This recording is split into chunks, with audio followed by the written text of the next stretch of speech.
like a challenge, because that gasp just made me want to up my game. I drop my mouth back to her ear and whisper, "Did you feel that?" Her eyes are closed, and she's shaking her head no, breathing heavily. I look down at her chest, heaving dangerously close to mine. "You want me to do it again?" I whisper. I want her to beg me to do it again, but she shakes her head no. She's breathing twice as fast as she was 60 seconds ago, so I know I'm getting to her. I laugh that she's so adamantly shaking her head no, while at the same time clenching the sheet next to her with her fist. I move closer to her mouth because I suddenly have an overwhelming need to take in some of the breaths she's wasting. It feels like I need them more than she does right now, so I inhale at the same time my lips meet her cheek. I don't stop there, though. I can't stop there. I continue to trail kisses from her cheek, down to her ear. I pause and catch my breath enough to speak in a steady voice. "How about that?" Again, she stubbornly shakes her head, but tilts it back and slightly to the left, allowing me better access. I lift my hand from the bed and bring it to her waist, keeping my eyes trained on her as I slip my hand under her shirt, just far enough to graze her stomach with my thumb. I watch for any kind of a reaction from her, but she's got a stern, tight-lipped expression on her face now, like she's trying to hold her breath. I don't want her to hold her breath. I need to hear her breathe. When I drop my mouth and nose to her jawline, she releases her pent-up breaths just like I was hoping she would. I trail my nose across her jaw, inhaling the scent of her, then move down, listening intently to every single gasp that escapes her lips, as if they're the last sounds I'll ever hear. When I reach her ear, 4 of my senses are in overdrive, and 1 is seriously lacking. Taste. I know I can't taste her mouth tonight, but I have got to taste at least one part of her. I press my lips to her ear, and she immediately brings her hand up to my neck, pulling me in deeper. Feeling her knead my mouth against her skin rips my chest wide open, and I completely give in, wanting to feel that need from her even more. I immediately part my lips and glide my tongue across her skin, taking in the sweetness of her and locking it in my memory. I've never tasted anything that rivaled perfection like she does. Then she moans, and holy hell, everything I thought I previously knew about my desires or wants or needs becomes lost in that sound. From this point forward, my new and only goal in life is to find a way to get her to make that exact same sound again. I bring my hand to the side of her head and completely let loose, kissing and teasing every inch of her neck, trying to find that exact spot that got to her a few seconds ago. She drops her head against her pillow, and I take the opportunity to explore more of her neck. As soon as my lips begin to trail toward the rise in her chest, I force myself north again, not wanting to push it to the point that she asks me to stop, because I absolutely don't want to stop whatever this is we're doing. Her eyes are still closed, and I drop my mouth to her lips, kissing her softly near the corner of her mouth. And there it is. The softest, most delicate sound escapes her throat again. I can't ignore the fact that another part of me wakes up with that sound. I continue kissing a full circle around the edges of her lips, impressed that I'm somehow able to find strength to pull back. I have to stop for a moment, because if I don't, I'll for sure break my one and only rule tonight, which is absolutely no mouth contact. I know if I kiss her right now, it'll be great, but I don't want her to have great. I want her to have incredible. Looking at her lips right now, I know for a fact it'll be incredible for me. They're so perfect, I say, like hearts. I could literally stare at your lips for days and never get bored. She opens her eyes and smiles. No, don't do that. If all you do is stare, then I'll be the bored one. Damn, that smile. It's painful having to watch that mouth smile and frown and pout and laugh and speak when all I want to watch it do is kiss me. But then she licks her lips, and everything I thought I just knew about pain actually starts to feel good compared to the way my heart is gouged out of my chest with that small tease. Jesus Christ, this girl. I groan and press my forehead to hers. Having her mouth this close to mine sucks the self-control right out of me. I drop myself on top of her, and it's as if a rush of warm air swarms the room and encircles us.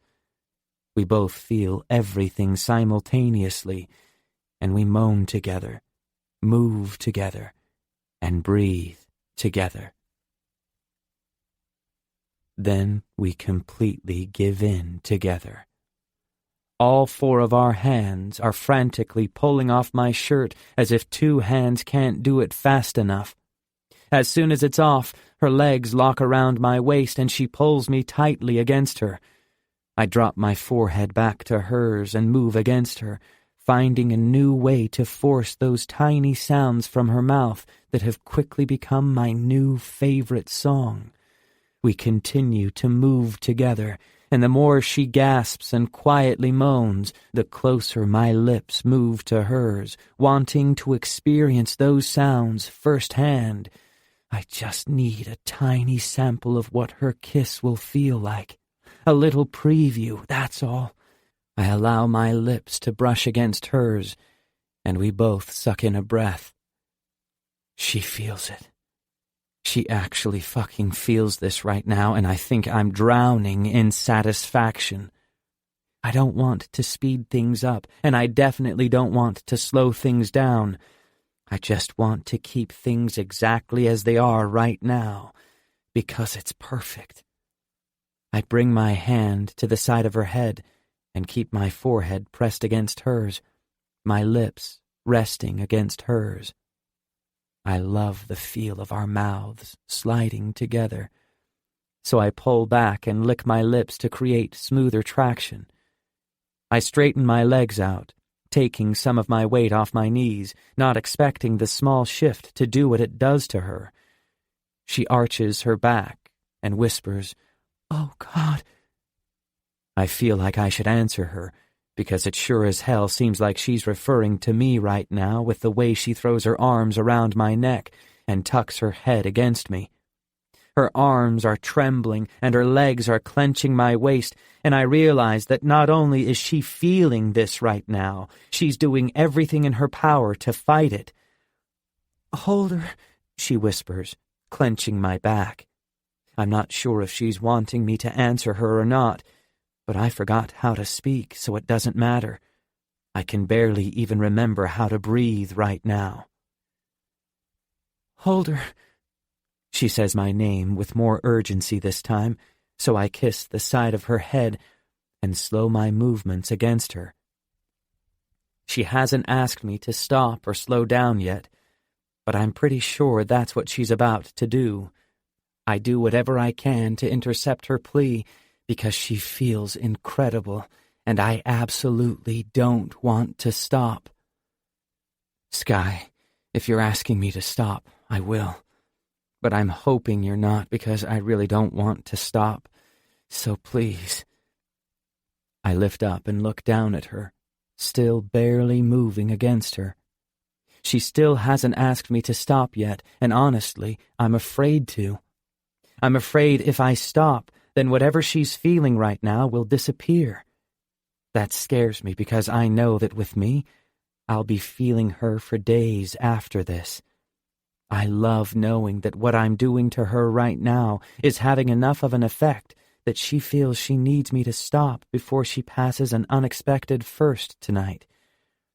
I reach to her cheek and stroke it with the back of my hand, wanting, no, needing for her to pass this first tonight. We won't go any further than this, I promise, I say to her. But please, don't ask me to stop where we already are. I need to watch you, and I need to hear you, because the fact that I know you're actually feeling this right now is so fucking amazing. You feel incredible, and this feels incredible, and please, just please.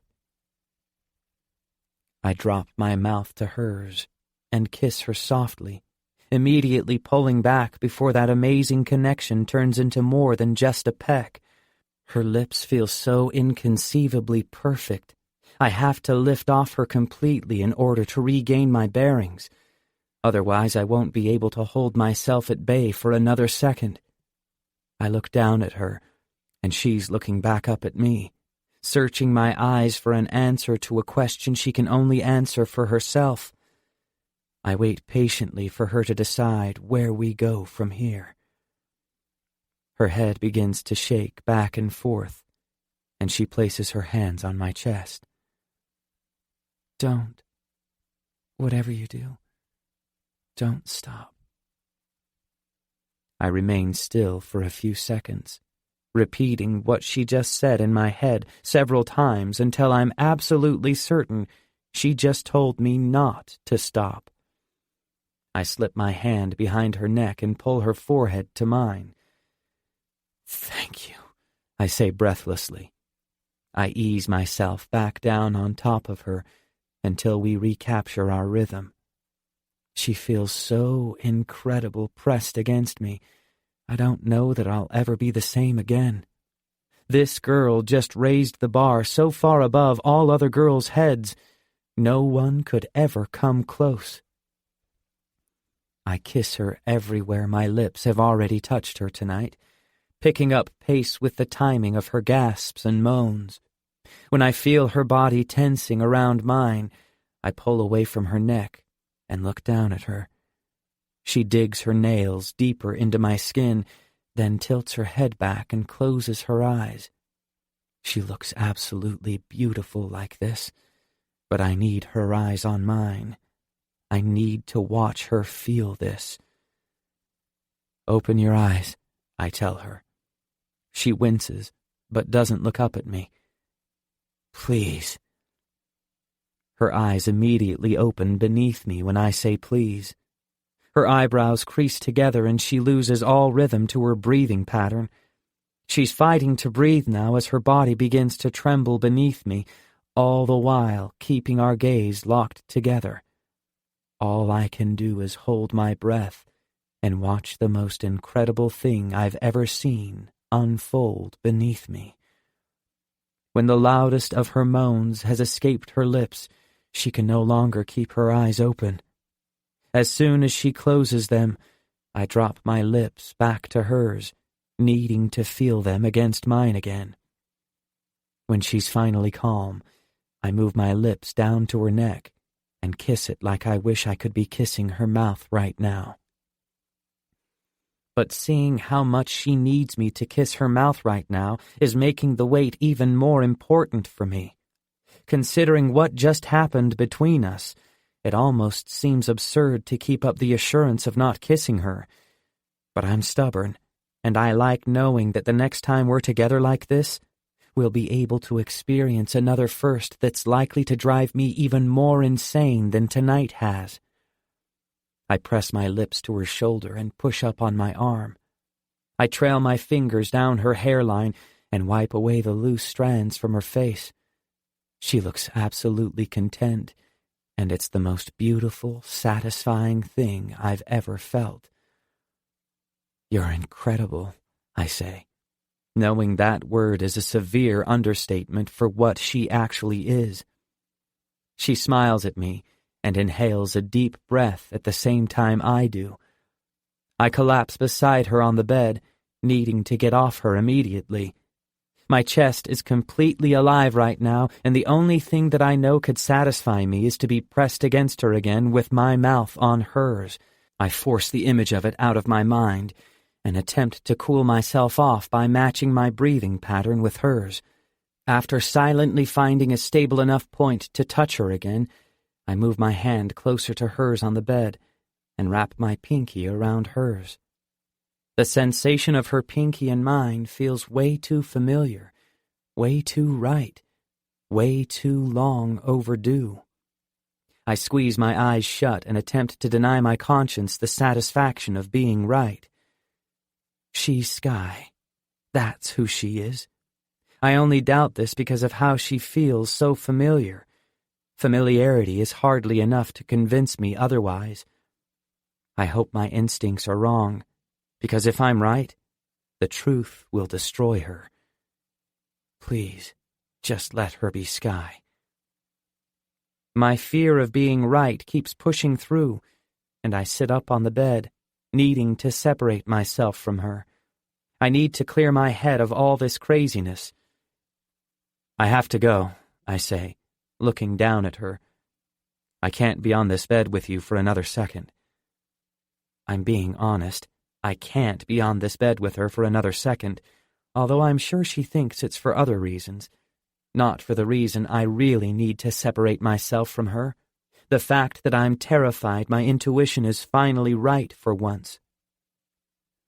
I stand and pull my shirt over my head and notice that she's looking at me like I'm rejecting her. I know she probably thought I'd end up kissing her tonight, but she's got a lot to learn when it comes to doubting my word. I lean in close to her and smile reassuringly. When I said you weren't getting kissed tonight, I meant it. But damn it, Sky, I had no idea how fucking difficult you would make it. I slip my hand behind her neck and lean in to kiss her cheek. When she gasps, it takes everything I have to release my hold and climb off the bed. I watch her as I walk toward the window and pull my phone from my pocket. I send her a quick text, then wink at her right before I climb outside. I pull the window shut and back a few steps away. As soon as the window is shut, she jumps off her bed and runs out of her bedroom, more than likely to go grab her phone and check her text. Normally, her excitement would more than likely make me laugh. Instead, I find myself staring blankly through her bedroom window.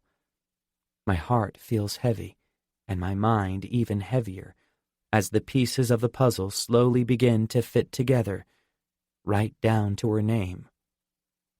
The sky is always beautiful.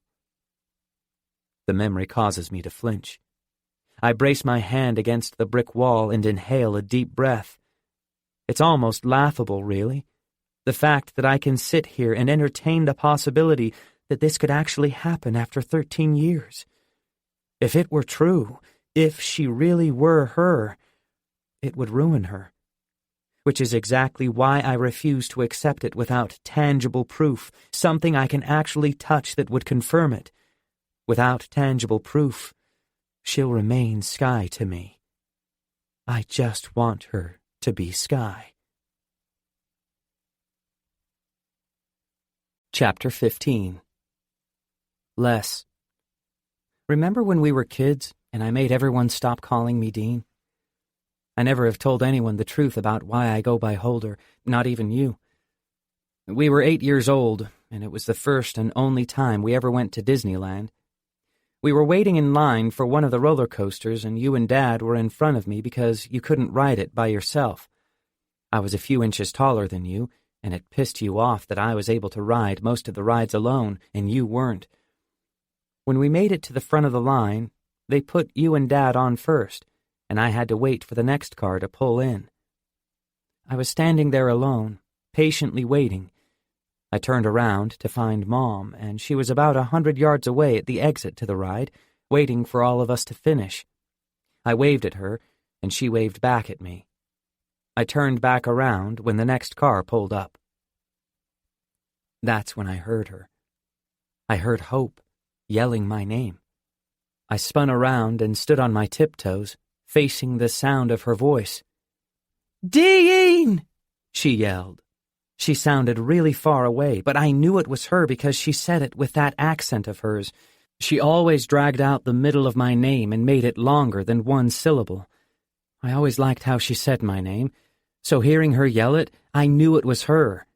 She must have spotted me, and now she was trying to call for me to come help her. "Dean!" she yelled again. Only this time she sounded farther away. I could hear the panic in her voice.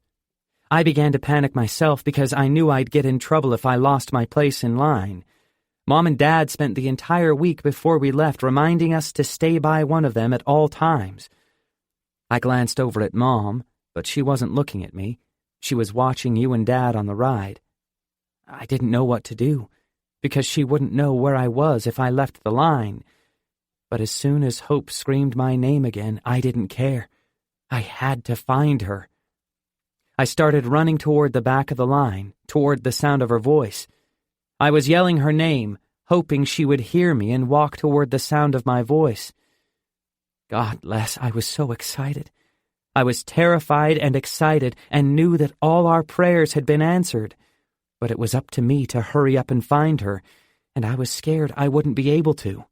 She was here, and I couldn't get to her fast enough. I had it all planned out in my head. As soon as I found her, I would hug the hell out of her first. Then I was going to grab her hands and pull her back to where Mom was standing. We were going to wait by the exit to the ride, so when you walked off, she would be the first thing you would see. I knew how happy you were going to be when you saw her. Neither of us had been truly happy in the 2 years since she was taken, and this was our chance.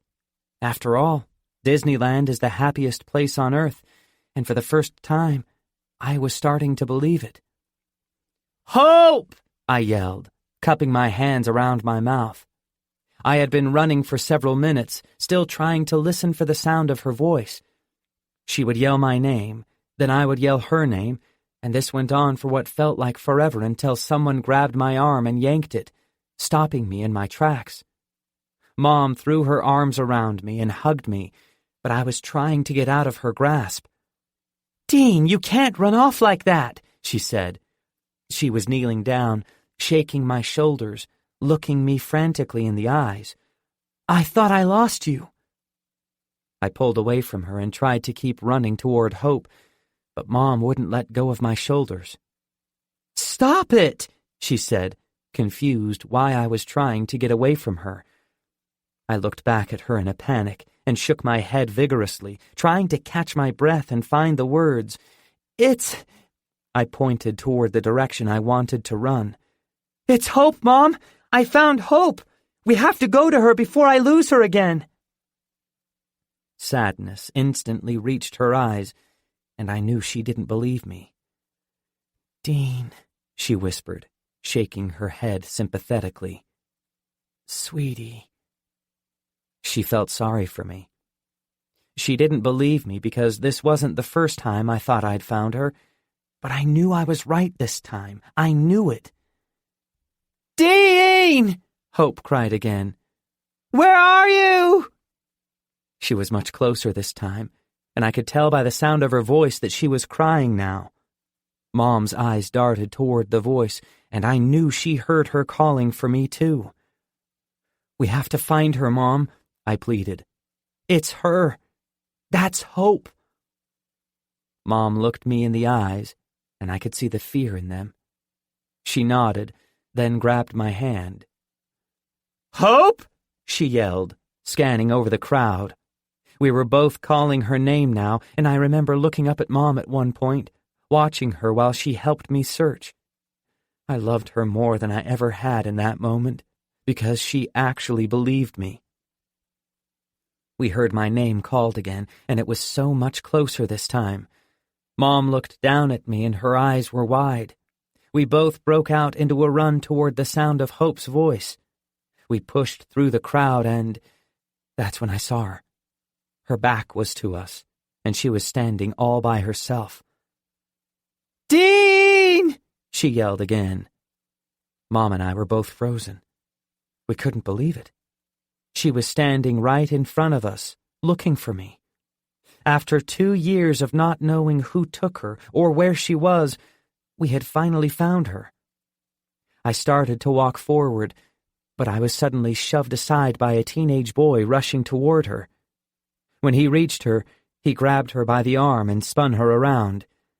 "Ashley, thank God," he said, pulling her to him. "Dean," she said to the boy, wrapping her arms around his neck. "I got lost." He picked her up. "I know, sis. I'm so sorry. You're okay now." She pulled her tear-streaked face away from his chest, and she glanced in our direction. She wasn't Hope. She wasn't Hope at all. And I wasn't the Dean she was looking for. Mom squeezed my hand and knelt down in front of me. "I'm so sorry, Dean," she said. "I thought it was her, too." A sob broke free from my chest, and I cried. I cried so damn hard, Les. Mom wrapped her arms around me and she started crying too, because I don't think she knew that an 8-year-old could have his heart crushed like that. But I was crushed. My heart broke all over again that day. And I never wanted to hear the name Dean again. H. Chapter 16. I practically skipped down the stairs and into the kitchen. It's the second Monday of school, and just thinking about my attitude when I woke up last week, as opposed to this morning, makes me laugh.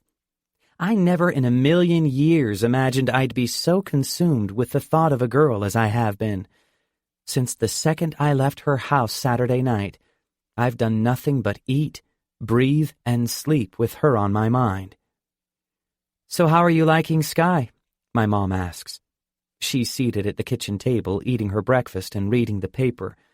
I'm surprised she remembers her name. I only mentioned her once. I shut the refrigerator door and walk to the bar. "She's great," I say. "I like her a lot." My mom puts down the paper and cocks her head. "She?" she says with an arched eyebrow. I don't understand her confusion. I just stare at her until she shakes her head and laughs. "Oh, Jesus," she says. "You've got it bad." Still confused. "What do you mean? You asked how I liked Sky, and I answered you." She's laughing even harder now. "I said school, Holder. I asked you how you were liking school." Oh, maybe I do have it bad. "Shut up," I laugh, embarrassed. She stops laughing and picks the newspaper up, holding it out in front of her. I grab my drink and my backpack and head toward the door. "Well," she asks, "how do you like school?" I roll my eyes at her. "It's fine," I say, backing out of the kitchen. "But I like Sky more." I walk to the car and shove my backpack inside. I wish I had thought to offer to pick her up today, but after spending most of Sunday texting back and forth, we agreed that we would take things slow. We decided not to run together in the mornings. She said it would be too much, too soon, and I definitely wanted to keep it at her pace, so I agreed. However, I can't deny the fact that I was a little disappointed that she wants to run alone. I want to be around her every second of the day, but I also know she's right. We spent one weekend together, and it already feels like I've connected with her on a much deeper level than with any other girl I've dated. It's a good feeling, but it also scares the hell out of me. Before I back out of the driveway, I pull my phone out and text her. "I don't know if your ego needs deflating today. I'll judge for myself when I finally get to see you in 15 minutes. I set my phone down and back out of the driveway. When I make it to the first stop sign, I pick my phone back up and text her again. 14 minutes. I keep the phone in my hand and text her again when another minute has passed. 13 minutes. I do this every minute until I pull into the school parking lot, and all the minutes have passed. When I reach the classroom, I peek through the window of the door. She's seated in the back of the room next to a conveniently empty desk. My pulse kicks up a notch just from seeing her again. I open the door and walk inside, and her face immediately lights up with a smile as soon as she sees me. I reach the back of the room and begin to lay my backpack down on the empty desk at the same time some dude tries to set his drinks down. I look at him, and he looks at me, then we both look at Sky, because I don't want to shove him away until she gives me permission. "Looks like we have quite the predicament here, boys," she says with an adorable grin. She looks at the coffee being held in the hands of the guy standing next to me. "I see the Mormon brought the Queen her offering of coffee. Very impressive." She looks at me and arches an eyebrow. "Do you wish to reveal your offering, hopeless boy, so that I may decide who shall accompany me at the classroom throne today?" She's teasing me. I love it. And now that I think about it, this must be the guy she's been sitting with at lunch all week. One look at his hot pink shoes and matching pants relieves me of any worry that he's about to become my competition. I pick up my backpack and let him have the seat. Looks like someone's in need of an ego-shattering text today. I take an empty seat in the row in front of her. "Congratulations, Squire," she says to the guy with the coffee. "You are the Queen's chosen one today. Sit. It's been quite the weekend." He takes a seat, but he's eyeing her curiously. It's clear by the look on his face that he has no idea what happened between Sky and me this weekend. "Brecken, this is Holder," Sky says, introducing me to him. "Holder is not my boyfriend, but if I catch him trying to break the record for best first kiss with another girl, then he'll soon be my not-breathing non-boyfriend." "Oh, don't worry, babe. I'm not about to try and break that record with anyone but you." I smile at her. "Likewise." "Holder, this is Brecken," she says, gesturing her hand toward him. "Brecken is my new very bestest friend ever in the whole wide world." If he's Sky's best friend, then I'm pretty sure he's about to become my second best friend. I reach my hand out to him. Brecken is cautious as he returns the handshake. Then he turns to Sky and lowers his voice. "Does not your boyfriend realize I'm Mormon?" Sky smiles and nods. "It turns out Holder doesn't have an issue with Mormons at all. He just has an issue with assholes." Brecken laughs, and I'm still trying to process if Mormon really means Mormon in this case, because it sure sounds like code for something else entirely. "Well, in that case, welcome to the Alliance," Brecken says to me. I look down at the coffee cup on his desk. If Mormon means Mormon, that better be decaf. "I thought Mormons weren't allowed to have caffeine," I say to him. Brecken shrugs. "I decided to break that rule the morning I woke up gay." I laugh. I think I like this Mormon. Sky leans back in her seat and smiles at me. It feels good to get the approval from the only friend she seems to have here. Mr. Mulligan walks in, so I lean towards Sky before he starts his lecture. "Wait for me after class?" She smiles and nods. When we reach her locker, it's lined with sticky notes again. Assholes. I wad them up and drop them on the floor, just as I always do when I pass her locker. She switches her books, then turns to face me. "You trimmed your hair," she says. I'm not even about to admit how hard it is to find a barber open on Sunday. "Yeah, this chick I know couldn't stop whining about it. It was really annoying." "I like it," she says. "Good." She smiles at me and clutches her books to her chest. I can't stop thinking about Saturday night and how I'd give anything to be back in her room with her right now. Why the hell didn't I kiss her? I'm kissing her today, damn it. After school, or during school if I can get away with it, or right now. I guess we should get to class, she says, glancing past me. Yep, I agree. We really probably should get to class, but she's not in my next class, so I really have no urge to get to class. She stares at me a little while longer, long enough for me to mentally map out a plan. I know it's Monday, but I want to take her out tonight. That way, I'll have to walk her to her door. Then, once we get to her front door, I'm going to kiss her crazy for at least half an hour, just like I should have done Saturday night. She kicks off the locker and begins to walk away, but I grab her arm and pull her back. I push her up against the locker, and she gasps while I block her in with my arms. She's flustered again. I reach my hand up to her face and slide it under her jaw, then run my thumb across her bottom lip.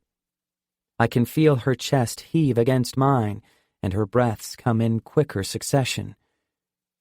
I wish I had kissed you Saturday night, I whisper, staring down at her mouth.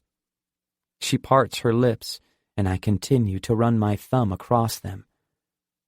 I can't stop imagining what you taste like. I press my thumb to the center of her lips, and I quickly lean in and kiss her. I pull away just as fast, though, because that tease just about kills me. Her eyes are closed, and I release her face and walk away. I'm pretty sure I just became the master of willpower, because walking away from that mouth was one of the hardest things I've ever done. Hey, Whisker Biscuit, Daniel says, cutting in line to stand in front of me. Whisker Biscuit? I sigh and shake my head. I swear I don't know where he comes up with this shit. Well, you don't like it when I call you hopeless, or cunt nugget, or piss flap, or you could just call me Holder. Everyone else calls you Holder, and I hate everyone else, so no, I can't. He takes 2 empty trays and hands me one. He nods in the direction of Sky's table. So, I hope your ditching me Saturday night for cheese tits over there was worth it. Her name is Sky, I correct. Well, I can't call her Sky. Everyone else calls her Sky, and I hate everyone else, so... I laugh. Well, then why do you call Valerie by her name? He spins around. Who's Valerie? He asks, looking at me like I've lost my mind. Val? Your ex-girlfriend? Or current girlfriend? Whatever she is. Daniel laughs. No, man. Her name isn't Valerie. It's Tessa. What the hell? I call her Val because it's short for Valium, and I always tell her she needs to take that shit by the bucketful. I wasn't lying when I said she was fucking crazy. Do you call anyone by their actual name? He ponders my question for a second, then looks at me, confused. Why would I want to do that? I give up. I'm sitting with Sky today, I tell him. You want to sit with us? Daniel shakes his head. Nah, Val's having a good day, so I better take advantage of it. He takes his change from the cafeteria cashier. See you later, butt shark. I'm kind of relieved he's sitting with Val. I don't know if I'm ready for Sky to get a dose of Daniel yet. I pay for my food and walk toward their table. When I reach them, it sounds like Sky is giving Brecken a recap of our weekend. Brecken sees me walk up behind her, but he just winks and doesn't let her know I'm listening. He showed up at my house on Friday, and after quite a few misunderstandings, we finally came to an understanding that we just misunderstood each other. Then we baked, I read him some smut, and he went home. He came back over Saturday night and cooked for me. Then we went to my room and... I drop my tray down beside hers and take a seat. Keep going, I say. I'd love to hear what we did next. She shoots me a quick grin when she sees my tray beside hers. Then she rolls her eyes and turns back to Brecken. Then we broke the record for best first kiss in the history of first kisses without even kissing. Impressive, Brecken says. It was an excruciatingly boring weekend, I say. Brecken shoots me a look like he wants to kick my ass for insulting Sky. He just scored major points for that one. Holder loves boring, Sky clarifies. He means that in a nice way. Brecken picks up his fork and looks back and forth between us. Not much confuses me, but you two are an exception. He's not the only one confused by us. I'm seriously confused by us. I've never felt this comfortable with a girl before, and we aren't even dating. We haven't even kissed, although I did give her one hell of a non-kiss. Just thinking about it has me anxious. You busy tonight? She wipes her mouth with her napkin. Maybe, she says, smiling. I wink at her, knowing that's her stubborn way of saying she's not busy. Was it the smut I let her borrow that she read to you? Brecken asks. Smut? I laugh. I don't think it was smut, but I didn't catch most of the book because my mind was a little sidetracked. Sky slaps me on the arm. You let me read for 3 hours straight, and you weren't even paying attention? I throw my arm over her shoulder and pull her to me, then kiss her on the side of the head. I already told you I was paying attention, I whisper in her ear. Just not to the words coming out of your mouth. I turn back to Brecken. I did catch some of it, though. Not a bad book. I didn't think I'd ever be interested in a romance novel, but I'm curious how that dude's gonna find a way out of that shit. Brecken agrees and brings up a part of the plot. We begin talking about the book, and I can't help but notice how quiet Sky is the whole time I'm talking with Brecken. I keep glancing at her, but she's zoned out, just like when she zoned out in her kitchen Saturday night. After a while of her not talking or even taking a bite of her food, I become concerned that something is wrong. You okay? I ask, turning my attention toward her. She doesn't even blink. I snap my fingers in front of her face. Sky, I say a little louder. Her eyes finally jerk up to mine, and she snaps out of it. Where'd you go? I ask, concerned. She smiles, but looks embarrassed by the fact that she just zoned out. I reach up and cup her cheek, running my thumb reassuringly back and forth. You have to quit checking out like that. It freaks me out a little bit. She shrugs. Sorry, I'm easily distracted. She smiles and pulls my hand away from her face, giving it a reassuring squeeze. Really, I'm fine. I look down at her hand that's now holding mine. I see the familiar half of a silver heart dangling from beneath her sleeve, so I immediately flip her hand over and twist her wrist back and forth. She's wearing Les's bracelet. Why the hell is she wearing Les's bracelet? Where'd you get that? I ask her, still looking at the bracelet that sure as hell shouldn't be on her wrist right now. She looks down at her hand and shrugs like it's not a big deal. She just shrugs? She shrugs like she doesn't give a shit that she just completely knocked the breath out of me. How can she be wearing this bracelet? It's Les's bracelet. The last time I saw this bracelet, it was on Les's wrist. Where'd you get it? I demand. She's looking at me now like she's terrified of the person in front of her. I realize I'm holding onto her wrist with a tight grip, so I release it, just as she pulls away from me. You think I got it from a guy? She asks, confused. No, I don't think it's from a guy. Christ, I don't think that at all. What I think is that she's wearing my dead sister's bracelet and she's refusing to tell me how she got it.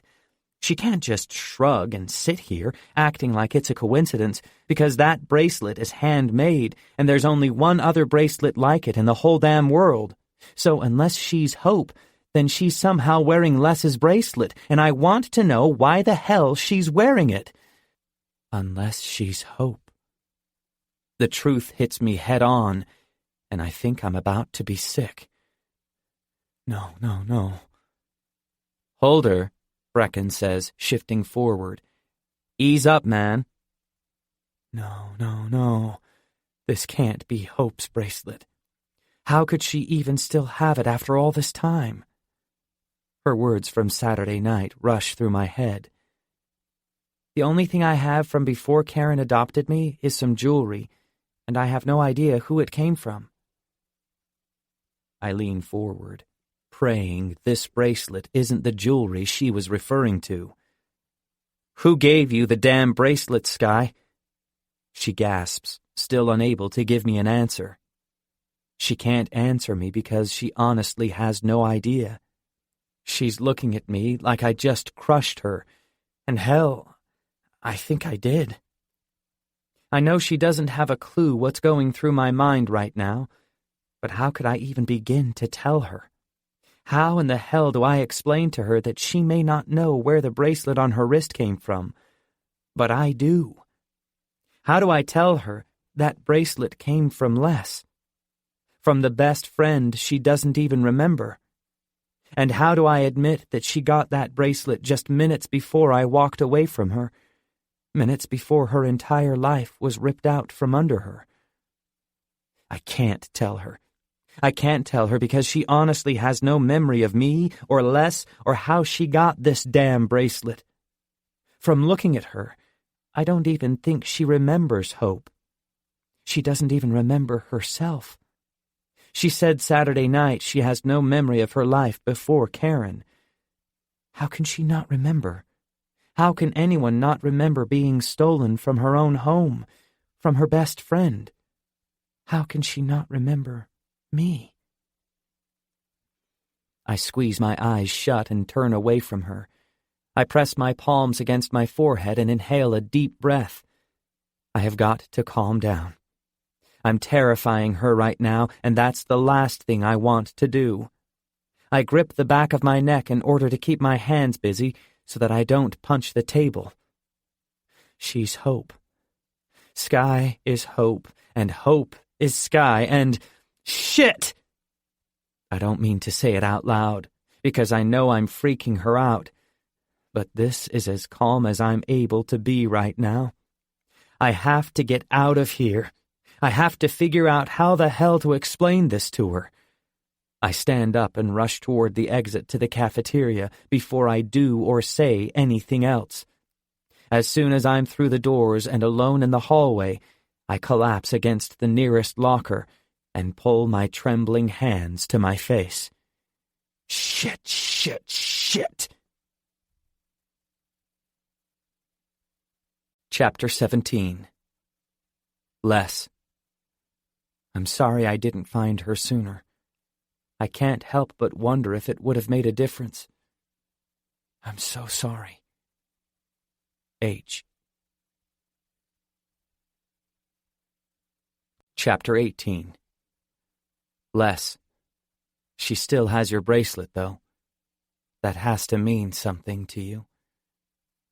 H.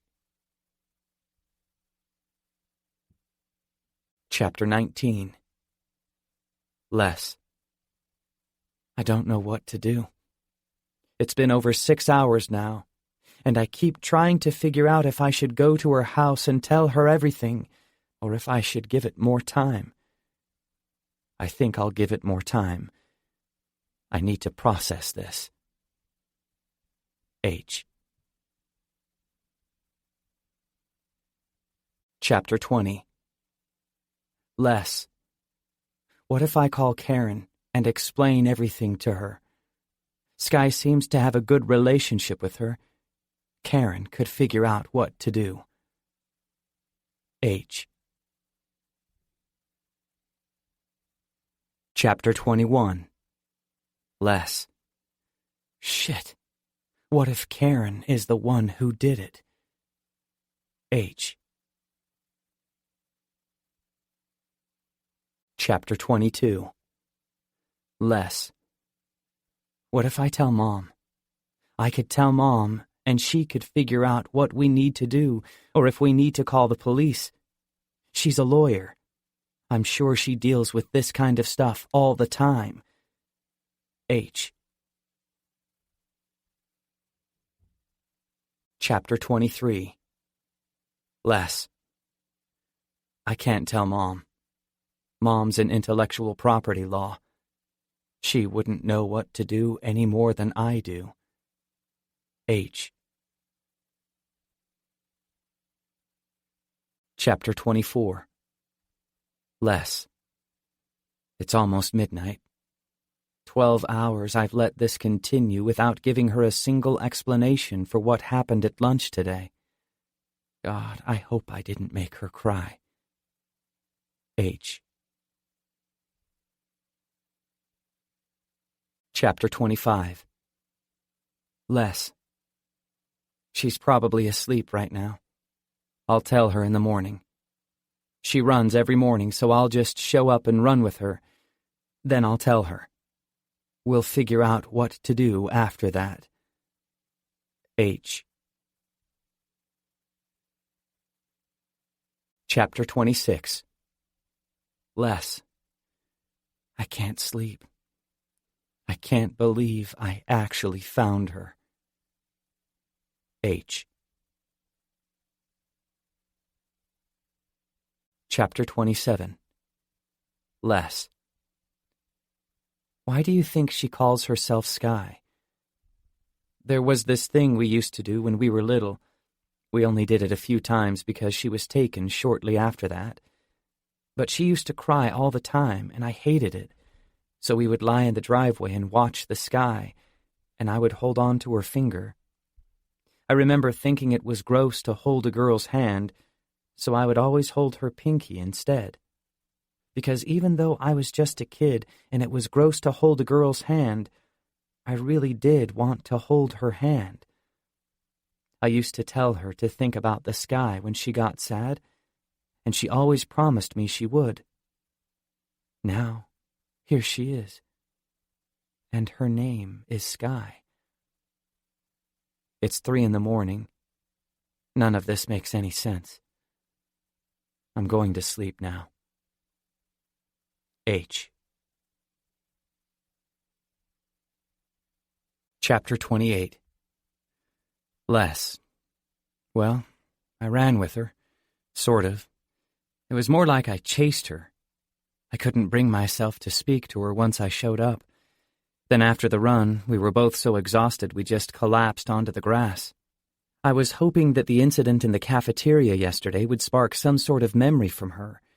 I was hoping when I showed up today that she would know exactly what upset me so much yesterday. I wanted her to tell me she remembered, so I wouldn't have to be the one to tell her.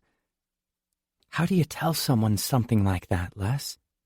How do I tell her that the mother who raised her could very well be the one who stole her from us?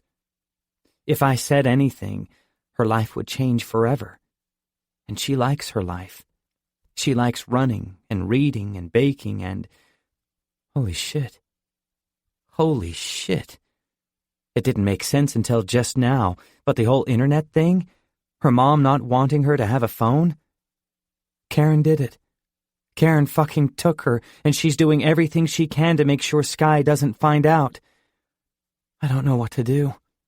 I know I can't be around her right now. There's no way I can be around her and pretend everything is fine when it's not.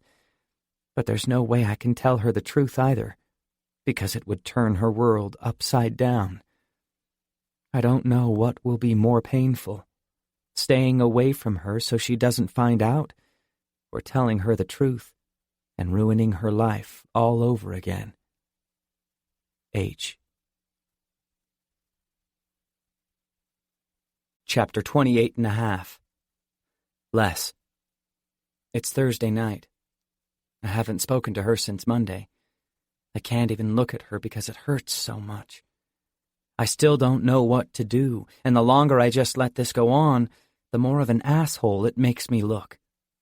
But every time I work up the nerve to talk to her, I have no idea what I'd even say. I told her I'd always be honest with her, and this is just something I can't be honest with her about. I've been trying to figure out why Karen would do something like this, but there isn't a single valid excuse in the whole world that could justify someone taking a child.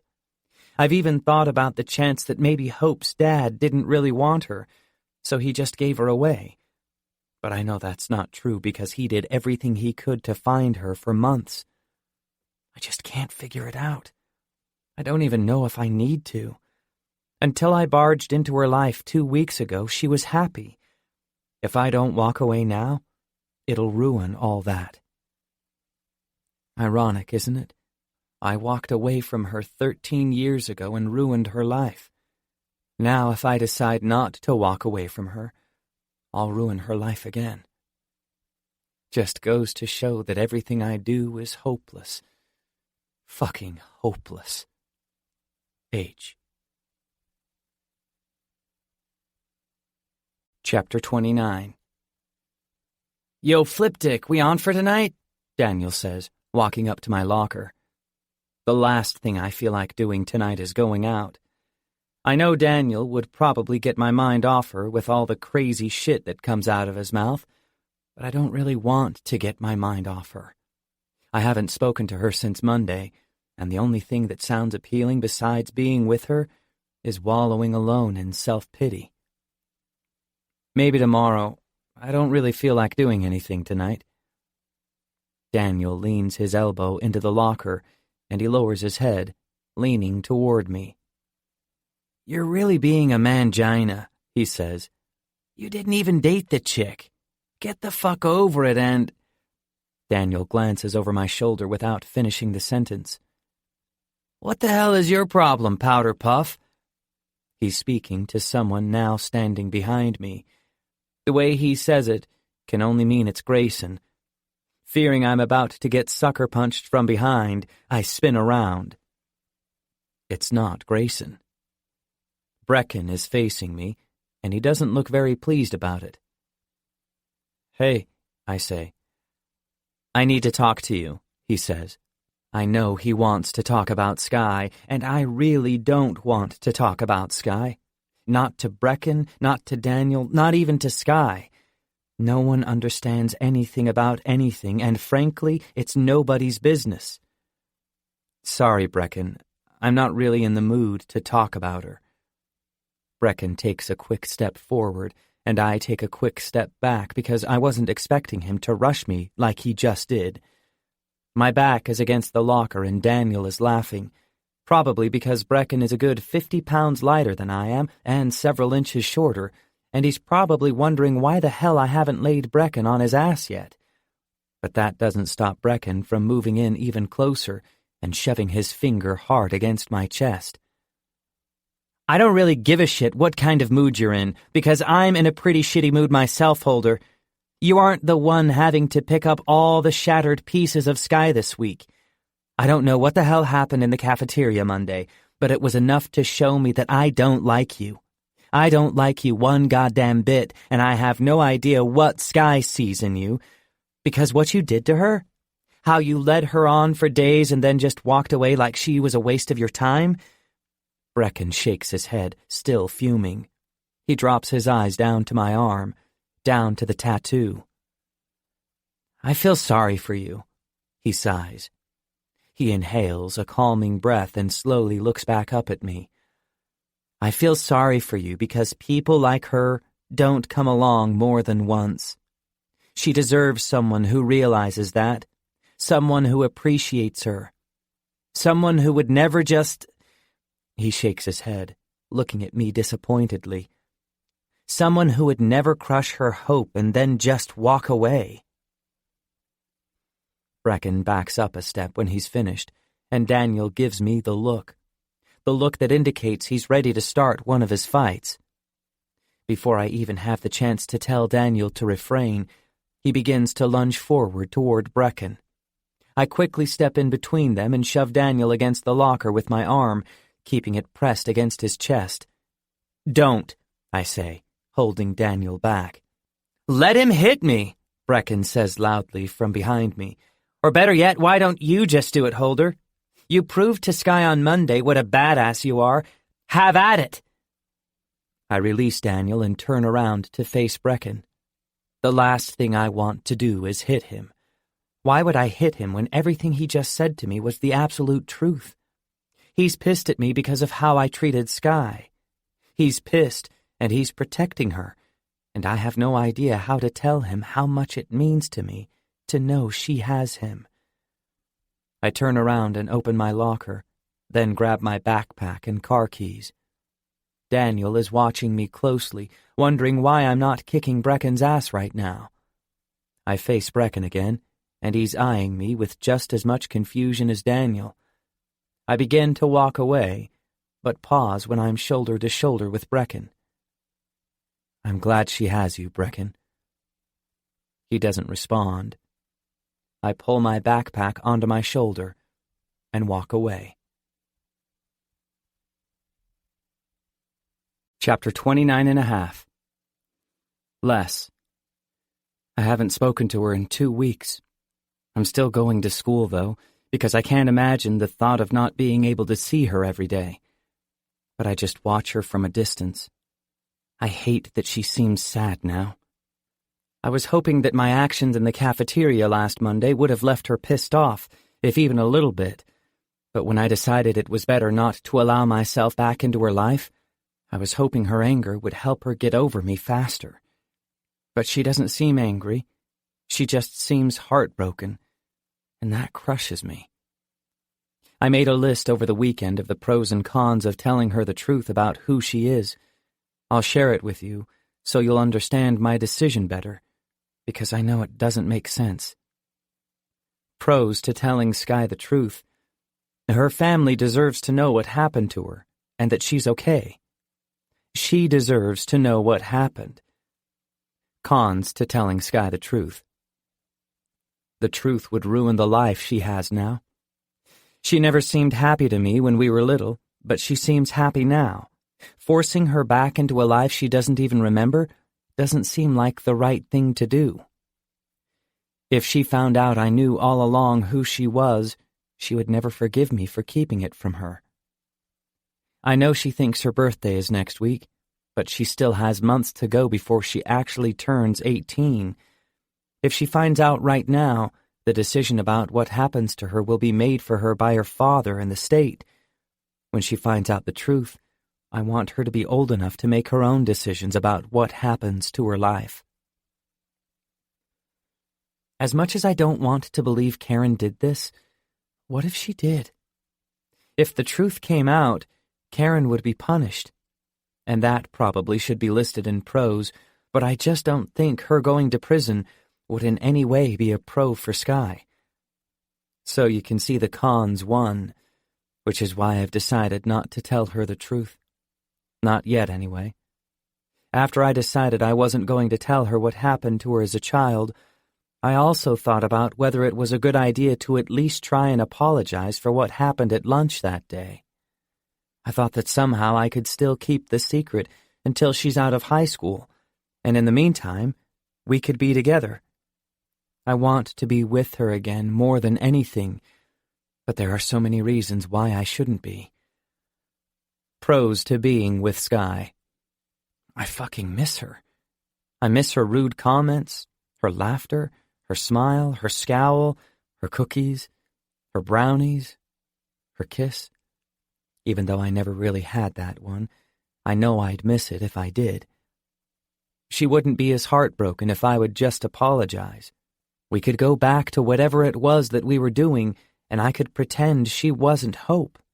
It would be cruel, but at least she'd be happy. Cons to being with Skye. Being around her could trigger her memory. I'm not sure that I'm ready for her to remember me yet. Once she finds out the truth, she'll hate me for deceiving her. At least if I'm not with her, she'll be able to respect the fact that I didn't lie to her while I was allowing her to fall in love with me. If I spend any time with her, I know I'll slip up. I'll call her Hope, or I'll say something about when we were kids, or I'll talk too much about you, and that could spark a memory. How could I ever introduce her to Mom? I'm pretty sure with as much time as Hope spent at our house, Mom would immediately recognize her. I'll do something to fuck it all up again. That's the only thing I seem to be consistent at in this life, fucking things up for you and Hope. If I walk out of her life completely, she can go on living the contented life she's been living for the past 13 years. If I stay, I'll inevitably have to tell her the truth. and no matter how much she probably needs to hear the truth, it'll turn her world upside down. I can't watch that, Les. I just can't. So there you have it, in big, bold ink. I'm not telling her the truth, and I'm not letting her forgive me. She's better off without me. She's better off keeping the past in the past and keeping me at a distance. H. Chapter 30. I grab the sack from the floorboard and walk to the front door, then ring the doorbell. I don't know if this is a good idea. In fact, I know it's not a good idea, but for whatever reason, I trust him to do this for me. The front door opens, and a woman, more than likely his mother, is standing in the doorway. "Is Brecken here?" I ask her. She starts at the top of my head, then slowly scrolls down my entire body, stopping at my shoes. It's not the kind of scroll a guy gets from a woman who's checking him out. It's a scroll of disapproval. "Brecken isn't expecting company," she says coldly. Okay, I didn't anticipate this obstacle. "It's okay, Mom," I hear Brecken say as he opens the door further. "He's not here for my gay parts." Brecken's mother scoffs, then rolls her eyes and walks away while I'm trying to hold back my laughter. Brecken is now standing in her place, scrolling over me disapprovingly, just like she did. "What do you want?" I shift my feet, feeling a little uncomfortable at how unwelcome I am at this house. "I want a couple of things," I say. "I'm here to apologize for one, but I'm also here to ask you for a favor." Brecken arches an eyebrow. "I told my mother you weren't here for my gay parts, Holder, so go ahead and apologize, but I'm not doing you any favors." I laugh. I love that he can be so pissed, yet make fun of himself at the same time. That's such a Les thing to do. "Can I come in?" I ask. I feel pretty damn awkward on the porch right now, and I don't really want to have this conversation standing in a doorway. Brecken steps back and opens the door farther. "That better be an apology gift," he says, indicating the sack in my hand. He doesn't look back or invite me to follow him as he makes his way toward the hallway, so I shut the front door and glance around, then follow him. He opens the door to his bedroom, and I walk in behind him. He points to a chair. "Sit there," he says firmly. He walks to his bed and takes a seat on the edge of it, facing me. I slowly take a seat in the chair, and he rests his elbows on his knees and clasps his hands in front of him, looking me straight in the eyes. "I take it you'll be apologizing to Sky next, after you leave here? Because she's the one you really need to be apologizing to." I set the sack down at my feet and lean back in the chair. "You're really protective of her, aren't you?" Brecken shrugs indifferently. "Well, with all the assholes treating her like shit, someone has to watch out for her." I purse my lips into a tight line and nod, but don't say anything right away. He stares at me for a while, more than likely attempting to figure out the motive behind my being here. I blow out a quick breath, then begin with what I came here to say. "Listen, Brecken, I'm probably not going to make a whole lot of sense, but hear me out, okay?" Brecken straightens up at the same time he rolls his eyes. "Please tell me you're about to explain what the hell happened in that cafeteria. We've tried to analyze your behavior no less than a dozen times, but you don't make any sense." I shake my head. "I can't tell you what happened, Brecken. I can't. All I can tell you is that Sky means more to me than you could ever comprehend. I screwed up, and it's too late to go back and make it right with her. I don't want her forgiveness because I don't deserve it. You and I both know she's better off without me. But I needed to come here and apologize to you because I know, just from watching you, how much you care about her.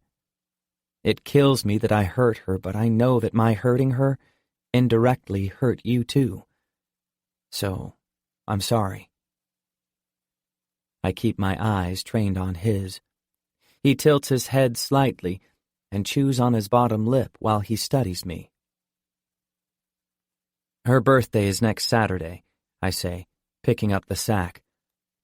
I got her this, and I want you to give it to her. I don't want her to know it's from me. Just tell her you got it for her. I know she'll like it. I take the e-reader out of the sack and toss it to him. He catches it, then looks down at it. He stares at it for a few minutes, then flips it over and looks at the back of it. He tosses it on the bed beside him, then clasps his hands together again, staring down at the floor. I wait for him to speak because I've said everything I came here to say. Can I just say one thing? He says, lifting his gaze. I nod.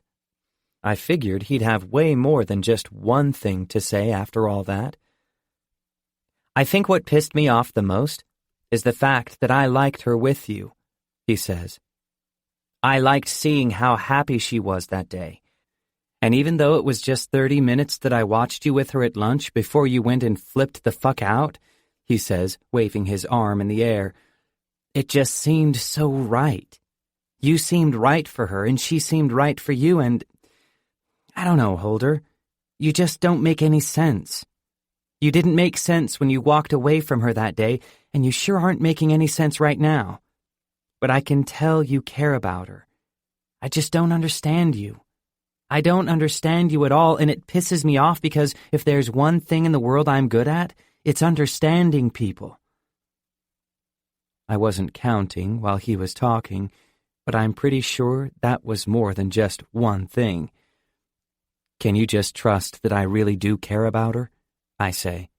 I want what's best for her, and although it kills me that I'm not what's best for her, I want to see her happy. Brecken smiles, then reaches beside him and picks up the e-reader. Well, I think once I give her this awesome present I spent my life savings on, she'll forget all about Dean Holder. I'm pretty sure it'll be all about sawdust and sunshine once she dives into the books I'm about to load on here. I smile, even though I have no idea what he means by sawdust and sunshine. Chapter 30.5. Les. Brecken is pretty cool. You would like him. I went to his house Friday night and gave him the gift I bought for Sky. We talked things out for a while, and I don't think he wants to kick my ass anymore. Not that he could have, but that's what solidified my respect for him. The fact that he was so mad he wanted to fight me, even though he knew there wasn't a chance in hell he would win. I wasn't sure how going over there would turn out, but I ended up staying until almost midnight. I've never really been into video games, but we played Modern Warfare, and it was nice just letting my mind take a break for a while. Although I'm not sure how much of a break it took because Brecken made it a point to bring up how much I talked about Sky. He doesn't understand why I won't just apologize to her if I obviously like her as much as I do.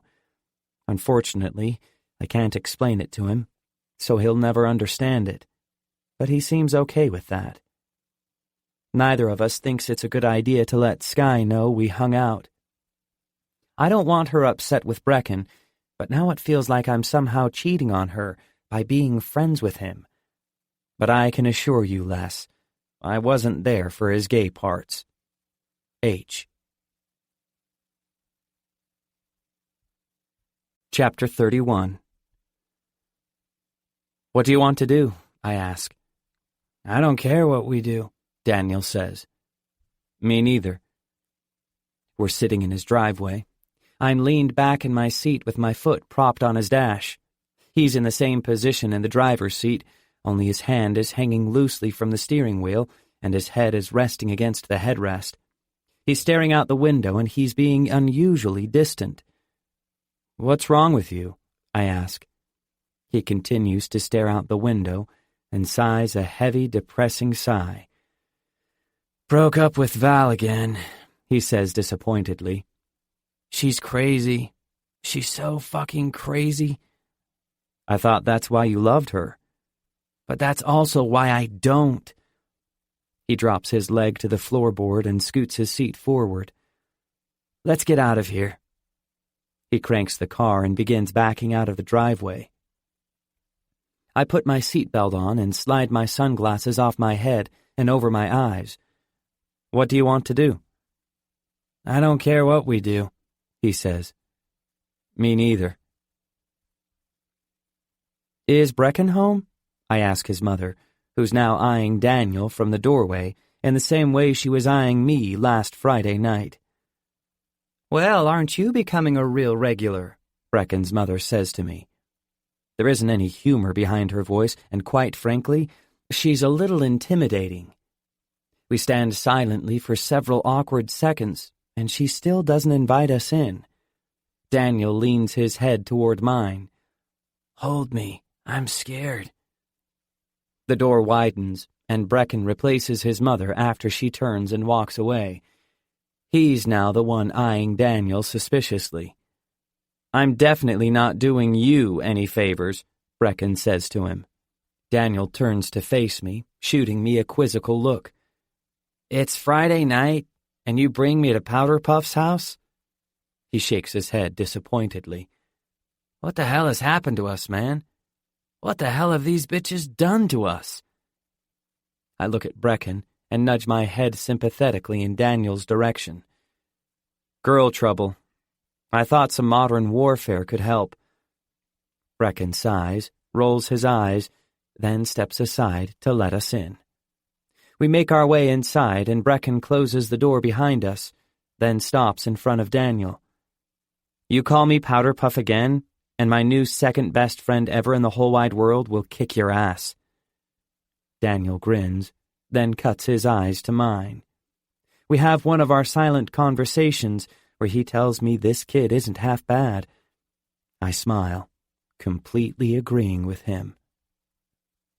Let me get this straight, Brecken says, trying to clarify the confession Daniel just made. You don't even know what the girl looked like? Daniel smiles boastfully. No clue. What was her name? I ask. He shrugs. No clue. Brecken sets down his game controller and turns to face Daniel. How the hell did you end up in the maintenance closet with her? Daniel's face is still awash with a smug grin. He seems so proud of it, I'm shocked this is the first time he's mentioned it to me. Funny story, really, he says. Last year I was never assigned a fifth period class. It was a mistake on administration's part, but I didn't want them to know. Every day during fifth period, while everyone else went to their scheduled classes, I would hide out in the janitor's closet and nap. They never cleaned that section of the hallway until after school, so no one ever went in there. I guess it was about 6 or 7 months ago, right before the end of the school year, I was having one of my fifth period naps, and all of a sudden someone opens the door, slips inside, and trips over me. I couldn't see who she was because I always kept the lights out, but she landed right on top of me. We were in this really compromising position, and she smelled really good, and she didn't weigh very much, so I didn't mind her landing on me.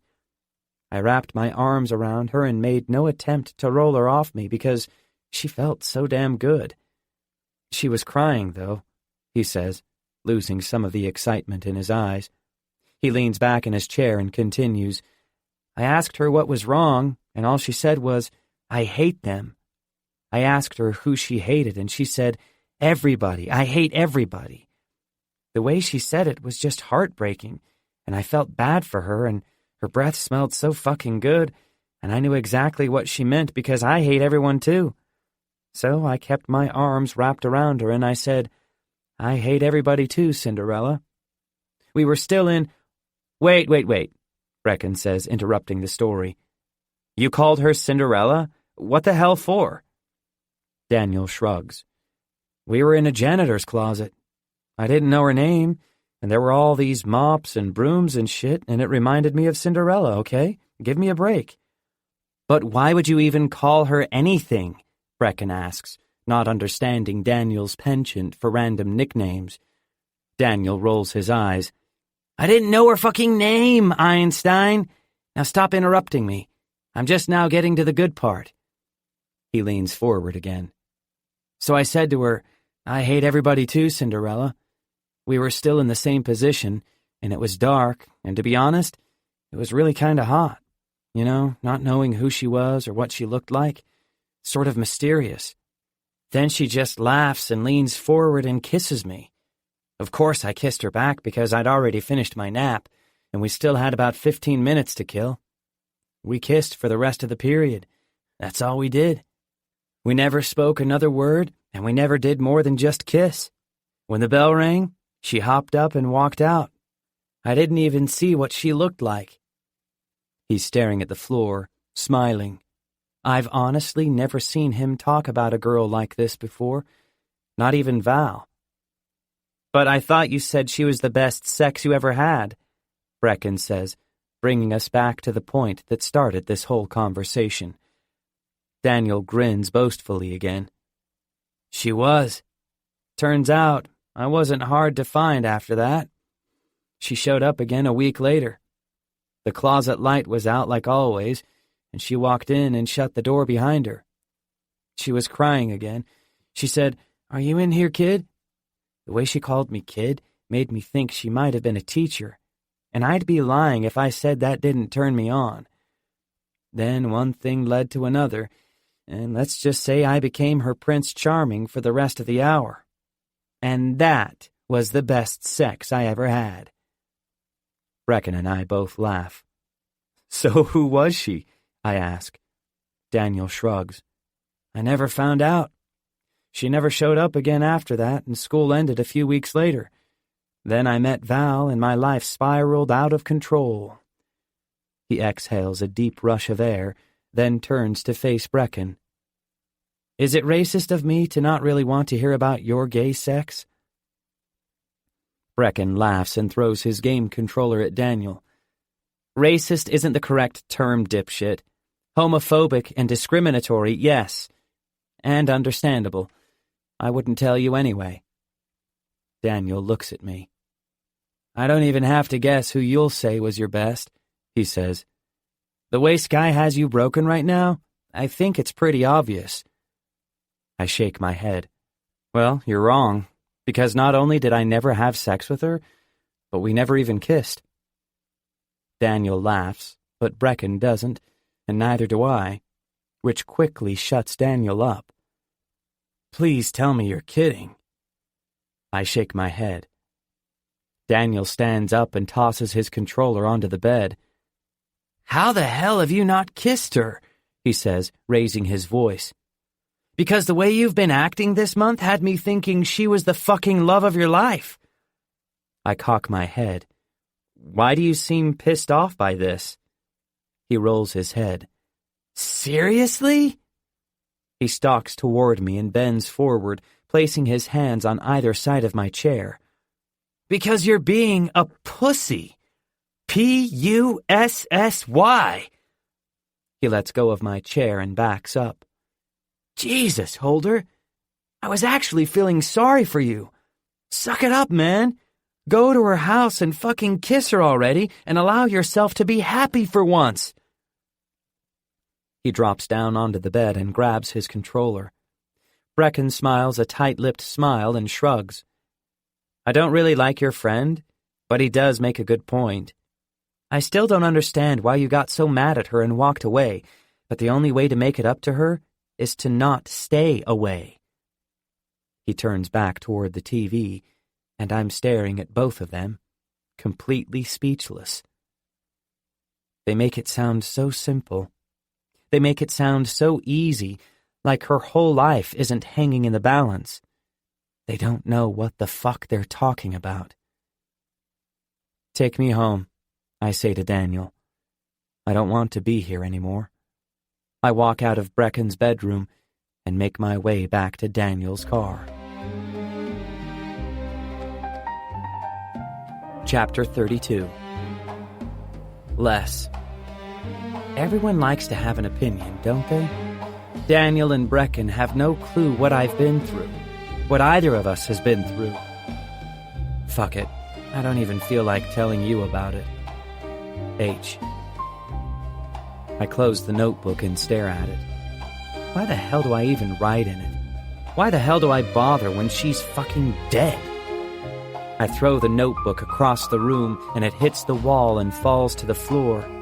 I throw the pen at the notebook and then grab my pillow from behind my head and throw it too. Damn it, I groan, frustrated. I'm pissed that Daniel thinks my life is so simple. I'm pissed that Brecken still thinks I should just apologize to her, like that would make it all okay. I'm pissed that I'm still writing to Les, even though she's dead. She can't read it. She'll never read it. I'm just putting all the shit I'm living through down on paper for no reason, other than the fact that there isn't a single goddamned person in the world right now that I can talk to. I lie down, then get pissed again and punch my bed because my damn pillow is all the way across the room. I stand up and walk to the pillow, snatching it up. I look down at the notebook beneath it, spread open on the floor. The pillow falls out of my hand. My knees fall to the floor. My hands clench the notebook that has flipped open to the very last page.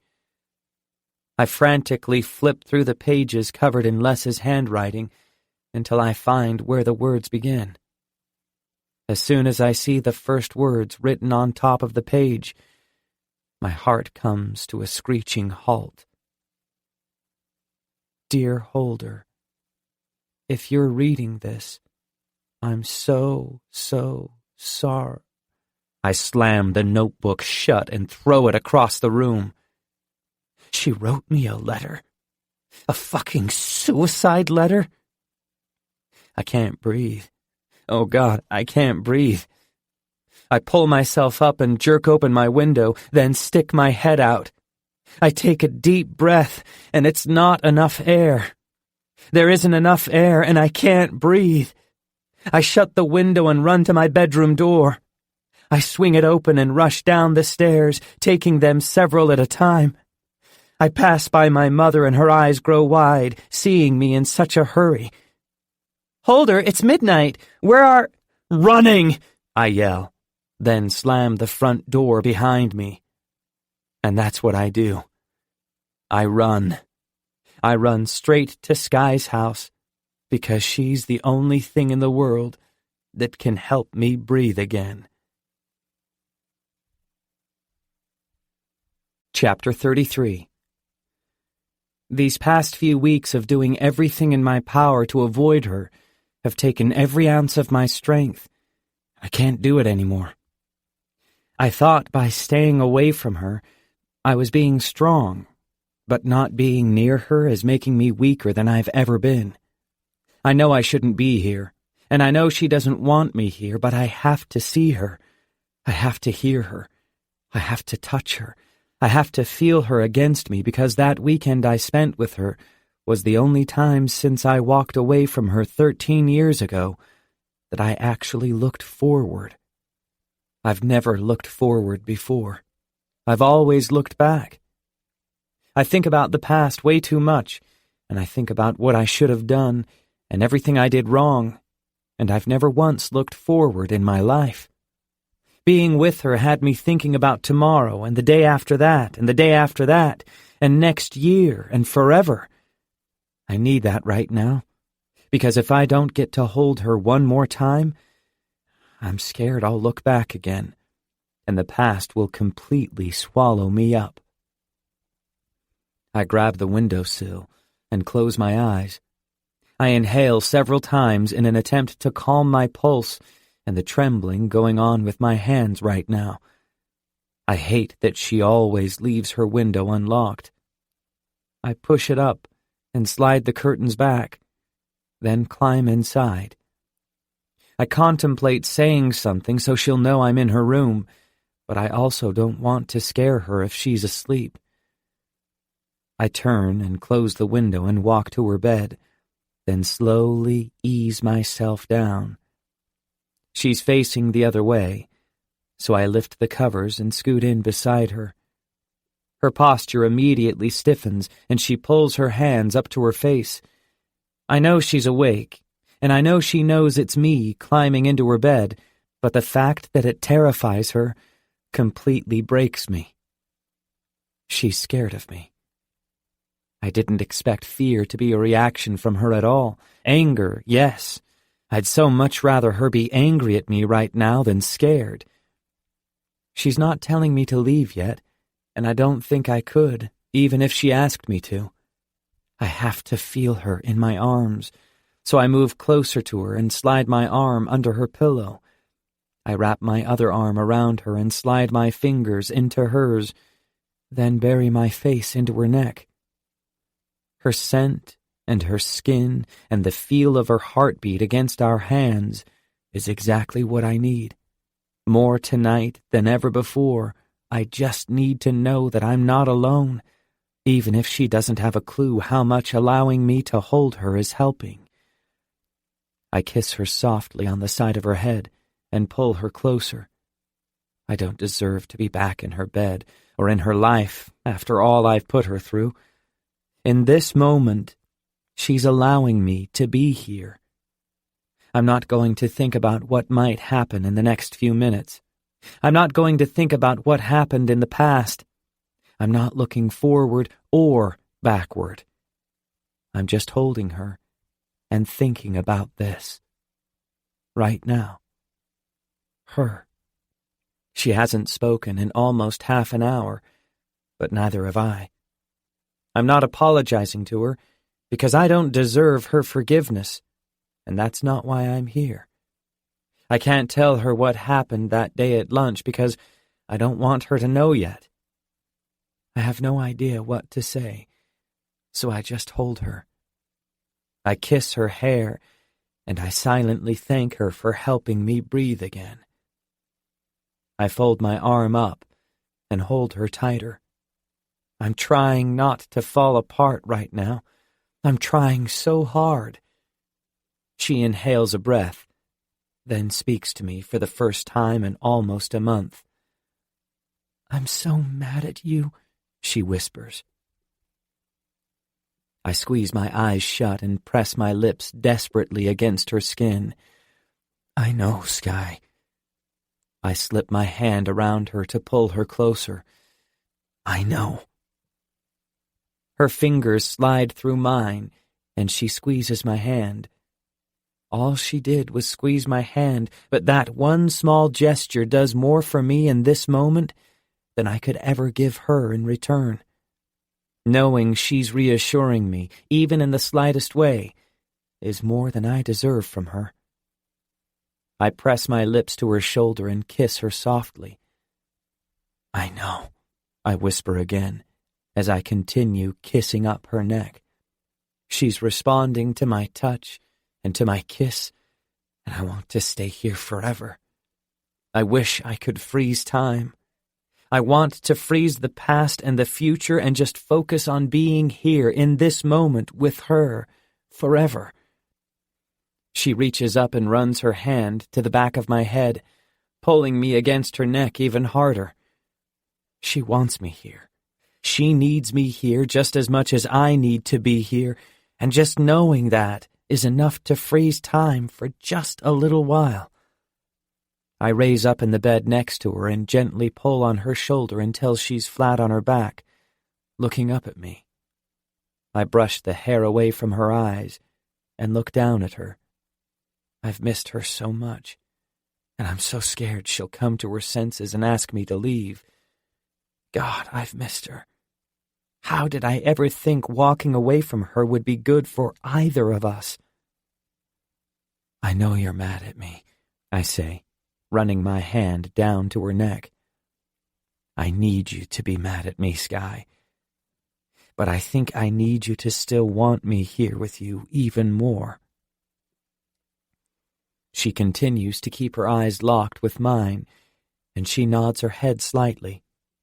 I drop my forehead to hers and take her face in my hands, and she does the same to me. I am mad at you, Holder, she says. But no matter how mad I've been, I never for 1 second stopped wanting you here with me." Those words knock the breath out of me. At the same time, they completely fill my lungs back up with her air. She wants me here, and it's the best fucking feeling in the world. Jesus, Sky, I've missed you so bad. I feel like she's my lifeline, and if I don't kiss her immediately, I'll die. I dip my head and press my mouth to hers. We both inhale a deep breath the second our lips meet. She pulls me to her, welcoming me back into her life. Our mouths are pressed desperately together, but our lips are completely still, and we're both attempting to inhale another breath. I pull back slightly because the feel of her beneath me and having her mouth willingly pressed to mine is completely overwhelming me. In all my 18 years, nothing has ever felt more perfect. As soon as my lips separate from hers, she looks up into my eyes and wraps her hands around my neck. She lifts up from the bed slightly, bringing her mouth back to mine. This time, she kisses me, softly parting my lips with hers.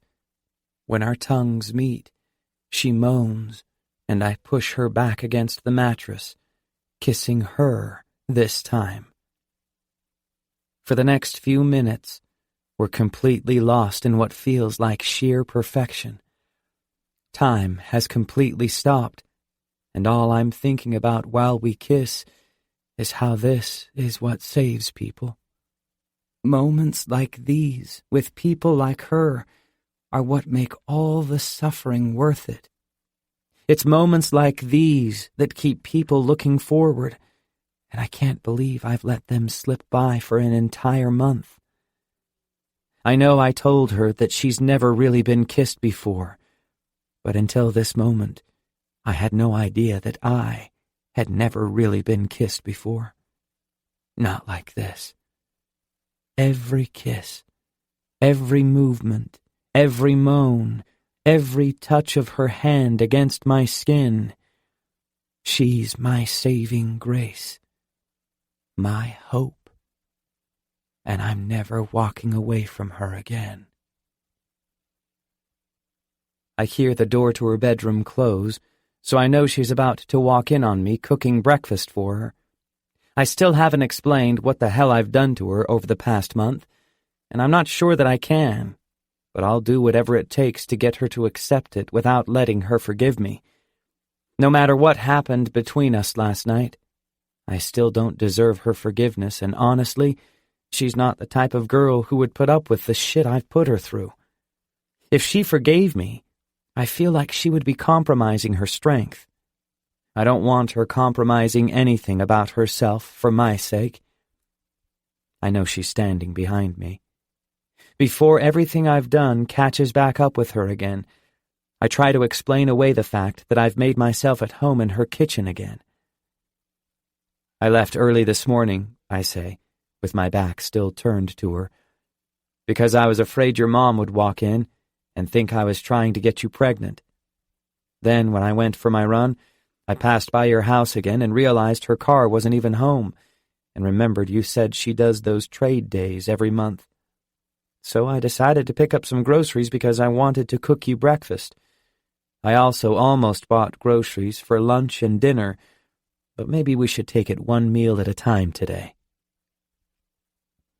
I turn around to face her, and I don't know if it's because I've spent the last few weeks having to be so far away from her or what, but she's the most beautiful thing I've ever laid eyes on.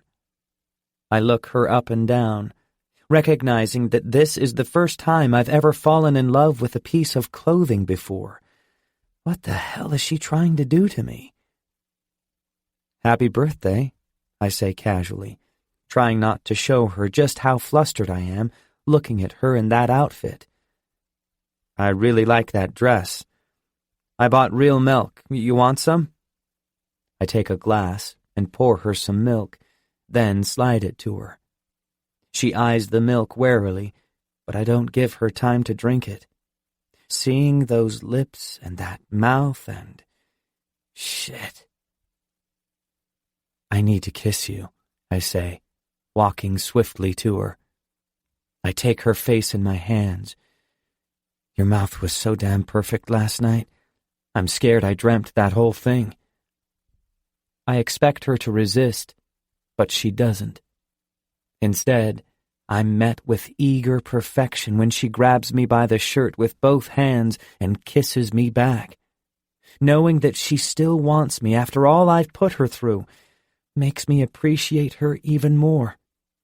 And knowing I still have a chance with her, that I'll still get to kiss her like this, it's almost too much. I separate from her and back away, smiling. Nope, didn't dream it. I face the stove again so that I can stop concentrating on her mouth long enough to make her a plate of food. I have so much I need to say to her, and I don't even know where or how to start. I fix our plates and walk them to the bar where she's seated. Are we allowed to play Dinner Quest, even though it's breakfast time? I ask her. She nods. If I get the first question. She isn't smiling. She hasn't smiled for me in over a month.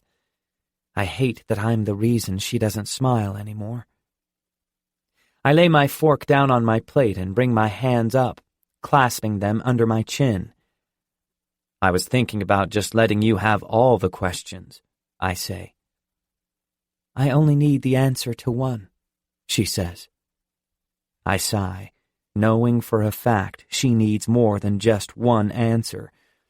But the fact that she only wants the answer to one question leads me to believe she's about to ask me about the bracelet.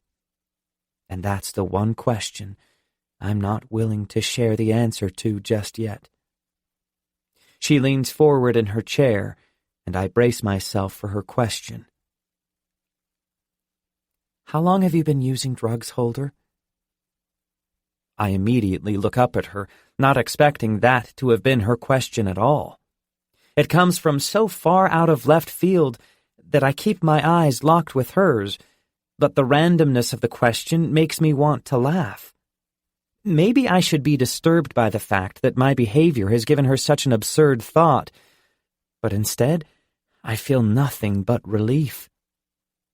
I'm trying so hard not to laugh, but the anger in her eyes is so adorable. It's adorable and beautiful and honest, and I'm so relieved. I have to look away from her because I'm trying my damnedest not to smile. She's being so serious and straightforward right now, but damn it, I can't. My smile finally gives way, and I laugh. Her eyes grow angrier, which only makes me laugh harder. Drugs? I'm trying to stop, but the more I think about how much this has affected us the entire last month, it just makes me laugh even harder. You think I'm on drugs? Her expression doesn't change at all. She's pissed. I hold my breath in an attempt to stop the laughter until I'm able to keep a straight face. I lean forward and take her hand in mine, looking her directly in the eyes. I'm not on drugs, Skye. I promise. I don't know why you would think that, but I swear. Then what the hell is wrong with you? She snaps. Shit. I hate the look on her face. She's hurt, disappointed, exhausted. I'm not sure which part of my unexplained, erratic behavior she's referring to, but I honestly have no idea how to answer that. What is wrong with me? What's not wrong with me? Can you be a little less vague? I ask her. She shrugs. Sure. What happened to us, and why are you acting like it never happened? Damn, that hurts. She thinks I just brushed everything that happened between us under the rug? I want to tell her everything. I want to tell her how much she means to me, and how this has been one of the hardest months of my life. I want to tell her about Les and her and me, And how much it fucking hurts that she doesn't remember. How can she just forget such a significant part of her life? Maybe Les and I weren't as significant to her as I thought. I look down at my arm. I trace the H and the O and the P and the E, wishing she remembered. But then again, if she remembered, she'd also know the meaning behind this tattoo. She'd know that I let her down. She'd remember that everything that's happened in her life for the last 13 years is a direct result of me. I look her in the eyes and answer her with the most honest answer I'll allow myself to give her. I didn't want to let you down, Sky. I've let everyone down in my life that's ever loved me. And after that day at lunch, I knew I let you down too. So, I left you before you could start loving me. Otherwise, any effort to try not to disappoint you would be hopeless. Her eyes cloud with disappointment. I know I'm being vague again, but I can't tell her. Not right now. Not until I know for sure that she'll be okay. Why couldn't you just say it, Holder? Why couldn't you just apologize?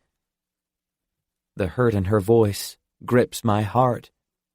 I look her directly in the eyes so she'll see how important it is to me that she never accepts how I treated her. I'm not apologizing to you, because I don't want you to forgive me. She immediately squeezes her eyes shut, trying to hold back tears. Nothing I can say could make her feel better about what happened between us. I release her hand and stand up, then walk to her and pick her up. I set her down on top of the bar so that we're at eye level. She may not believe the words that come out of my mouth, but I need her to feel me. I need her to see the sincerity in my eyes and the honesty in my voice so she'll know I didn't mean to hurt her. I only wanted to protect her from feeling this way, but I've only made it worse. Babe, I screwed up. I've screwed up more than once with you, I know that. But believe me, what happened at lunch that day wasn't jealousy or anger or anything that should ever scare you. I wish I could tell you what happened, but I can't. Someday I will, but I can't right now, and I need you to accept that. Please. And I'm not apologizing to you, because I don't want you to forget what happened, and you should never forgive me for it. Ever. Never make excuses for me, Sky. She's taking in every word I'm saying, and I love that about her. I lean in and kiss her, then pull back and continue saying what I need to say while she's still willing to hear me out. I told myself to just stay away from you and let you be mad at me, because I do have so many issues that I'm not ready to share with you yet. And I tried so hard to stay away, but I can't. I'm not strong enough to keep denying whatever this is we could have. And yesterday in the lunchroom, when you were hugging Brecken and laughing with him, it felt so good to see you happy, Sky. But I wanted so bad to be the one who was making you laugh like that. It was tearing me up inside that you were thinking that I didn't care about us, or that spending that weekend with you wasn't the best weekend I've ever had in my life. Because I do care, and it was the best. It was the best fucking weekend in the history of all weekends. I run my hands down her hair to the base of her neck and brush her jawline with my thumb. I have to take in a calming breath to say what I want to say next, because I don't want to scare her. I just need to be honest with her. It's killing me, Sky, I say quietly. It's killing me because I don't want you to go another day without knowing how I feel about you. And I'm not ready to tell you I'm in love with you because I'm not. Not yet. But whatever this is I'm feeling, it's so much more than just like. It's so much more. And for the past few weeks I've been trying to figure it out. I've been trying to figure out why there isn't some other word to describe it.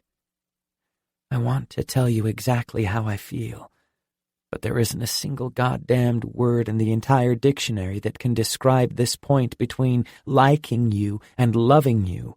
But I need that word. I need it because I need you to hear me say it. I kiss her and pull back, but she's still looking at me in disbelief. I kiss her again and again, pausing after each kiss, hoping she'll respond with something. I don't care if she slaps me or kisses me back or tells me she loves me. I just want her to acknowledge everything I said.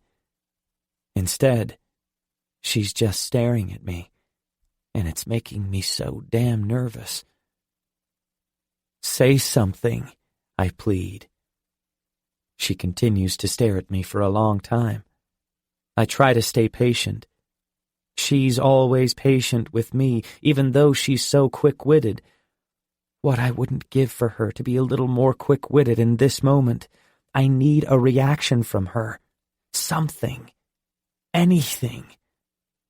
Living, she finally whispers.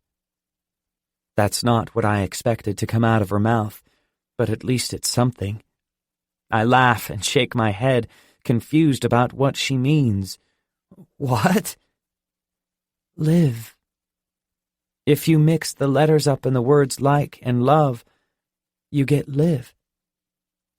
You can use that word. Not only does she get me, and not only is she smiling at me, but she just somehow gave me the one word I've been searching for since the moment I laid eyes on her in the grocery store.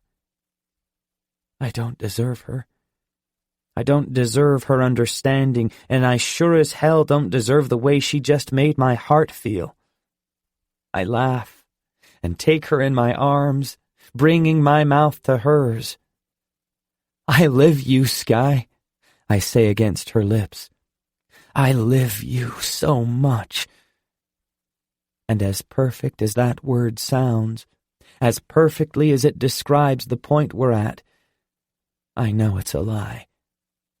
I don't just live her, I love her. I've loved her since we were kids. Chapter 34. Les. I'm not reading that letter. I'm never reading it. Ever. And I'm done writing in this fucking notebook. So I guess that means I'm done writing to you, too. H. Chapter 35. The phone rings, and before I can even say hello, Daniel starts talking.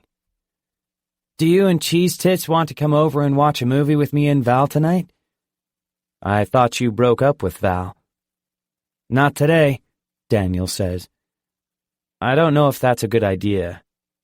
I've heard enough about Val to know that I'm not sure I feel comfortable taking Sky over there. We've only been dating 2 weeks. It is a good idea, Daniel argues. My parents leave at 8. Be here at 8:01. He hangs up abruptly, so I text Sky. Want to watch a movie with Daniel and Val tonight? I hit send and toss my phone on the bed. I walk to my closet to inspect my shirt selection, but then I remember that I don't really have much of a shirt selection. I grab a random t-shirt and am pulling it on over my head when Sky's text sounds off. 2 conditions, per Karen. I have to be home by midnight, and you can't get me pregnant. I laugh and text her back. Considering how boring you are, I'm pretty sure you'll be home in less than an hour. Does that mean you're still going to try to get me pregnant, though? Damn straight. Laugh out loud. She actually typed, laugh out loud. I really do, LOL. Then I put my phone in my pocket and head to my car. I've never really had a conversation with Val before, and tonight is no exception. Sky and I are on the couch in front of the TV in Daniel's basement. Daniel and Val are in the chair, and they're completely mauling each other, making me question why Daniel would even want us here in the first place, if this is all they're gonna do. Sky and I are watching them uncomfortably. It's hard to pay attention to the TV when there's actual slurping occurring.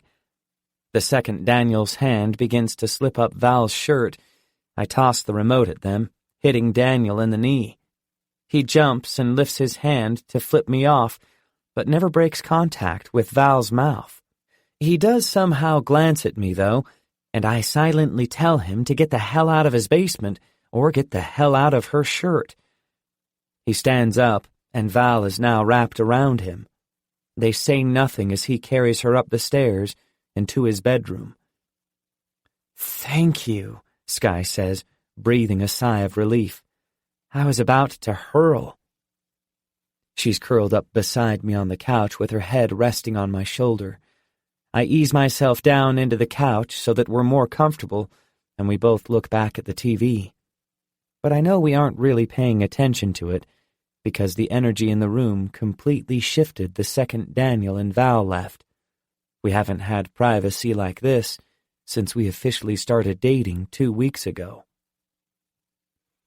Her hand is in mine, and they're clasped together, resting on her thigh. She's not wearing the dress that completely melted me the first time I saw her in it, but she is wearing a dress, and I love this dress just as much as the other dress. I wish she were wearing jeans, though. I overheard Les talking with one of her friends once when we were 16. They were about to go on a double date, and the friend was explaining to Les the rules of make-out clothes. She said if Les just wanted to kiss the guy, she needed to wear jeans because the guy would be less likely to slip his hand where he shouldn't. Then she told Les if she planned to move past first base, then a skirt or a dress was the way to go. Easy access, she said.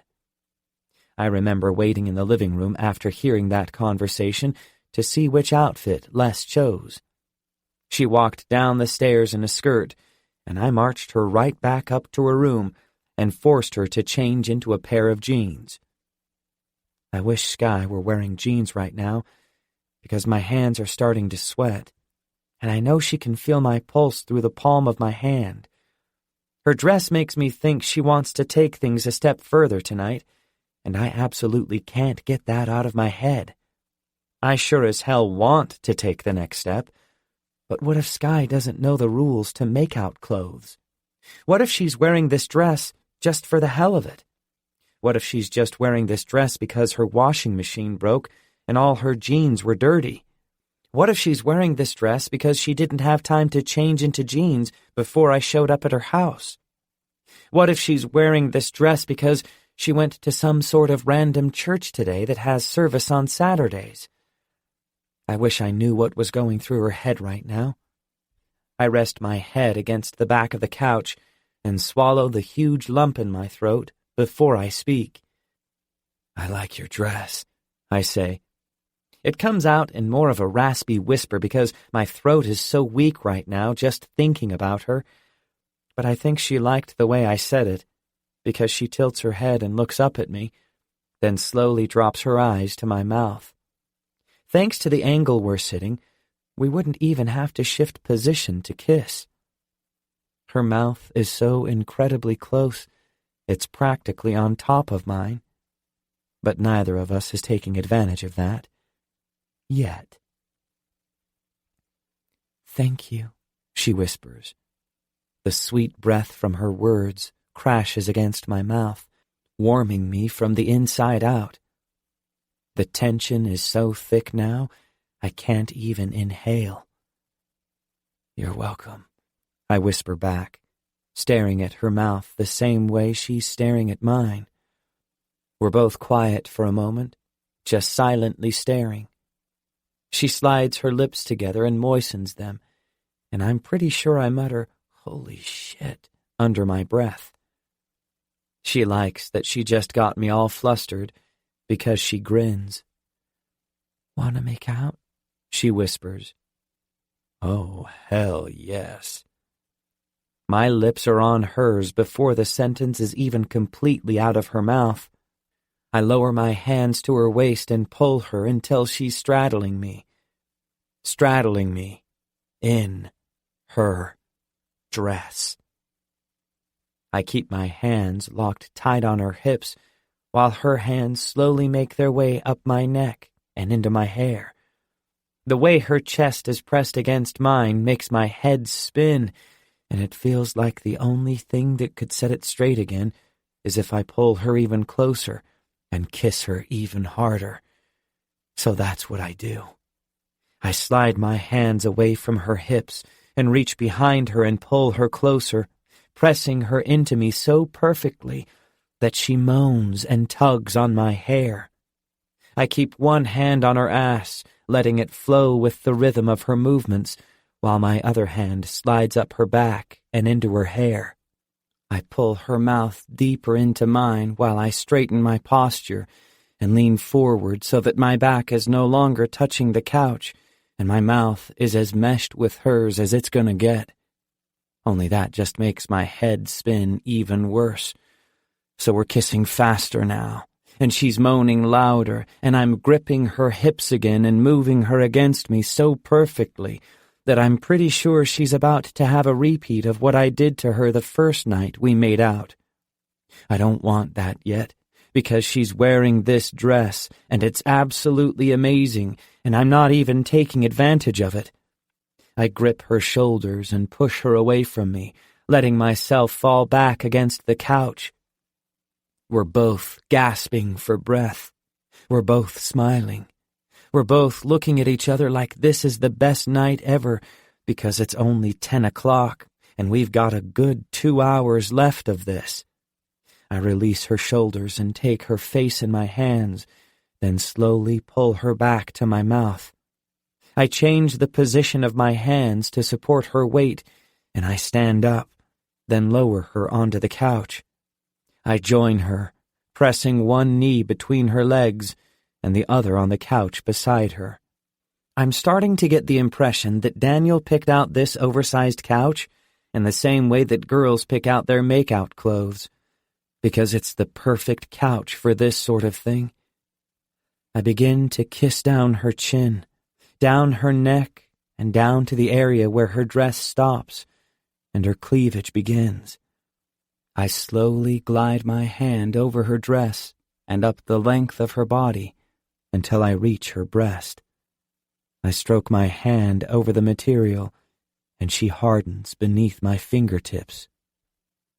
Oh my God, I fucking love tonight. I groan and grab her breast a little harder, and she moans, arching her back, pressing more of herself against my hand. I claim her mouth with mine and continue kissing her until we have to break for air again. I press my cheek against hers. My lips are right next to her ear. "Sky," I whisper. She inhales a quick breath. "Yeah?" I inhale a slow one. "I live you." She exhales. "I live you, Dean Holder." I exhale, and inhale, and exhale. I repeat that sentence silently in my head. "I live you, Dean Holder." It's the first time I've heard her say Dean. It's also the first time I've ever had my heart impaled by a word before. I lift away from her cheek and look down at her. "Thank you." She smiles. "For what?" "For being alive," I think to myself. "For being you," I say out loud. Her smile fades, and I swear she looks right through my eyes and straight into my soul. "I'm good at being me," she says, "especially when I'm with you." I stare at her for several seconds. Then I have to lower my cheek to hers again. I want to kiss her, but I keep my cheek pressed firmly against hers because I don't want her to see the tears in my eyes.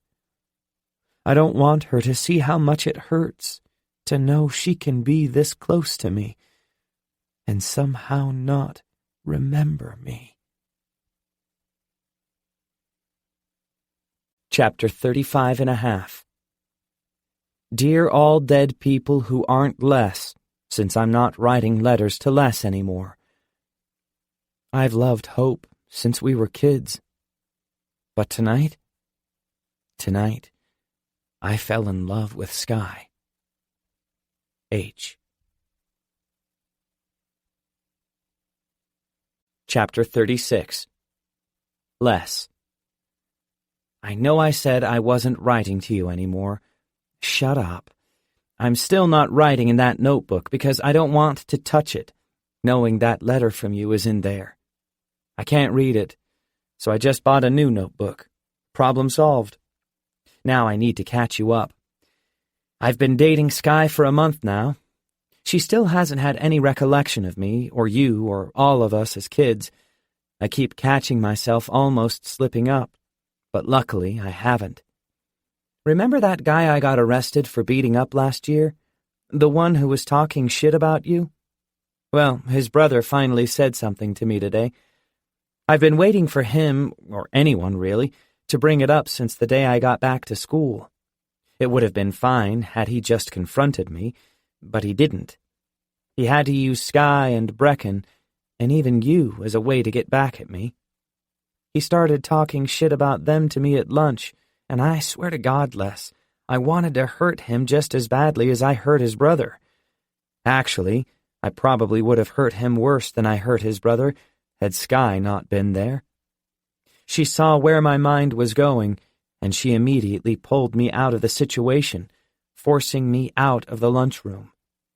When we made it to my car in the parking lot, I just completely broke down on her. It was like the entire past year of my life was repeatedly punching me in the gut, and I just had to get it out. I told Sky everything I was feeling, and for the first time since it happened, I admitted to myself, and out loud, that I was the one in the wrong. And I also admitted for the first time that you were in the wrong. I told Sky how pissed I was at you, how angry I've been since the second I walked in and found you lifeless in your bed.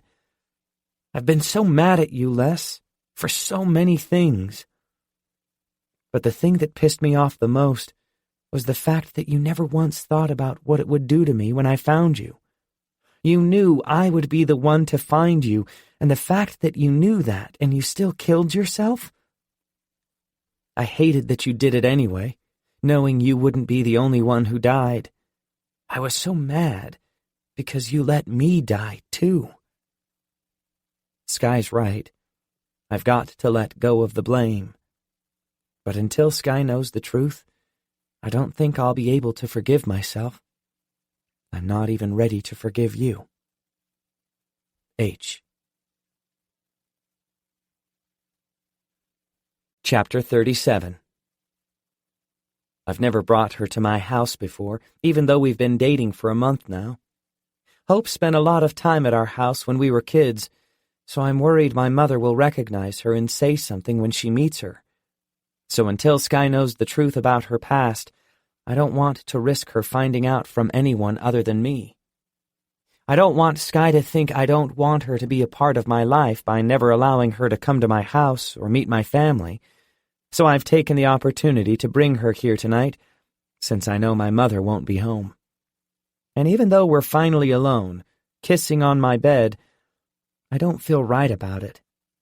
The night didn't start out well, and the guilt from everything that has happened up to this point is in the forefront of my mind, even though I'd rather my mind be focused on the moment.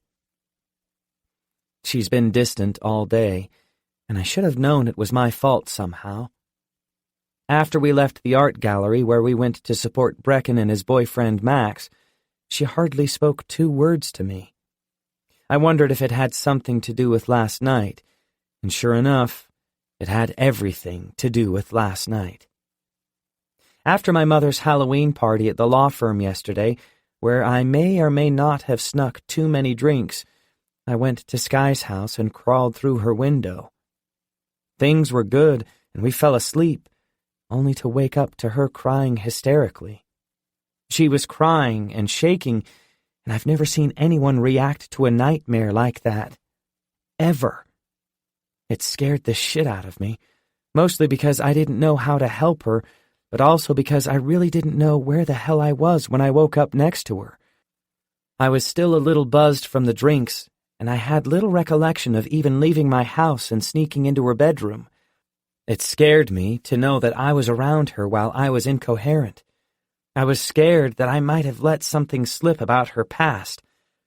I held her until she stopped crying, but then I left because I could still feel the effects of the alcohol, and I really didn't want to say something to screw all this up.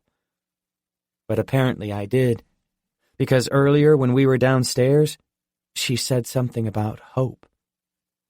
She said her name, and it completely stunned me, knocked the breath out of me, and if I wasn't trying my damnedest to act like I didn't know what she was talking about, it would have knocked me to my knees. But I let her explain herself, and it turns out my fears were dead on about being around her while I wasn't completely coherent. Apparently I mumbled Hope's name instead of Sky's, and for the entire past day she's been making herself sick about it. She's been thinking Hope was someone else entirely, and the thought of her thinking I would want or need or even entertain the thought of another girl just completely breaks my heart. So right now, I'm doing everything I can to show her that she's the only girl I think about. Just her. I'm kissing her, propped up on my hands and knees, attempting to avoid making her feel like I brought her here for anything other than to just spend time with her. But she is wearing a dress again. After those 2 hours in Daniel's basement, I think we were both pretty impressed with how well my hands and her dress became acquainted. We were also pretty impressed with how well my hands and the clothing under her dress became acquainted. But now, here she is, wearing a dress again. And we passed quite a few firsts on that couch 2 weeks ago. So much so that it pretty much only leaves one more first to pass tonight, and the fact that she knows that, and I know that, and she's still wearing a dress, has my mind jumbled and my heart racing. It also didn't help matters that before we made it up here to the bedroom, we were making out on the stairs, and she blurted out the fact that she was a virgin. I already knew she was a virgin, but just the fact that she was thinking about it while I was kissing her, to the point that she actually blurted it out loud, leads me to believe that she just wanted to warn me for when we got to that point.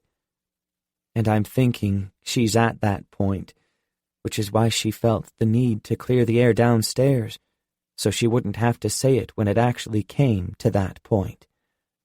To the point it's at right now. The point at which I'm thanking the angels and the gods and the birds and the bees and sweet baby Jesus that she's wearing this dress. If there's one thing that can ease my guilt and allow me to focus solely on her for the time being, it's this dress. Holy shit, Sky, I say, kissing her madly. God, you feel incredible. Thank you for wearing this dress. I kiss down her chin until my lips meet her neck. I really like it. Your dress. I continue kissing her neck, and she tilts her head back, allowing me easier access. I drop my hand to her thigh and run it up under her dress. When I reach the top of her thigh, I desperately want to keep going, but the fact that she's allowed me there once before doesn't mean I'm allowed there right now. But apparently I am, because she twists her body more toward mine, directing my hand to keep heading where it's heading. Her hands crawl up my back, just as my hand greets the panties lining her hip. I slip my fingers underneath the lining and begin to tug at the same time she pulls on my shirt. She begins to pull it over my head, and I'm forced to move my hand away. I squeeze her thigh, not wanting to have to pull back, but I'm pretty sure I want my shirt off just as much as she wants it off. As soon as I lift up onto my knees, away from her, she whimpers. The sound makes me smile, and after my shirt is off, I bend forward and kiss the corner of her lips. I bring my hand to her face and gently stroke her hairline, watching her. I know we're about to pass the most significant first of all, and I want to memorize everything about this moment. I want to remember exactly what she looks like, lying beneath me. I want to remember exactly what she sounds like the moment I'm inside her. I want to remember what she tastes like, and what she feels like, and what she... "Hold her," she says breathlessly. "Sky," I say, mimicking her. I don't know what she's about to say, but whatever it is, it can wait a few seconds, because I need to kiss her again. I dip my head and part her lips until our tongues meet. We kiss slowly while I memorize every inch of her mouth. "Hold her," she says again, pulling away from my mouth. She brings her hand to my cheek and looks up into my eyes. "I want to. Tonight. Right now." "Right now." She said, "right now." That's nice, because I conveniently don't have any prior engagements right now. I can do right now. "Sky," I say, wanting to make sure she's not doing this just to benefit me. "We don't have to. I want you to be absolutely positive it's what you want. Okay? I don't want to rush you into anything." She smiles and strokes her fingernails up and down my arms. "I know that, but I'm telling you I want this. I've never wanted it with anyone before, but I want it with you." There's no doubt in my mind that I want her. I want her right now, and she obviously wants me too. But I can't help but feel guilty knowing I'm still deceiving her. I haven't told her the truth about us, and I feel like if she knew, she wouldn't be making this decision. I'm about to pull away from her until she places her hand on my cheeks and lifts herself off the bed until her lips are touching mine. This isn't me saying yes, hold her. This is me saying please. What was it I was thinking just now? Something about waiting? Fuck that. Our lips collide and I groan, pushing her back against the bed. "We're really doing this?"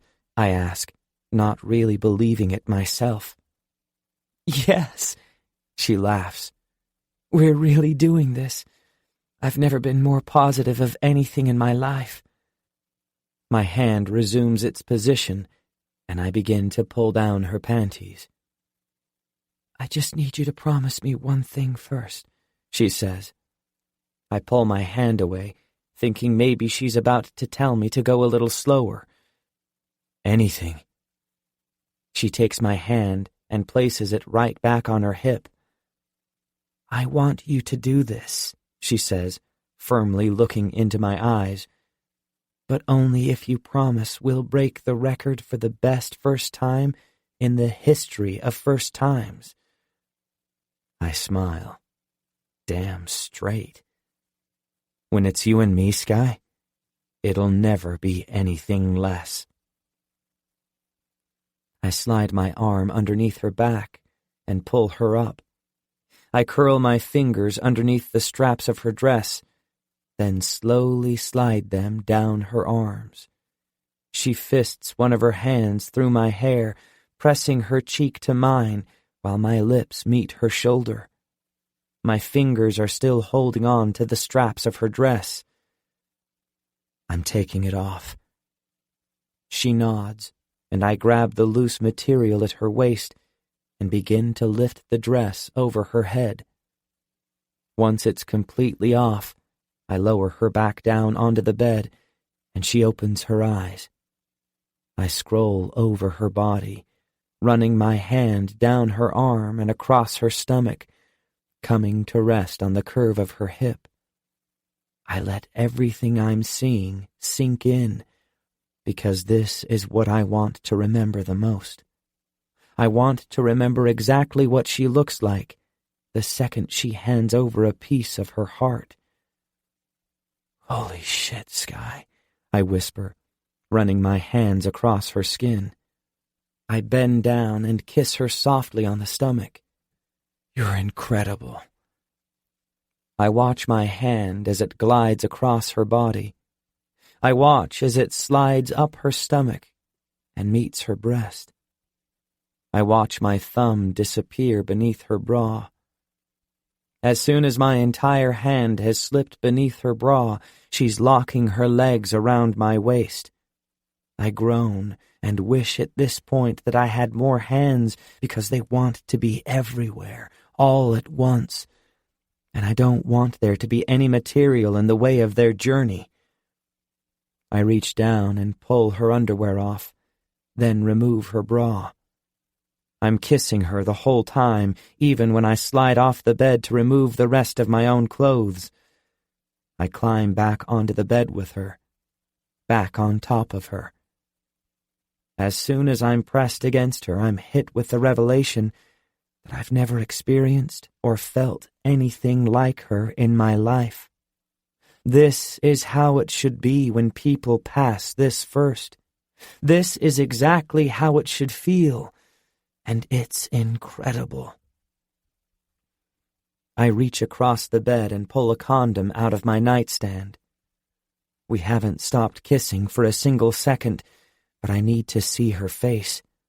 I need to see that she wants me to be inside her as much as I want to be inside her. I grab the condom and lift up onto my knees. I open it, but before I put it on, I look down at her. Her eyes are closed tightly, and her eyebrows are drawn together. "Sky?" I say. I want her to open her eyes. I just need one final look of reassurance from her, but she fails to open her eyes. I lower myself on top of her again, stroking her cheek. "Babe," I whisper, "open your eyes." Her lips begin to tremble, and she pulls her arms up, crossing them over her eyes. "Get off me," she whispers. My heart sinks, not knowing what I did wrong. I've done everything I could to make this right, but it's obviously gone wrong somewhere, and I have no idea where. I sit up on my knees and scoot away from her, just as a violent sob breaks from her. She twists away from me and hugs her arms, covering herself. "Please," she cries. "Sky, I stopped," I say, stroking her arm. She pushes my hand away with her own, and her whole body starts to shake. Her lips are moving, and she's speaking under her breath, but I can't hear what she's saying. I lean forward to try and hear what she's trying to tell me. 28, 29, 30, 31. She's counting in rapid succession and crying hysterically, curling herself into a ball on my mattress. "Sky!" I say louder, trying to get her to stop. I don't know what the hell is wrong or what I did, but this isn't her, and it's starting to freak me out. She's responding like I'm not even here. I try to pull her arm away from her eyes so she'll look at me, but she starts slapping my hand away, crying hysterically. "Damn it, Sky!" I yell, frantic. I pull on her arm again, but she's fighting it. I don't know what to do or why she won't snap out of this, so I scoop her up into my arms and pull her against my chest. She's still counting and crying, and I think I might be on the verge of crying too, because she's losing it, and I have no idea how to help her. I rock her back and forth and brush the hair from her face, trying to get her to snap out of it, but she just continues to cry. I pull the sheet up and wrap it around us, then kiss her on the side of her head. "I'm sorry," I whisper, at a loss for what to do next. Her eyes flick open and she looks up at me, her whole being consumed with fear. "I'm sorry, Sky," I say, still not knowing what went wrong or why she's terrified of me right now. "I'm so sorry." I continue to rock her, still not understanding what's causing her reaction, but I've never seen eyes so terrified before, and I have no fucking clue how to calm her down. "What happened?" she cries, still looking at me with eyes full of fear. She completely checked out and she doesn't even remember doing it? "I don't know," I tell her, shaking my head. "You just started counting and crying and shaking, and I kept trying to get you to stop, Sky. You wouldn't stop. You were terrified. What did I do? Tell me, because I'm so sorry. I am so sorry. What the fuck did I do?" She shakes her head, unable to answer me. It kills me that I don't know if I did something wrong to force her so far into her own head that she lost her grasp on reality. I squeeze my eyes shut and press my forehead to hers. "I'm so sorry. I never should have let it go that far. I don't know what the hell just happened, but you're not ready yet, okay?" She nods, still holding on to me tightly. "So we didn't have sex?" she asks timidly. My heart sinks, because I realize with those words that no matter what I try to do to protect her, there's something tearing her apart. She completely checked out like I've never experienced before, and there was nothing in my power I could do to stop it. I bring my hands to her cheeks. "Where'd you go, Sky?" She looks at me confused and shakes her head. "I'm right here. I'm listening." "No, I mean earlier. Where'd you go? You weren't here with me because nothing happened. I could see on your face that something was wrong, so I didn't do it. But now you need to think long and hard about where you were inside that head of yours, because you were panicked. You were hysterical, and I need to know what it was that took you there so I can make sure you never go back." I squeeze her tight, then kiss her on the forehead. I know she probably needs to regain her bearings right now, so I stand up and pull on my jeans and t-shirt, then help her back into her dress. "I'll go get you some water. I'll be right back." I lean forward, not sure if she even wants me near her right now, but I kiss her on the lips to reassure her. I walk out of my room and head straight down to the kitchen. As soon as my elbows meet the countertop, I bury my face in my arms and muster up every ounce of willpower in me to stop myself from breaking down. I inhale several deep breaths, exhaling even bigger ones, hoping I can stay strong for her. But seeing her that helpless, and knowing there was nothing I could do to help her, it's the most disappointed in myself I've ever been. Chapter 38. I'm still leaning on the counter with my head in my hands when I hear a door close upstairs. I've been down here for several minutes now, and I don't want her to think I'm trying to avoid her, so I head back upstairs. I check the bedroom and bathroom, but she's not in either. I look at Les's bedroom door and pause before reaching down and turning the knob. She's sitting on Les's bed, holding a picture. "What are you doing?" I ask her. I don't know why she's in here. I don't want to be in here, and I want her to come back to my room with me. I was looking for the bathroom, she says quietly. I'm sorry, I just needed a second. I nod, since I apparently needed a second too. I look around the room. I haven't set foot in here since the day I found the notebook. Her jeans are still in the middle of the floor, right where she left them. Has no one been in here since she... No, I say, not wanting to hear her finish that sentence. What would be the point of it? She's gone. She nods, then places the picture back down on the nightstand. Was she dating him? Her question throws me for a second. Then I realize she must have seen a picture of Les and Grayson together. I never told her they dated. I should have told her. I step into the bedroom for the first time in over a year. I walk to the bed and take a seat next to her. I slowly scan the room, wondering why my mom and I thought it would be a better idea to just close the door after she died, rather than get rid of her things. I guess neither of us is ready to let her go just yet. I glance at Skye and she's still looking at the picture frame on Les's nightstand. I wrap my arm around her shoulders and pull her to me. She brings a hand to my chest and clenches my shirt in her fist. He broke up with her the night before she did it, I say, giving her an explanation. I don't really want to talk about it, but the only other thing left to talk about is what just happened in my bed, and I know Skye more than likely needs a little more time before we bring that up. Do you think he's the reason why she did it? Is that why you hate him so much? I shake my head. I hated him before he broke up with her. He put her through a lot of shit, Skye. And no, I don't think he's why she did it.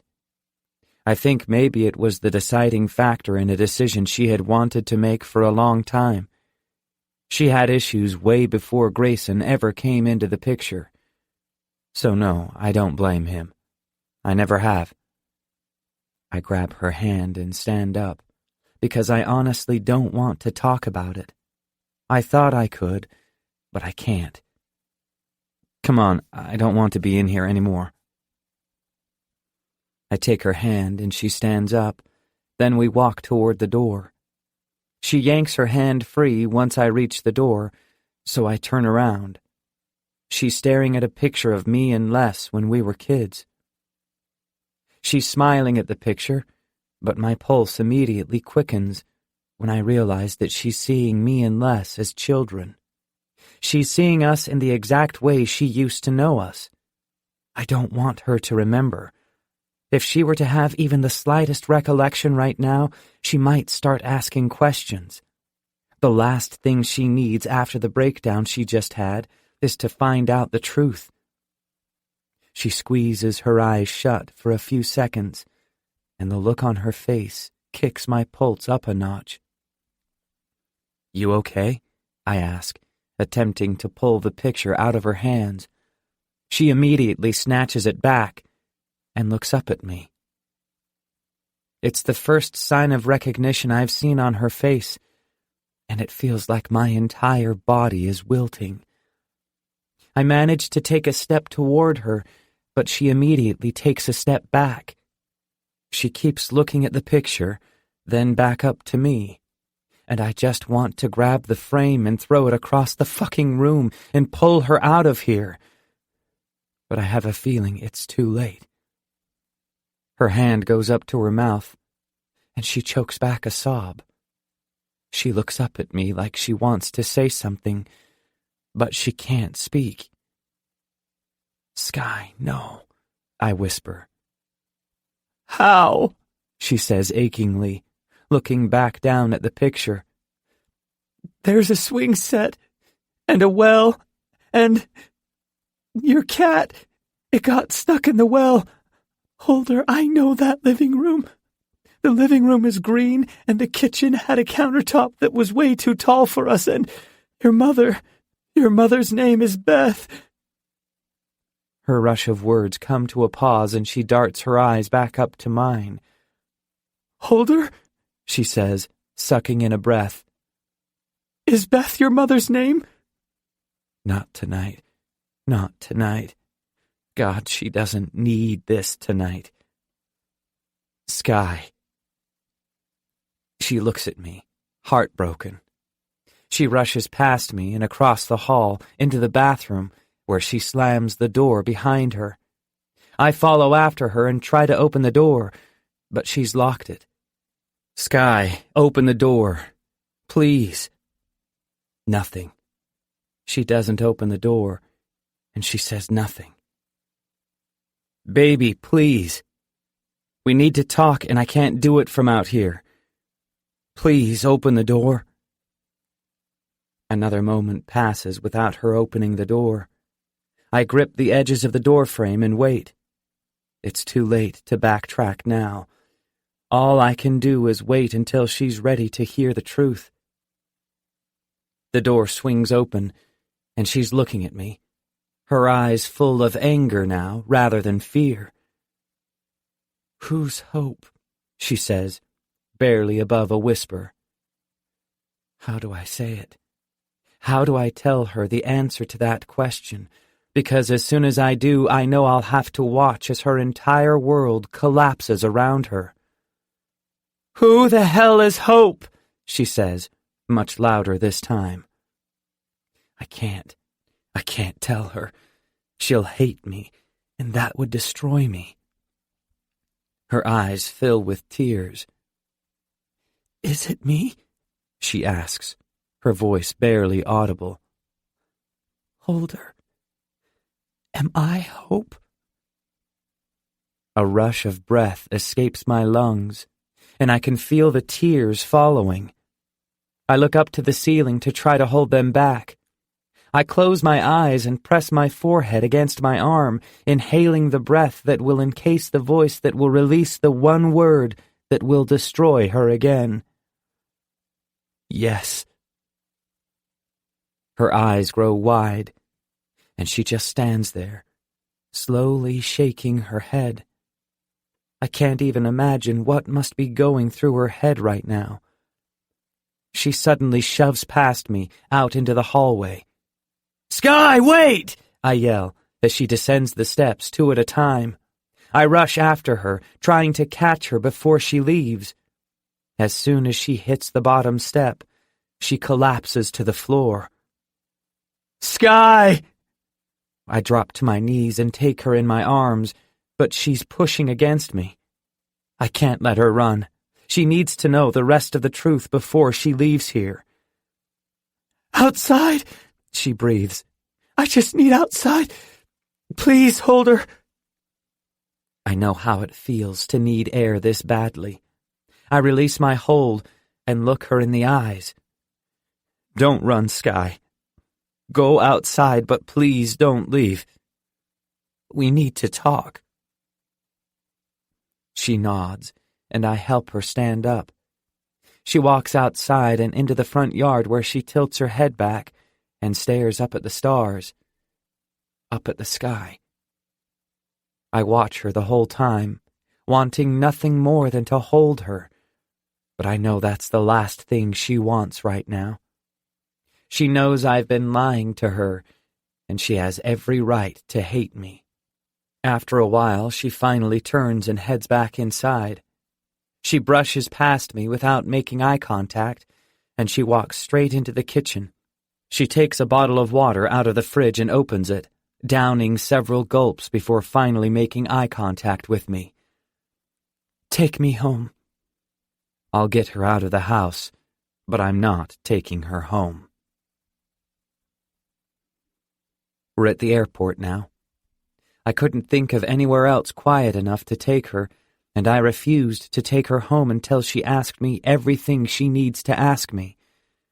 The only thing she asked me with any sincerity on the way here was why I got my tattoo.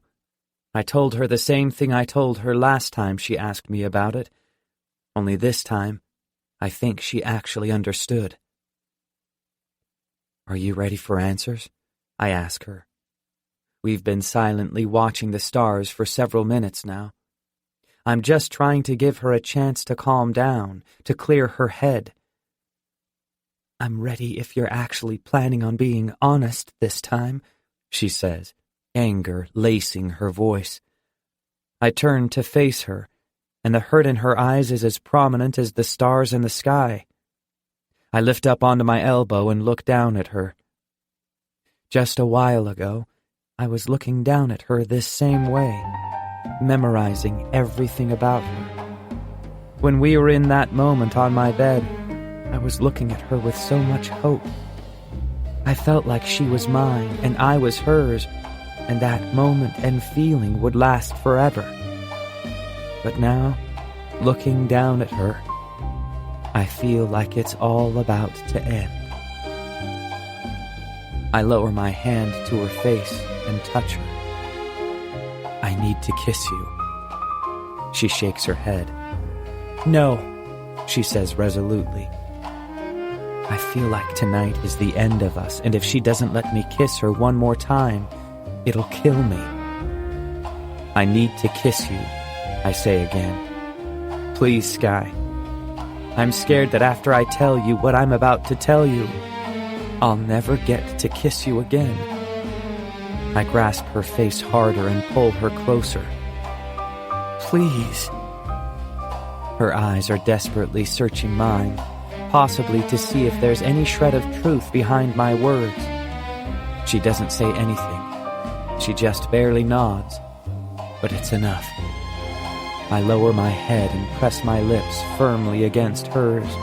She grasps my forearm with her hand and parts her lips, allowing me to kiss her more intimately. We continue to kiss for several minutes, because I don't know that either of us wants to face the truth just yet.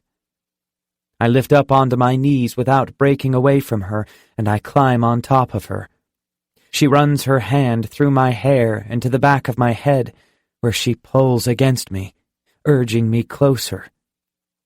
She begins to clench my shirt with her fists as a cry breaks free from her throat. I move my lips to her cheek and kiss her softly, then lower my mouth to her ear. I'm so sorry, I whisper, holding on to her with my free hand. I'm so sorry. I didn't want you to know. She pushes me off her, then sits up. She pulls her knees to her chest and buries her face in them. I just want you to talk, Holder. I asked you everything I could ever ask you on the way here. I need you to answer me now, so I can just go home, she says, sounding tired and exhausted. I stroke her hair and give her the answers she needs. I wasn't sure if you were Hope the first time I saw you. I was so used to seeing her in every single stranger our age, I had given up trying to find her a few years ago. But when I saw you at the store and looked into your eyes, I had a feeling you really were her. When you showed me your ID, and I realized you weren't, I felt ridiculous. It was like the wake-up call I needed to finally just let the memory of her go. We lived next door to you and your dad for a year. You and me and Les, we were all best friends. It's so hard to remember faces from that long ago, though. I thought you were Hope, but I also thought that if you really were her, I wouldn't be doubting it. I thought if I ever saw her again, I'd know for sure. When I left the grocery store that day, I immediately looked up the name you gave me online. I couldn't find anything about you, not even on Facebook. I searched for an hour straight and became so frustrated that I went for a run to cool down. When I rounded the corner and saw you standing in front of my house, I couldn't breathe. You were just standing there, worn out and exhausted from running, and Jesus, Sky, you were so beautiful. I still wasn't sure if you were Hope or not, but at that point it wasn't even going through my mind. I didn't care who you were. I just needed to know you. After spending time with you that week, I couldn't stop myself from going to your house that Friday night. I didn't show up with the intention of digging up your past or even in the hope that something would happen between us. I went to your house because I wanted you to know the real me, not the me you had heard about from everyone else. After spending more time with you that night, I couldn't think of anything else besides figuring out how I could spend more time with you. I had never met anyone who got me the way you did. I still wondered if it was possible, if you were her. I was especially curious after you told me you were adopted, but again I thought maybe it was a coincidence. But then, when I saw the bracelet, I need her to look me in the eyes for this, so I lift her chin and make her look at me. My heart broke, Sky. I didn't want you to be her. I wanted you to tell me you got the bracelet from your friend, or that you found it or you bought it. After all the years I spent searching for you in every single face I ever looked at, I finally found you. And I was devastated. As soon as I say the word, I regret it, because I know that isn't true. I was upset, I was overwhelmed, but I didn't even know the meaning of devastated. I sigh and finish my confession. I didn't want you to be Hope. I just wanted you to be you. She shakes her head. But why didn't you just tell me? How hard would it have been to admit that we used to know each other? I don't understand why you've been lying about it. God, this is so hard. What do you remember about your adoption? Not a lot, she says, shaking her head. I know I was in foster care after my father gave me up. I know Karen adopted me, and we moved here from out of state when I was 5. Other than that, and a few odd memories, I don't know anything. She's not getting it. That's not what she remembers at all. It's what she's been told. I move from my position beside her and sit directly in front of her, facing her. I grab her by the shoulders. That's all stuff Karen told you. I want to know what you remember. What do you remember, Sky? She breaks eye contact with me, trying to think. When she comes up empty, she looks back up at me. Nothing. The earliest memories I have are with Karen.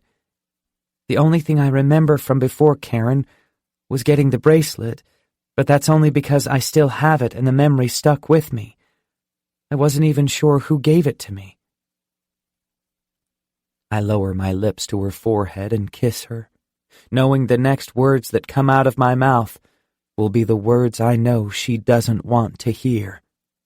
As if she can see how much this is hurting me, she wraps her arms around my neck and climbs onto my lap, holding me tightly. I wrap my arms around her, not quite understanding how she can even find it in herself to want to comfort me right now. Just say it, she whispers. Tell me what you're wishing you didn't have to tell me. I lower my head to hers, squeezing my eyes shut. She thinks she wants to know the truth, but she doesn't. If she could feel what it's about to do to her, she wouldn't want to know. Just tell me, Holder. I sigh, then pull away from her. The day Les gave you that bracelet, you were crying. I remember every single detail like it happened yesterday. You were sitting in your yard against your house. Les and I sat with you for a long time, but you never stopped crying.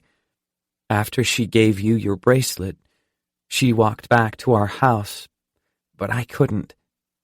I felt bad leaving you there, because I thought you might be mad at your dad again. You were always crying because of him, and it made me hate him. I don't remember anything about the guy. other than I hated his guts for making you feel like you did. I was just a kid, so I never knew what to say to you when you cried. I think that day I said something like, "Don't worry, he won't live forever," she says, finishing my sentence. I remember that day. Les giving me the bracelet and you saying he won't live forever. Those are the two things I've remembered all this time. I just didn't know it was you. Yeah, that's what I said to you. I take her face in my hands. And then I did something I've regretted every single day of my life since. Hold her, she says, shaking her head. You didn't do anything. You just walked away. I nod. Exactly. I walked to my front yard, even though I knew I should have sat back down in the grass beside you. I stood in my front yard and I watched you cry into your arms when you should have been crying into mine. I just stood there, and I watched the car pull up to the curb.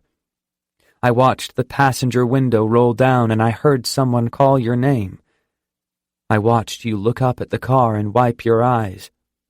You stood up and you dusted off your shorts. Then you walked to the car. I watched you climb inside, and I knew whatever was happening, I shouldn't have just been standing there. But all I did was watch, when I should have been with you. It never would have happened if I had stayed right there with you. She takes a deep breath. What never would have happened? I brush my thumbs over her cheekbones and look at her with as much calmness and reassurance as I can muster, because I know she's about to need it. They took you. Whoever was in that car, they took you from your dad, from me, from Les. You've been missing for 13 years, Hope. Chapter 39, Chapter 39 and a half, Chapter 39 and 3/4. She closes her eyes and lays her head on my shoulder. She tightens her grip around me, so I tighten mine in return. I wait. I wait for it to sink in. I wait for the tears. I wait for the heartbreak because I know for a fact it's coming. We sit in silence for several minutes, but the tears never come. I begin to wonder if everything I just said to her is even registering. Say something, I beg. She doesn't make a sound. She doesn't even move. Her lack of reaction is starting to worry me, so I place my hand on the back of her head and lower my head closer to hers. Please, say something. She slowly lifts her face away from my shoulder, and she looks at me with dry eyes. You called me Hope. Don't call me that.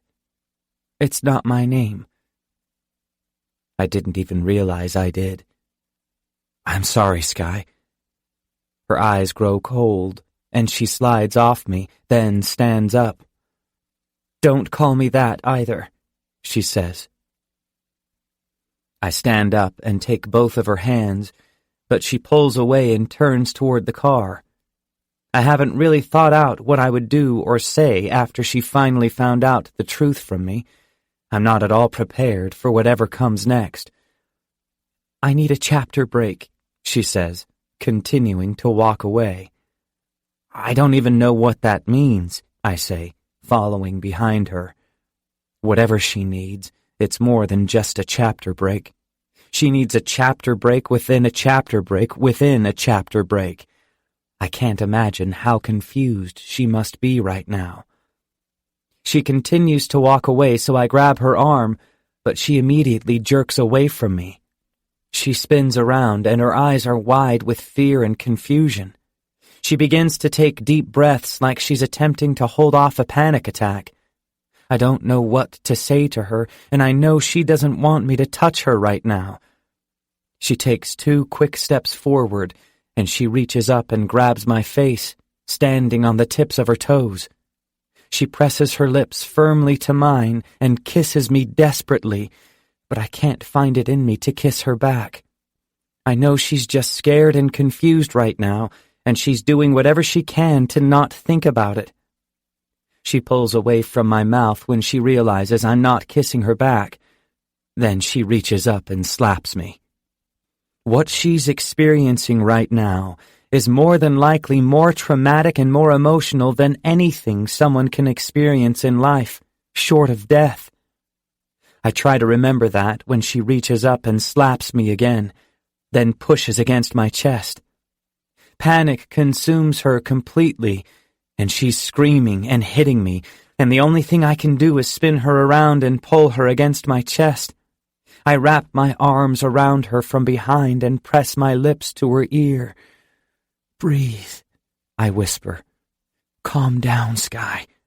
I know you're confused and scared, but I'm here. I'm right here. Just breathe." I hold her for several minutes, allowing her time to gather her thoughts. I know she has questions. I just need her mind to the point that it can handle all the answers. "Were you ever going to tell me who I was?" she asks after she pulls away from me. "What if I never remembered? Would you have ever told me? Were you scared I would leave you, and you'd never get your chance to screw me? Is that why you've been lying to me this whole time?" The questions she just asked have all been my biggest fears. I've been so scared she wouldn't understand my reasoning for not telling her. No, that's not how it was. That's not how it is. I haven't told you because I'm scared of what will happen to you. If I report it, they'll take you from Karen. They'll more than likely arrest her and send you back to live with your father until you turn 18. Do you want that to happen? You love Karen and you're happy here. I didn't want to mess that up for you. She shakes her head and laughs a disheartening laugh. "First of all," she says, "they wouldn't put Karen in jail because I can guarantee you she knows nothing about this. Second, I've been 18 since September. If my age was the reason you weren't being honest, you would have told me by now." I look down at the ground because it's too hard to look her in the eyes. "Sky, there's so much I still need to explain to you," I say. "Your birthday wasn't in September. Your birthday is May 7th. You don't even turn 18 for 6 more months. And Karen?" I walk forward and take her hands. "She has to know, Sky. She has to. Think about it. Who else could have done this?" As soon as I say it, she pulls her hands from mine and steps back like I've just insulted her. "Take me home," she says, shaking her head in disbelief. "I don't want to hear anything else. I don't want to know anything else tonight." I grab her by the hands again, and she slaps them away. "Take me home!" We're parked in her driveway, sitting silently in her car. I made her promise me she wouldn't say anything to Karen during the drive back to her house. She says she isn't going to say anything until we talk again tomorrow, but I still don't like the thought of leaving her here in the condition she's in. She pulls open the door, but I grab her hand. "Wait," I say. She pauses. "Will you be okay tonight?" She sighs and falls back against the passenger seat. "How?" she says with a defeated voice. "How can I possibly be okay after tonight?" I push her hair behind her ear. I don't want to leave her. I want to reassure her that I'm not walking away from her this time. "It's killing me, letting you go like this," I say. "I don't want to leave you alone. Can I come back in an hour?" She shakes her head no. "I can't," she says weakly. "It's too hard being around you right now. I just need to think. I'll see you tomorrow, okay? I nod, then pull my hand back and place it on the steering wheel. As much as it hurts, I need to give her what she wants right now. I know she needs time to process all the things going through her mind. To be honest, I think I need time to process it too. Chapter 40. Les. She knows. And I can't believe I just dropped her off at her house and left. I don't care if she doesn't want to be around me right now. There's no way in hell I can just leave her alone. I wish you were here right now, because I don't know what the hell I'm doing. H. I shoot straight up when I hear her scream next to me on her bed. She's gasping for breath. Another nightmare. "What the hell are you doing here?" she says. I glance down at my watch, then rub my eyes. I'm trying to sort out what all has been real in the past few hours and what all was a dream. Unfortunately, it was all real. I place my hand on her leg and scoot closer to her. Her eyes are terrified. "I couldn't leave you. I just needed to make sure you were okay." I slide my hand around her neck, and her pulse is pounding against my palm. "Your heart. You're scared." She's looking at me wide-eyed. Her chest is heaving, and the fear rolling off her is breaking me. She brings her hand to mine and squeezes it. "Hold her. I remember." I immediately turn her to face me, and I force her eyes up to mine. "What do you remember?" I ask, nervous for her answer. She begins to shake her head, not wanting to say it. I need her to say it, though. I need to know what she remembers. I nod my head, silently coaxing her to continue. She takes a deep breath. "It was Karen in that car. She did it. She's the one who took me." This is exactly what I didn't want her to feel. I hug her. "I know, babe. I know." She clings to my shirt, and I tighten my grip, but push her away as soon as her bedroom door swings open. "Sky?" Karen says, watching us from the doorway. Karen looks at me, trying to figure out why I'm here. She turns back to Sky. "Sky, what are you doing?" Sky spins back around and looks me desperately in the eyes. "Get me out of here," she begs in a whisper.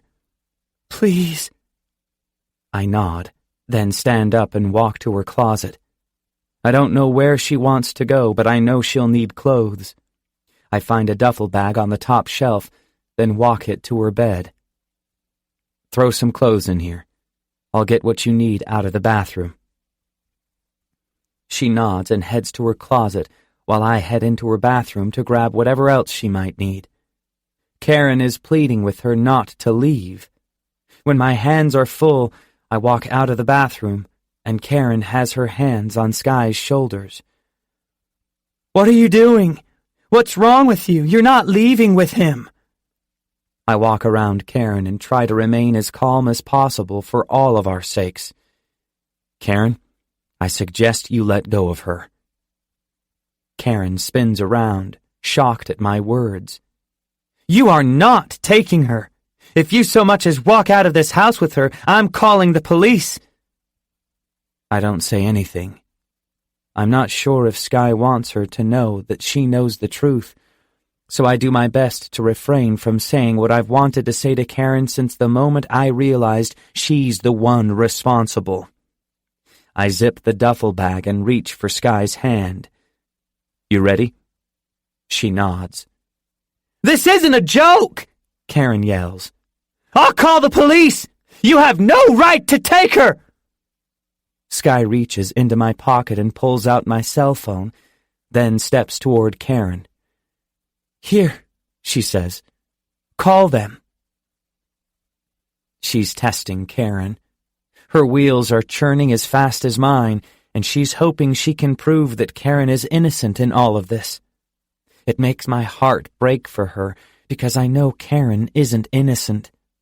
This is only going to end badly. Karen refuses to take the phone, and Sky grabs her hand and shoves the phone into her palm. "Call them! Call the police, Mom! Please!" she says. Sky's eyebrows draw apart, and she pleads desperately, one last time. "Please," she whispers. I can't watch Sky endure this for another second, so I grab her hand and lead her to the window, then help her climb out of it. Chapter 41. I lift my head off the pillow and immediately cover my eyes. The afternoon sun is so bright, it's painful. I pry my arm from around her and quietly lift off the bed. I somehow managed the whole drive to Austin last night. I don't think I could have stayed awake another minute, so I pulled over at the first hotel we could find. It was daytime when we finally made it to our room, so we both took turns showering, then crashed.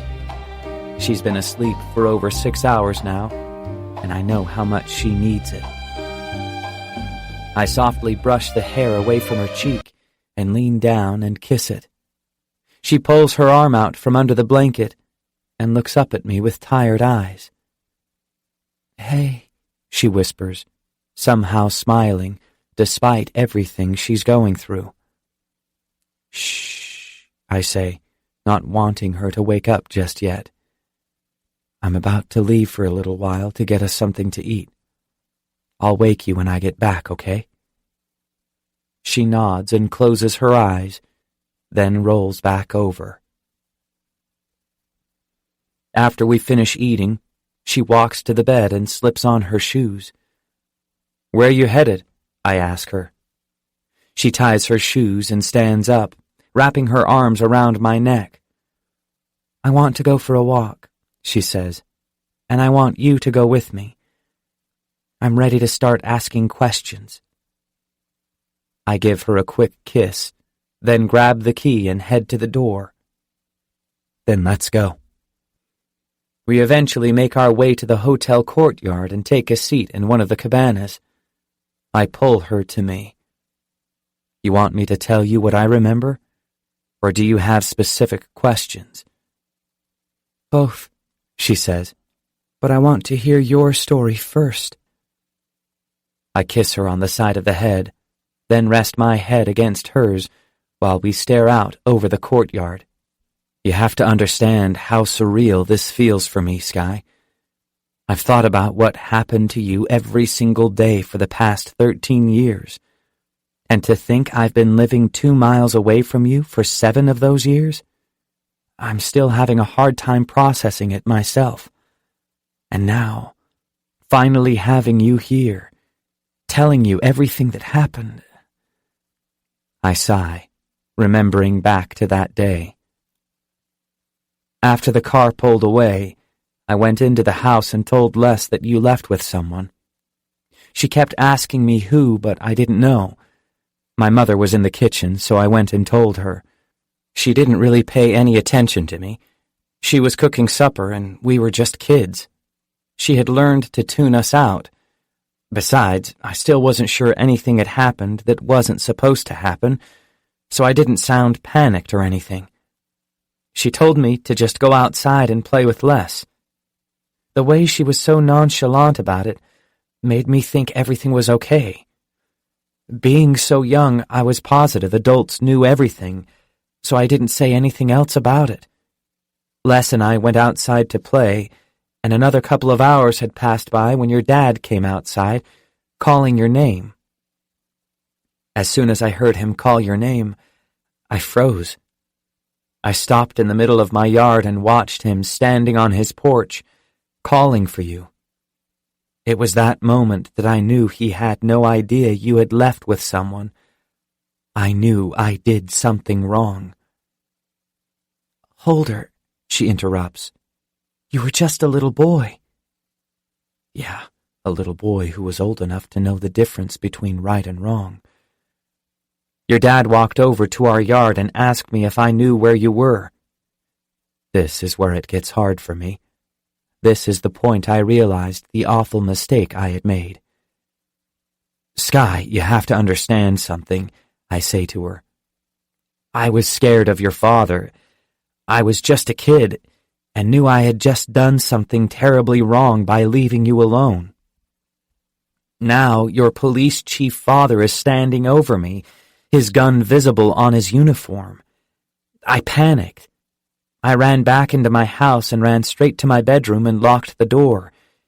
He and my mother beat on the door for half an hour, but I was too scared to open it and admit to them that I knew what happened. My reaction worried both of them, so he immediately radioed for backup. When I heard the police cars pull up outside, I thought they were there for me. I still didn't understand what had happened to you. By the time my mother coaxed me out of the room, 3 hours had already passed since you left in the car." She can feel how much this hurts me to talk about. She pulls one of her hands out of the sleeve of her shirt and places it in mine. "I was taken to the station and questioned for hours.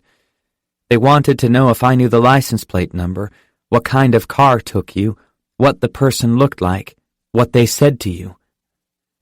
Sky, I didn't know anything. I couldn't even remember the color of the car. All I could tell them was exactly what you were wearing, because you were the only thing I could picture in my head.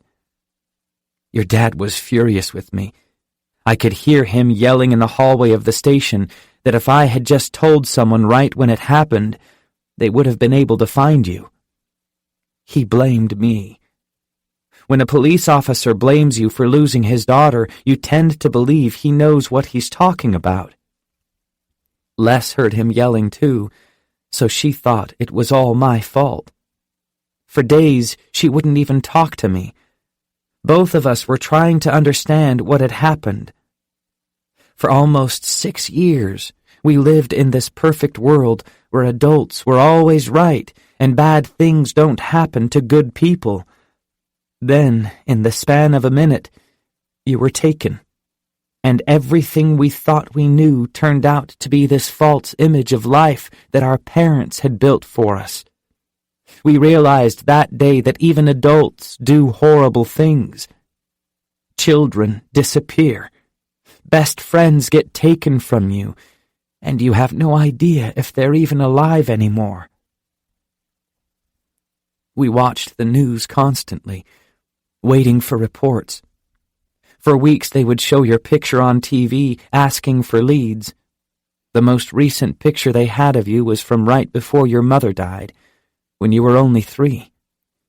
I remember that pissing me off, wondering how almost 2 years could have gone by without someone having taken a more recent picture.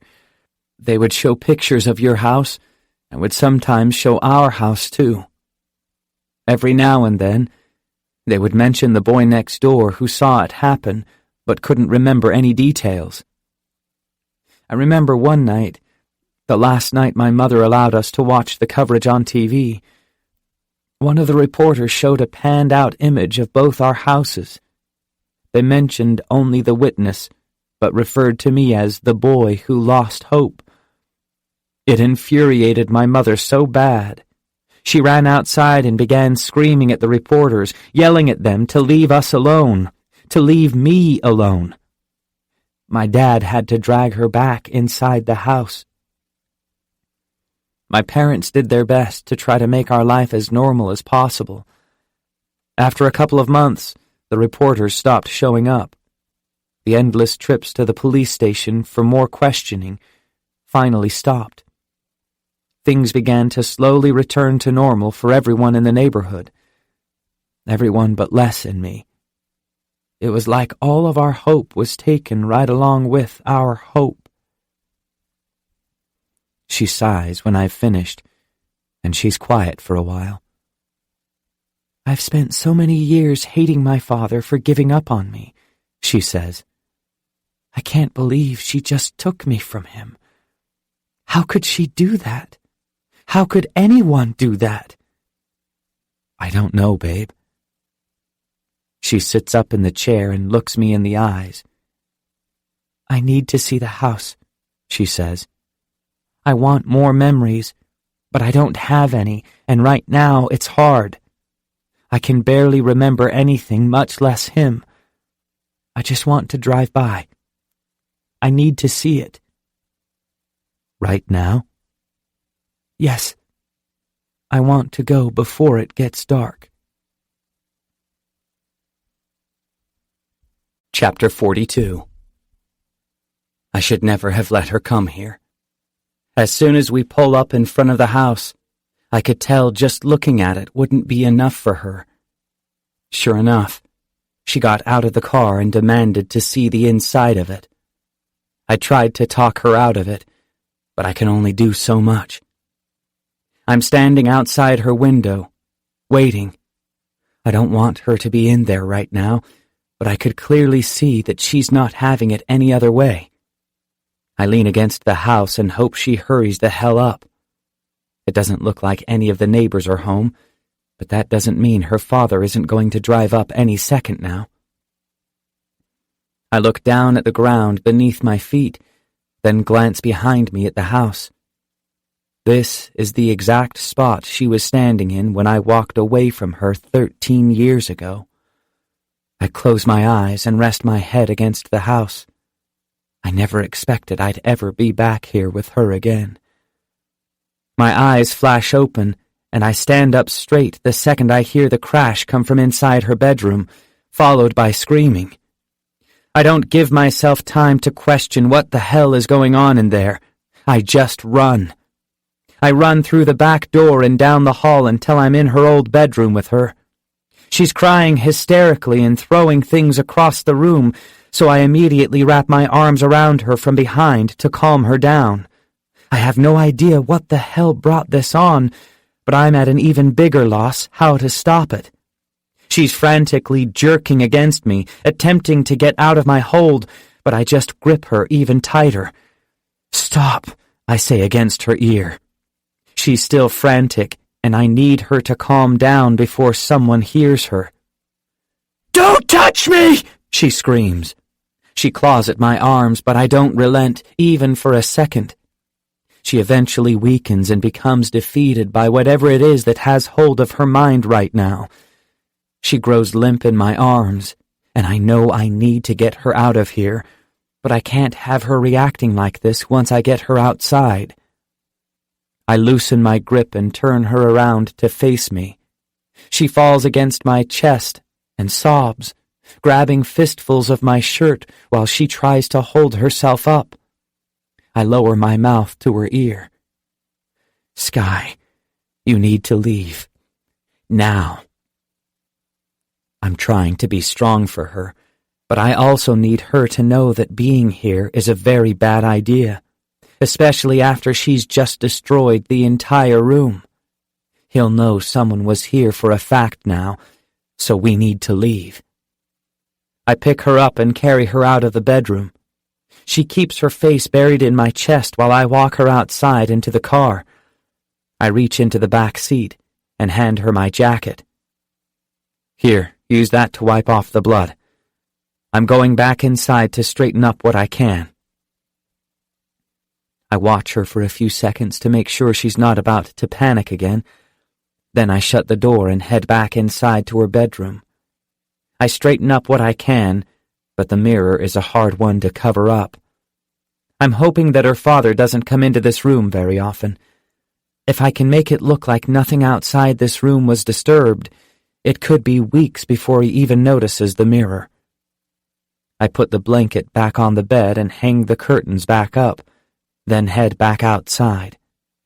When I reach the car, just the sight of her is enough to nearly bring me to my knees. This isn't her. She's scared, broken.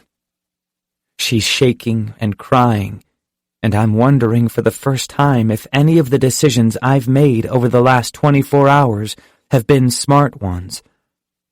I put the car in drive and pull away from the house, never wanting to see it or think about it again. I hope to hell she doesn't either. I place my hand on the back of her head, which is tucked against her knees. I run my fingers through her hair and don't move my hand away from her the entire drive back to the hotel. I need her to know that I'm here, that no matter how she feels right now, she's not alone. If I've learned anything from losing her all those years ago, or from what happened with Les, it's that I never want to let her feel alone again.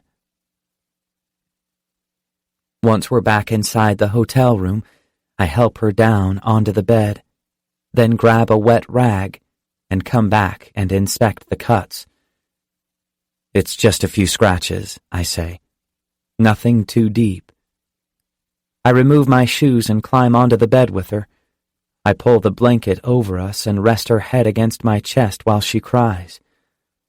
The length of time she cries and the desperation with which she's holding on to me make me hate myself for allowing this to happen to her. I was careless last night and didn't think to keep her out of Les's room. She wouldn't be experiencing any of this now had she not seen that photo. Then she would never have gone back into that house. She lifts her gaze to mine, and her eyes are so sad. I wipe away her tears and lower my mouth to hers, kissing her softly. I'm sorry. I should have never let you go inside. Hold her. You didn't do anything wrong. Stop apologizing. I shake my head. I shouldn't have taken you there. It's too much for you to deal with after just finding everything out. She lifts up onto her elbow. It wasn't just being there that was too much. It was what I remembered that was too much. You have no control over the things my father did to me. Stop placing blame on yourself for everything bad that happens to the people around you. The things he did to her? I slide my hand to the base of her neck. What are you talking about? What things did he do to you?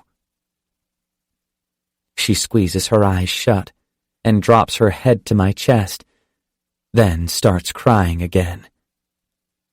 The answer she's refusing to give me right now completely rips apart my heart. No, Sky, I whisper. No. I'm overcome with several different emotions at once. I've never wanted to hurt someone like I want to hurt her bastard of a father, and if she didn't need me here with her right now, I'd be on my way back to his house. I close my eyes and can't get the thought of her as a little girl out of my head. Even when I was a little boy, I could tell she was broken, and she was the first thing I ever felt the urge to protect. And now, curled up against me, crying, the only thing I want to do is protect her from him, but I can't. I can't protect her from all the memories that are flooding her mind right now, and I'd give anything if I could. She clenches my shirt in her fists, and the sobs continue. I hold her as tightly as I can, knowing there's nothing I can do to make her pain go away, so I just hold her like I used to hold Les. I never want to let her go. She continues to cry, and I continue to hold her, and I'm trying so hard to be strong for her right now. But I'm breaking. Knowing what happened to her, and all she's had to live through, is completely unhinging me, and I have no idea how she's even able to hold up at all. After several minutes, her tears begin to soften, but they never cease. She eventually lifts her face off my chest, then slides on top of me. She closes her eyes and brings her lips to mine, Then she immediately tries to take off my shirt. I have no idea why she's doing this, so I flip her onto her back. "What are you doing?" She slides her hand behind my neck and pulls my mouth back to hers. As much as I love kissing her, this just doesn't feel right. When her hands grab at my shirt again, I push them away. "Stop it," I tell her. "Why are you doing this?" She looks at me with desperation. "Have sex with me." What the fuck? I immediately climb off the bed and pace the floor. I don't even know how the hell to respond to that, especially after what she just remembered about her father. "Sky, I can't do this," I say, pausing to look at her. "I don't know why you're even asking for this right now." She crawls to the edge of the bed where I'm standing, and she pulls up onto her knees, grasping at my shirt. "Please," she begs. "Please, Holder. I need this." I step away from her, out of her grasp. "I'm not doing this, Sky. We're not doing this. You're in shock or something. I don't know. I don't even know what to say right now." She falls back down onto the bed and begins to cry again. Damn it. I don't know how to help her. I'm completely unprepared for this. "Please," she says, looking me in the eyes. Her voice and the pain behind it is shattering me from the inside out. She drops her eyes to her hands, which are folded in her lap. "Holder, he's the only one that's ever done that to me." She lifts her eyes to mine again. "I need you to take that away from him. Please." If I had a soul before those words, it just completely broke in half. Tears fill my eyes, and I hurt for her. I hurt for her so much because I don't want her to ever have to think about that bastard again. "Please, Holder," she says again. Fuck. I don't know what to do or how to deal with all of this. If I tell her no, I'll hurt her even more. If I agree to help her by doing this, I don't know if I'll be able to forgive myself. She's looking up at me from the bed, completely broken. Her pleading eyes are waiting for my decision. And even though neither option is one I want to choose, I just go with whatever she thinks she needs right now. If I could trade lives with her, I would do it in a heartbeat, just so she'd never have to feel whatever it is she's feeling. I'll do whatever it takes to ease her pain. Whatever it takes. I walk back to her and sink to my knees on the floor. I scoot her to the edge of the bed, then I remove both our shirts. I pick her up and walk her to the head of the bed and lay her down gently. I lower myself on top of her, then wipe her tears away again. "Okay," I say to her. I know she more than likely just wants to get this over with. There's no way this moment can be what it should be. I reach to my wallet and remove a condom, then take off my pants, watching her diligently the entire time. I don't want her to panic during this like she did last night, so I watch for any signs that she's changed her mind. She's been through enough. I just want to do whatever I can to help her, and if this will help her, it's what I'll do. I kiss her the whole time I'm taking off her clothes. I don't even try to make it romantic. I just try to think whatever thoughts about her I can think that will help me get this over with faster. Once her clothes are off, I put on the condom and ease myself against her. "Sky," I say, praying she'll ask me to stop. I don't want it to be like this for her. She opens her eyes and shakes her head. No, don't think about it. Just do it, Holder. Her voice is completely emotionless. I squeeze my eyes shut and bury my face in her neck. I just don't know how to deal with all of this. I don't know if this is wrong or if it's what you really need. I'm scared if I do this, I'll make it even harder for you. She wraps her arms tightly around my neck, and she begins to cry again. Rather than release me, she just pulls me tighter and lifts her hips in a silent plea for me to keep going. I kiss her on the side of her head and give her what she needs. The moment I push into her, tears escape my eyes. She never makes a sound.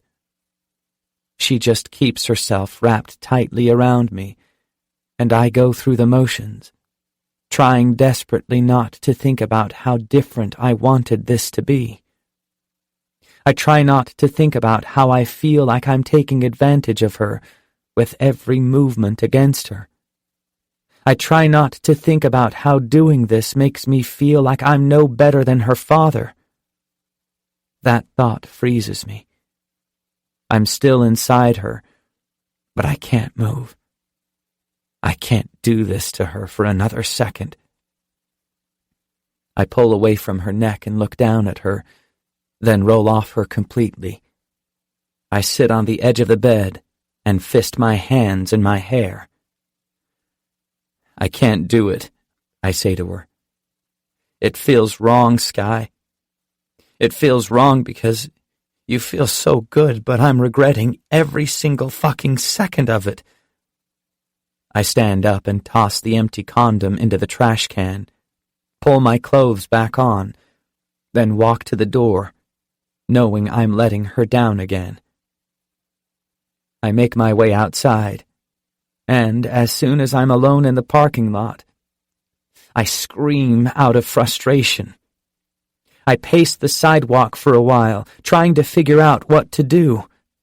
I turn and hit the building over and over, then fall against the brick wall and wonder how the hell I've let her end up here. How the hell did I allow it to ever get to this point? The last 24 hours of my life have been one huge, colossal fuck-up. And here I am, walking away from her again, doing what I do best, leaving her completely alone. Wanting to rectify at least one of my bad decisions, I immediately walk back into the hotel room.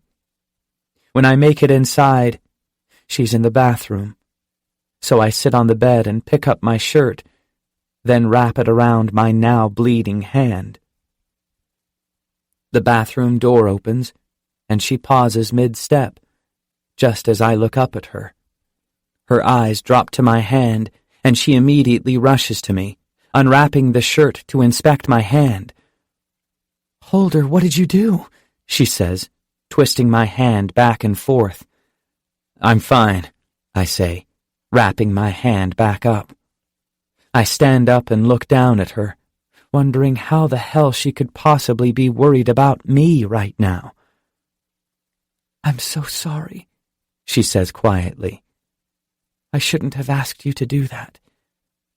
I just needed—" Jesus, she's apologizing to me? "Shut up," I say, taking her face in my hands. "You have absolutely nothing to apologize for. I didn't leave earlier because I was mad at you. I left because I was mad at myself." She nods, then pulls away from me and walks to the bed. "It's okay," she says, lifting the covers.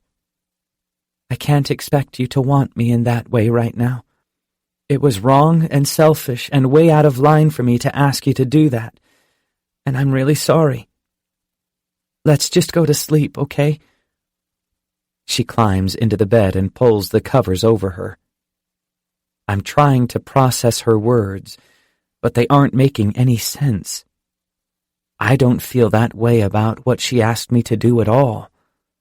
How the hell did she ever get these crazy thoughts in her head to begin with? You think I'm having a hard time with this because I don't want you? I walk to the bed and kneel next to her. Sky, I'm having a hard time with this because everything that's happened to you is breaking my fucking heart, and I have no idea how to help you. I climb onto the bed with her and pull her to a sitting position with me. I want to be there for you and help you through this, but every word that comes out of my mouth feels like the wrong one.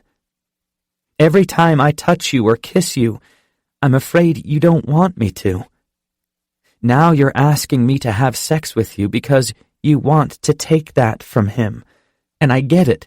I absolutely get where you're coming from, but it doesn't make it easier to make love to you when you can't even look me in the eyes.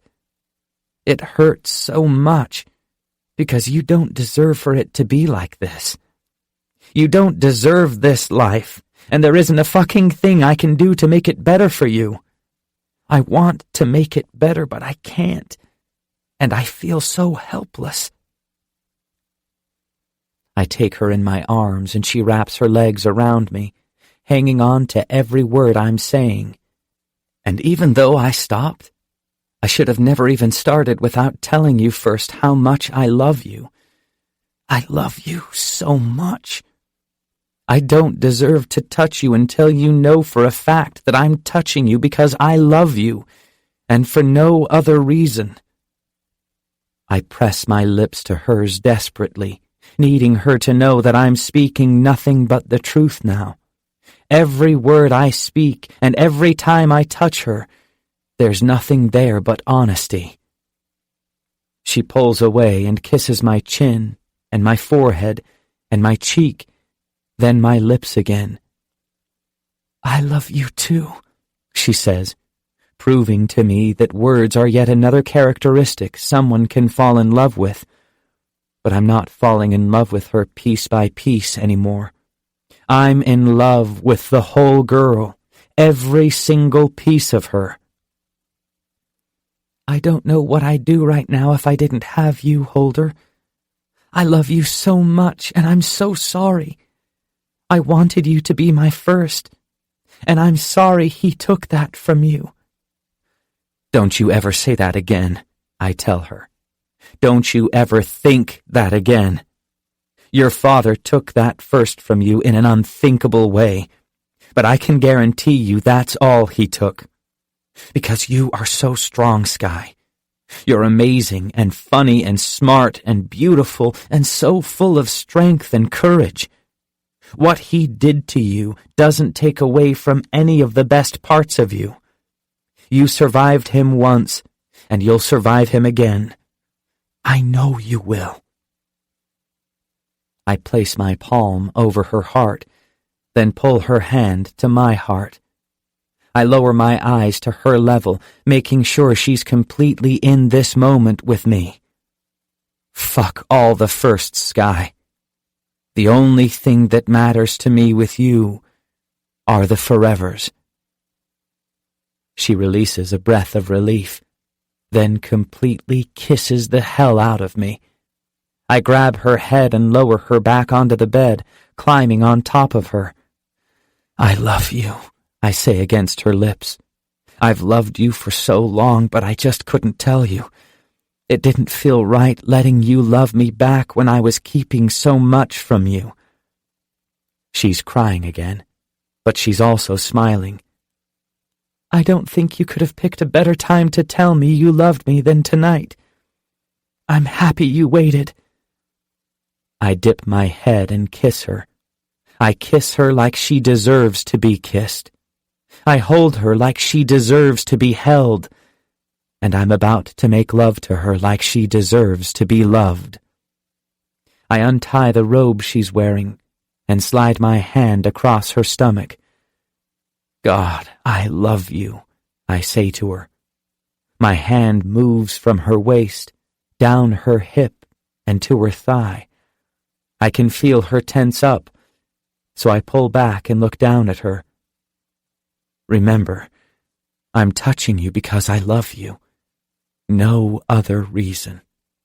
She nods and closes her eyes, and I recognize the nervousness seeping off her. I pull her robe closed and bring my hand to her face. Open your eyes, I say. She opens them and they're full of tears. You're crying. She just nods and smiles up at me. It's okay. They're the good kind of tears.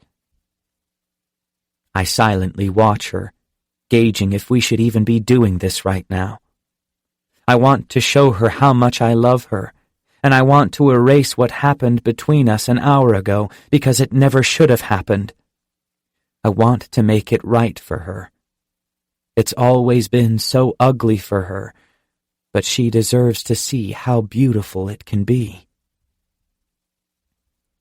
I want to make love to you, Sky, I say, lacing our fingers together. And I think you want it too. But I need you to understand something first. I lower my mouth and kiss away a falling tear. I know it's hard for you to allow yourself to feel this. You've gone so long training yourself to block the feelings and emotions out any time someone touches you. But I want you to know that what your father physically did to you isn't what hurt you as a little girl. It's what he did to your faith in him that broke your heart. You suffered through one of the worst things a child can go through at the hands of your hero, the person you idolized, and I can't even begin to imagine what that must have felt like. But remember that the things he did to you are in no way related to the two of us when we're together like this. When I touch you, I'm touching you because I want to make you happy. When I kiss you, I'm kissing you because you have the most incredible mouth I've ever seen, and you know I can't not kiss it. And when I make love to you, I'm doing exactly that. I'm making love to you because I'm in love with you. The negative feeling you've been associating with physical touch your whole life doesn't apply to me. It doesn't apply to us. I'm touching you because I'm in love with you, and for no other reason. I kiss her softly. I love you. She kisses me harder than she's ever kissed me, pulling me down to the bed with her. We continue to kiss, and she continues to allow me to explore every single part of her with my mouth and my hands. When I ready myself against her after putting another condom on, I look down at her, and she's finally looking up at me with a serene expression. The love in her eyes right now can't be mistaken, but I still want to hear her say it. Tell me you love me. She tightens her grip around me, looking me hard in the eyes. I love you, Holder, so much, she says firmly. And just so you know, so did Hope. As soon as the words leave her mouth, I'm completely consumed by a sense of peace. For the first time since the second she was taken from me, I finally know what forgiveness feels like. I wish you could feel what that just did to me. I claim her mouth with mine at the same time she completely consumes my heart. Chapter 43. When I turn my phone on, I'm flooded with texts. Several from Brecken, several from my mother. There are missed calls from Sky's phone, so I can only assume they're from Karen. I don't listen to any of the voicemails, though. I know everyone's just worried about us, especially Karen. I'm still not sure how what she did fits into the picture, but I find it hard to believe that what she did was done from a place of evil. Sky rustles in the bed, rolling over. I look down at her and lean forward to kiss her, but she turns her face away, and I kiss her cheek instead. "Morning breath," she mumbles, sliding off the bed. She heads for the shower, and I check the time. Checkout is in an hour, so I decide to gather our things. After I've got most of our things packed, she walks out of the bathroom. "What are you doing?" she asks. I glance at her. "We can't stay here forever, Sky. We need to figure out what you want to do." She rushes toward me. But I don't know yet. I don't even have anywhere to go." Her voice is full of panic, so I walk to her in order to ease her mind. "You have me, Sky. Calm down. We can go back to my house and figure this out. Besides, we're both still in school. We can't just stop going, and we definitely can't live in a hotel forever." "One more day," she says. "Please, let's just stay one more day, then we'll go. I need to try to figure this out, and in order to do that, I need to go there one more time." I don't know how she can possibly think going back to that house is in any way a good idea.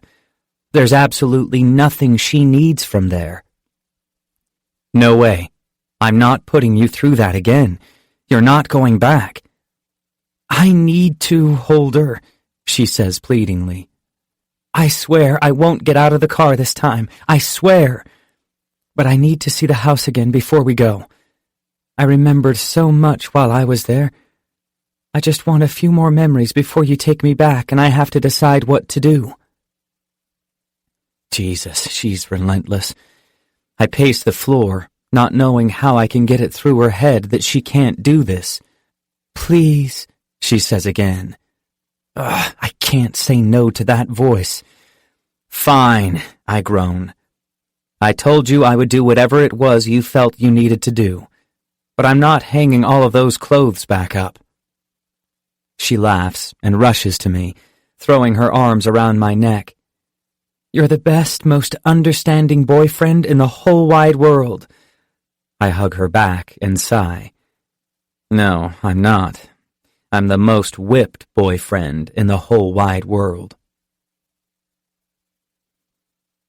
We're sitting in my car across the street from our old house, and I'm gripping the steering wheel so hard I'm afraid I might break it. Her father just pulled up into his driveway, and as mad and outraged as I've been in the past, I've never had the urge to actually kill someone until now. Just seeing him makes my stomach turn and my blood boil. I lift my hand to the ignition, knowing nothing good can come of this if I don't drive away right now. "Don't leave," she says, pulling my hand away from the ignition. "I need to see what he looks like." I sigh and fall back against the seat. She needs to hurry up and get what she needs because this is bad. This is bad, bad, bad. "Oh my God," she whispers. I turn to her, wanting to know what made her just say that. "It's nothing," she says. "He just looks familiar. I haven't had an image of him in my head at all, but if I was to see him walking down the street, I would know him." We watch as he ends a conversation on his cell phone and walks to the mailbox. "Have you had enough?" I ask her. Because I can't stay here another second without jumping out of this car and beating his ass. "Almost," she says, leaning across the seat to get a better look. I don't understand why she would even want to see him. I don't understand how she's not jumping out of this car in order to rip his balls off, because that's the only urge I have right now. After her father finally disappears inside his house, I turn and look at her. "Now?" She nods. "Yeah, we can go now." I place my hand on the ignition and crank the car, then watch in horror as she swings open the door and rushes out of the car. What the fuck? I turn the car off and swing open my door, running after her, I chase her all the way across the front yard and halfway up the porch steps. I wrap my arms around her and lift her up, then turn back to the car. She's trying to fight me and kick me, and I'm doing everything I can to get her as far away from the house as I can so he doesn't hear her. "What the hell do you think you're doing?" I say through clenched teeth. "Let go of me right now, Holder, or I'll scream. I swear to God I'll scream." I let go of her and spin her around to face me. I grip her shoulders tightly and try to shake some goddamned sense into her. "Don't do this, Sky. You don't need to face him again, not after what he's done. I want you to give yourself more time." She looks at me and begins to shake her head. "I have to know if he's doing this to anyone else. I need to know if he has more kids. I can't just let it go, knowing what he's capable of. I have to see him. I have to talk to him. I need to know that he's not that man anymore before I can allow myself to get back in that car and just drive away." I take her face in my hands and try to reason with her. "Don't do this. Not yet. We can make a few phone calls. We'll find out whatever we can online about him first. Please, Sky." I turn her toward the car, and she sighs. She finally relents and begins walking toward the car with me. "Is there a problem here?" We both spin around at the sound of his voice. He's standing at the base of the porch steps, eyeing me carefully. If I wasn't having to physically prevent Sky from falling to the ground right now, I'd be rushing him. "Young lady, is this man hurting you?" She grows limp in my arms the second he speaks to her directly. I pull her against my chest. "Let's go," I whisper. I turn her toward the car. I need to get her away from him. I just need to get her to the car. "Don't move!" he yells. Sky freezes at the sound of his voice, but I'm still trying to urge her toward the car. "Turn around!" I can't force Sky forward at this point, and there really isn't a way out of this situation. I begin to turn her around with me and keep my arm wrapped around her. She looks into my eyes, and there's more terror in them than I ever imagined a single person could feel. "Play it off," I whisper in her ear. "He might not recognize you." She nods, and we both face her father now. I'm not concerned with the fact that he may recognize me. Other than the day Hope went missing, he never spoke to me. I'm just hoping to hell he doesn't recognize her, but I know he will. A parent would recognize his own child, no matter how long it's been. He's making his way toward us, and the closer he gets, the more I see the recognition in his eyes. He knows her. Shit. He pauses when he's several feet from us and tries to look her in the eyes, but she presses herself against me and looks down at the ground. "Princess?" he says. She begins to slide out of my arms, and I look down at her. Her eyes have rolled back into her head, and she's falling. I keep a tight grip on her and ease her to the ground completely so that I can get a better grip on her. I need to get her out of here right now. I slide my hands under her arms and try to pull her up. Her father comes closer and grabs her hands to help me. "Don't you fucking touch her!" I scream. He immediately backs away, looking at me in shock. I look back down at her and grab her head, trying to bring her back to consciousness. "Baby, open your eyes. Please." Her eyelids flutter open, and she looks up at me. "It's okay," I reassure her. "You just passed out. I need you to stand up. We need to leave." I pull her to her feet and steady her against me. I give her a second to regain her strength. Her father is right in front of her now. "It is you," he says, staring at her. He looks at me, then back to Sky. Hope, do you remember me? His eyes are full of tears. Let's go, I say to her, attempting to pull her with me. She has to know how much I'm trying to refrain from attacking him right now. We need to leave. She resists my pull as her father takes another step toward her, so I pull her a step away from him. Do you? He says again. Hope, do you remember me? Sky's whole body grows tense. How could I forget you? She spits. He sucks in a breath. It's you, he says, fidgeting his hand down at his side. You're alive. You're okay. He pulls out his radio, but I take a step forward and knock it out of his hands before he can report it. I wouldn't let anyone know she's here if I were you, I say. I doubt you would want the fact that you're a fucking pervert to be front-page news. The blood drains from his face. What? He looks back at Sky and shakes his head. Hope, whoever took you, they lied to you. They told you things about me that weren't true. He takes another step forward, and I have to pull her back again. Who took you, Hope? Who was it? She begins to shake her head back and forth. I remember everything you did to me, she says, taking a confident step toward him. And if you just give me what I'm here for, I swear I'll walk away and you'll never hear from me again. He's shaking his head, not wanting to believe that she remembers. He watches her for a minute. I know he's just as caught off guard as we are. What is it you want? He asks her.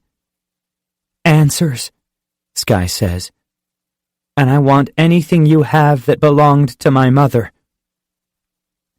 Sky reaches down to my hand, which is wrapped around her waist, and she squeezes it.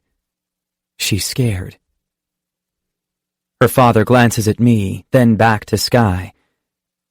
We can talk inside, he says quietly. He looks around the neighborhood nervously, making sure there aren't any witnesses. The fact that he's even looking for witnesses lights up a huge caution sign.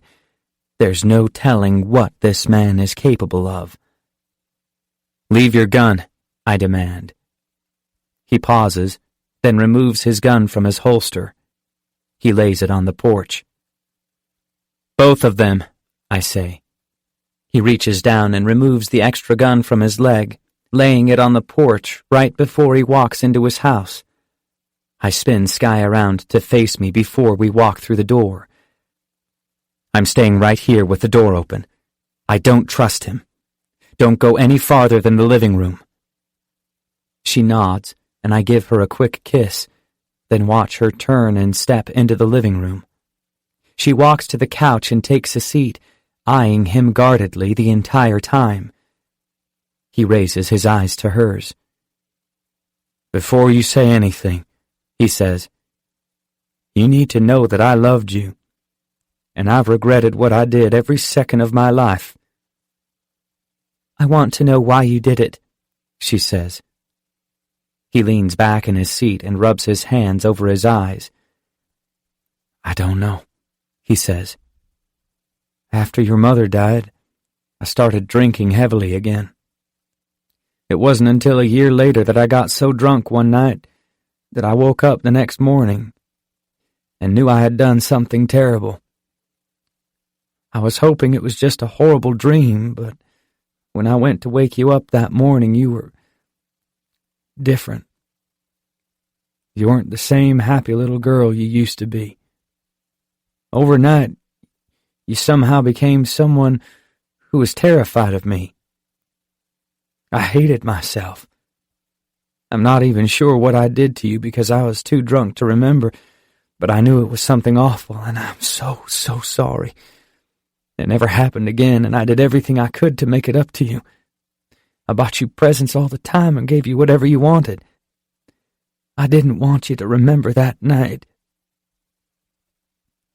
She grips her knees, and I can tell by the way she's struggling for breath that she's doing everything she can to remain calm. It was night after night after night, she says. I immediately rush to the couch and kneel next to her. I wrap my arm around her back and grip her arm so that she stays put. I was scared to go to bed, and scared to wake up, and scared to take a bath, and scared to speak to you. I wasn't a little girl afraid of monsters in her closet or under her bed. I was terrified of the monster that was supposed to love me. You were supposed to be protecting me from the people like you. The pain in her voice is heart-wrenching. I want her out of here. I don't want her to have to hear him speak.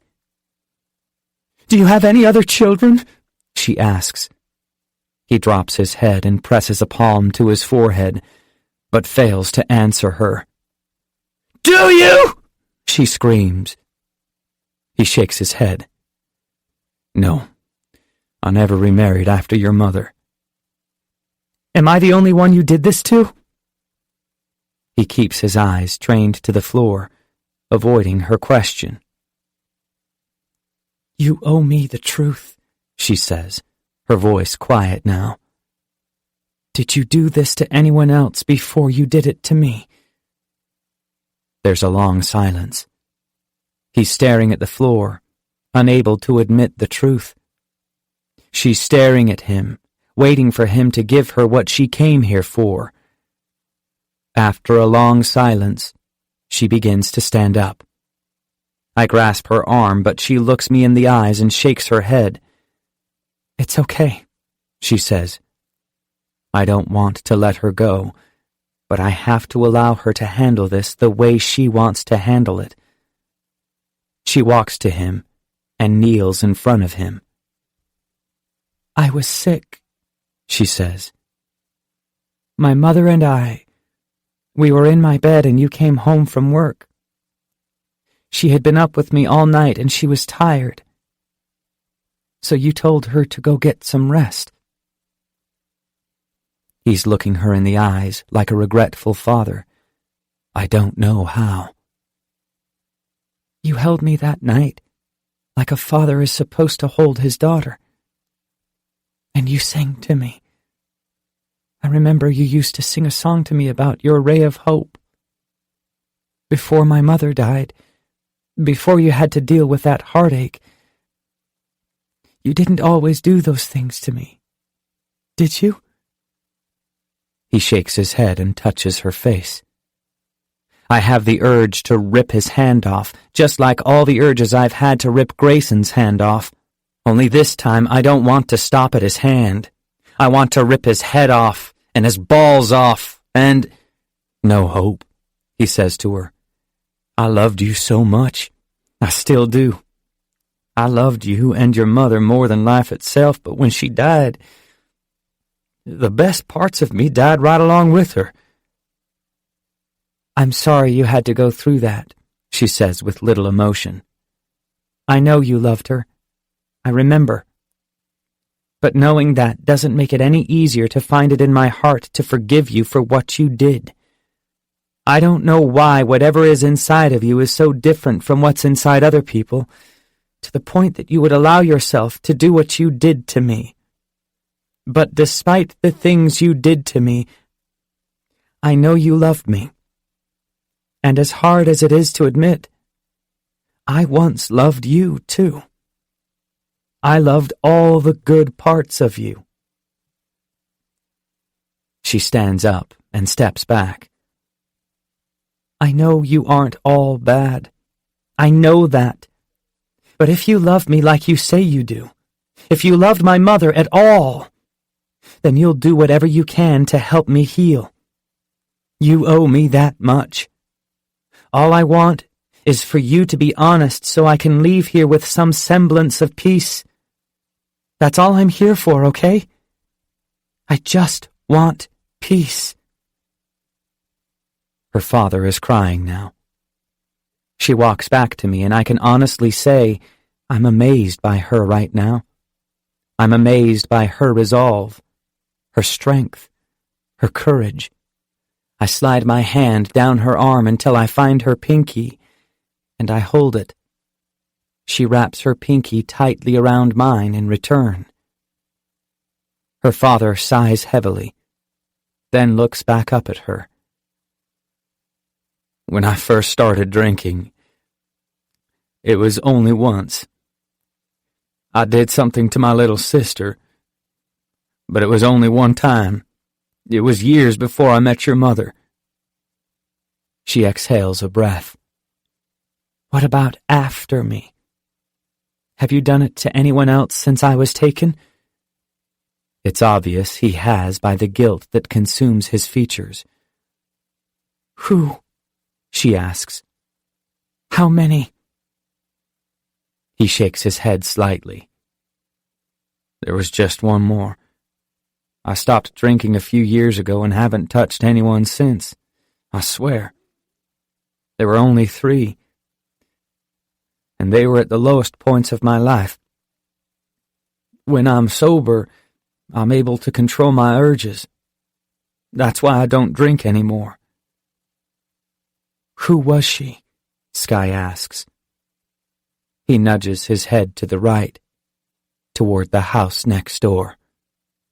Toward the house I used to live in. The house I lived in with less. I don't hear another word after that. Chapter 44. One would think that finding my sister's body was the worst thing that's ever happened to me. It wasn't. The worst thing that ever happened to me came later that night, when I had to tell my mother her daughter was dead. I remember pulling Les onto my lap, doing everything I could to make sense of what was happening. I tried to make sense of why she wasn't responding, why she wasn't breathing or talking or laughing.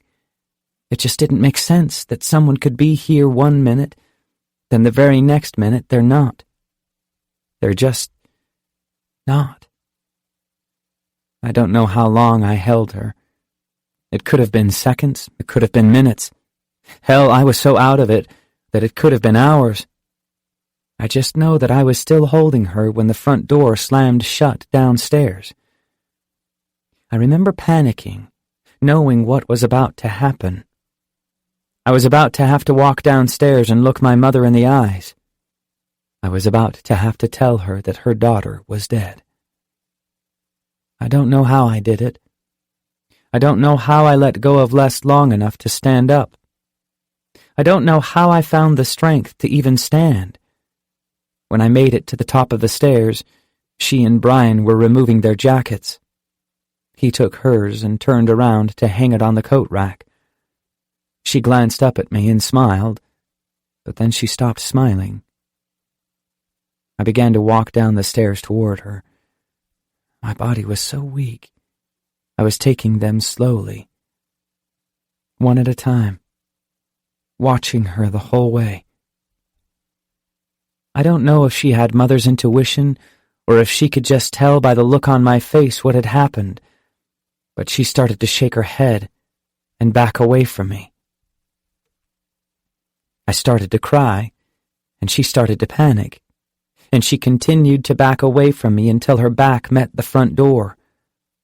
Brian was looking back and forth between us, not understanding at all what was going on. She turned around and gripped the door frame, pressing her cheek against the door while she squeezed her eyes shut. It was like she was trying to shut me out. If she shut me out, she wouldn't have to face the truth. Her body was racked with grief, and she was crying so hard there wasn't even a sound coming out of her mouth. I remember reaching the bottom step, watching her from where I was standing, watching as she gave the word devastated a whole new meaning. I truly believed at that point that the word devastated should be reserved for mothers. I no longer believe that. The word devastated should be reserved for brothers, too. Les, I whisper, turning away from Sky and her father. Oh, God, no. I press my head against the door frame and grip the back of my neck with both hands. I begin to cry so hard that I'm not even able to make a sound. My chest hurts and my throat hurts, but my heart has just been completely obliterated. Sky comes up behind me.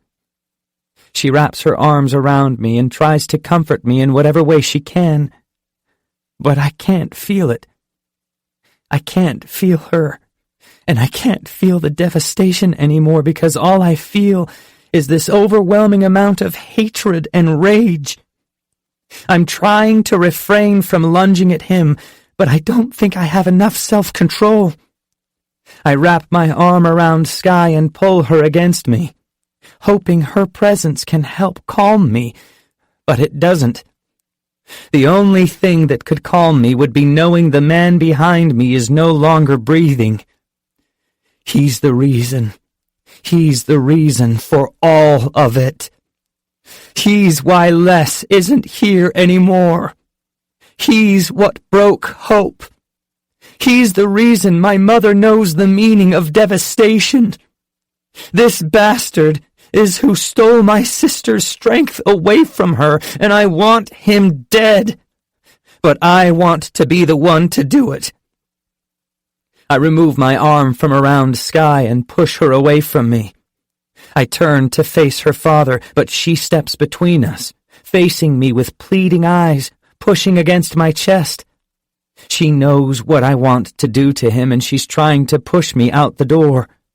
I shove her out of the way because I don't know what I'm capable of right now, and I don't want her to get hurt. I begin to step toward him, but he reaches behind the couch, then quickly turns and holds up a gun. I honestly wouldn't even care that he's holding a gun, but my protective instinct kicks in when I think about Sky, so I pause. He pulls the radio to his mouth with his free hand, keeping his gun trained on me the entire time he speaks into it. Officer down at 3522 Oak Street. His words immediately register in my head, and I realize what he's about to do. No, not in front of Sky. He turns his gun on himself, then looks at her. I'm so sorry, Princess, he whispers. I close my eyes and reach for her the second he fires the gun at himself. I cover her eyes, and she begins to scream hysterically. She pulls my hand from her eyes right when he falls to the floor, causing her to scream even louder. I clamp my hand over her mouth and immediately pull her out the front door. She's too hysterical to carry right now, so I just drag her behind me. The only thing running through my head at this point is how we need to get into the car. We need to get the hell out of here before anyone finds out we were ever here. Because if anyone finds out we were here, Sky's world will never be the same. When I reach the car, I keep my hand clamped to her mouth and I press her back against her door, looking her hard in the eyes. Stop, I tell her. I need you to stop screaming. Right now. She nods vigorously, wide-eyed. Do you hear that? I say, trying to get her to understand the ramifications of what could happen if we don't leave right now. Those are sirens, Sky. They'll be here in less than a minute. I'm removing my hand and I need you to get in the car and be as calm as you can because we need to get out of here. She nods again, so I remove my hand and quickly shove her into the car. I rush around to the driver's side and climb in, then crank the car and pull away. She leans forward in the seat and drops her head between her knees. She keeps saying, "No, no, no," under her breath, all the way back to the hotel. Chapter 45. Once we're back inside our hotel room, I walk her to the bed. She's having one of her moments where she's completely zoned out, and I don't do anything to bring her out of it. It's probably best if she stays like this for a while. I pull off my shirt, which is now covered in blood. I remove my socks and shoes and jeans and toss them all aside. I walk to where Sky is still standing and I remove her jacket. There's blood all over her, and I'm trying to hurry so I can get her in the shower and wash it off.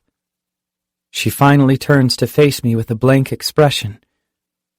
I lay her jacket across the chair next to us, then lift her shirt over her head. I reach down to the button on her jeans and undo it, then begin to lower them. When I reach her feet, she just stands still. I look up at her. I need you to step out of them, babe. She looks down at me and places her hands on my shoulders while I pull the jeans off her, 1 foot at a time. I feel her reach to my hair and brush her fingers through it. I toss her jeans aside and look back up at her. She's shaking her head, looking down at her hands, which are now moving frantically over her stomach. She's smearing her father's blood all over her stomach, attempting to wipe it off. She's gasping for breath, trying to scream, but nothing's coming out. I stand up and immediately pick her up, rushing her to the shower. I need to get this off her before she completely loses control. I set her down in the shower and turn on the water. Once it's warm, I close the shower curtain and pull her wrists away from her stomach. I wrap her arms around me and pull her against my chest, then turn her to where she's standing under the stream of water. As soon as the water splashes her face, she gasps, and the clarity begins to return to her eyes. I grab the soap and a washcloth and rub them under the water, then turn and begin wiping the blood off her face. "Shh," I whisper, staring her in the eyes. "I'm getting it off you, okay?" She squeezes her eyes shut, and I diligently wash away every speck of blood from her face. When she's finally clean, I reach behind her in order to remove her ponytail holder. "Look at me, Sky," I say. She opens her eyes, and I rest my hand reassuringly on her shoulder. "I'm going to take off your bra now, okay? I need to wash your hair and I don't want to get anything on it." Her eyes grow wide with my words, and she pulls her arms through the straps of her bra, then frantically rips it over her head. "Get it out," she says quickly, referring to the blood in her hair. "Just get it off me." I take her wrists again and wrap her arms around me. "I'll get it. Hold on to me and try to relax. I'll do it." I pour the shampoo into my hands and bring it to her hair. I have to wash it several times before the water finally runs clean. Once I'm finished washing her, I begin to wash my own hair. I get what I can, but without being able to see myself, I don't know if I've washed away everything. I don't want to ask her to help me do this, but I have to make sure it's all gone.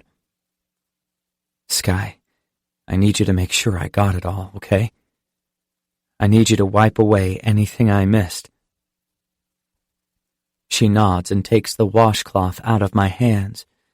She eyes my hair and my back and my shoulders, then finally rubs the washcloth over my ear. She pulls the washcloth away from me and looks down at it, running it under the stream of water. "It's all gone," she whispers. I take the washcloth and toss it onto the edge of the tub. "It's all gone," I repeat in my head. I wrap my arms around her and close my eyes. I can feel it building. The questions, the memories, all the times I held Les at night while she cried and I had no idea what he'd done to her, no idea what she'd been through. I hate him. I fucking hate that he got away with it for so long. He got away with what he did to Sky, to his sister, to Les. And the worst part is, he's not alive anymore, for me to even be able to kill him. Sky looks up at me, and her eyes are full of sympathy. For a second I don't understand it, but then I realize I'm crying, and that she's just as sad for me as I am for her. Her shoulders begin to shake and a sob breaks free. She slaps her hand over her mouth and squeezes her eyes shut. I pull her against my chest and kiss the side of her head. "Holder, I'm so sorry," she cries. "Oh my God, I'm so sorry." I tighten my grip around her and press my cheek to the top of her head. I close my eyes and I cry.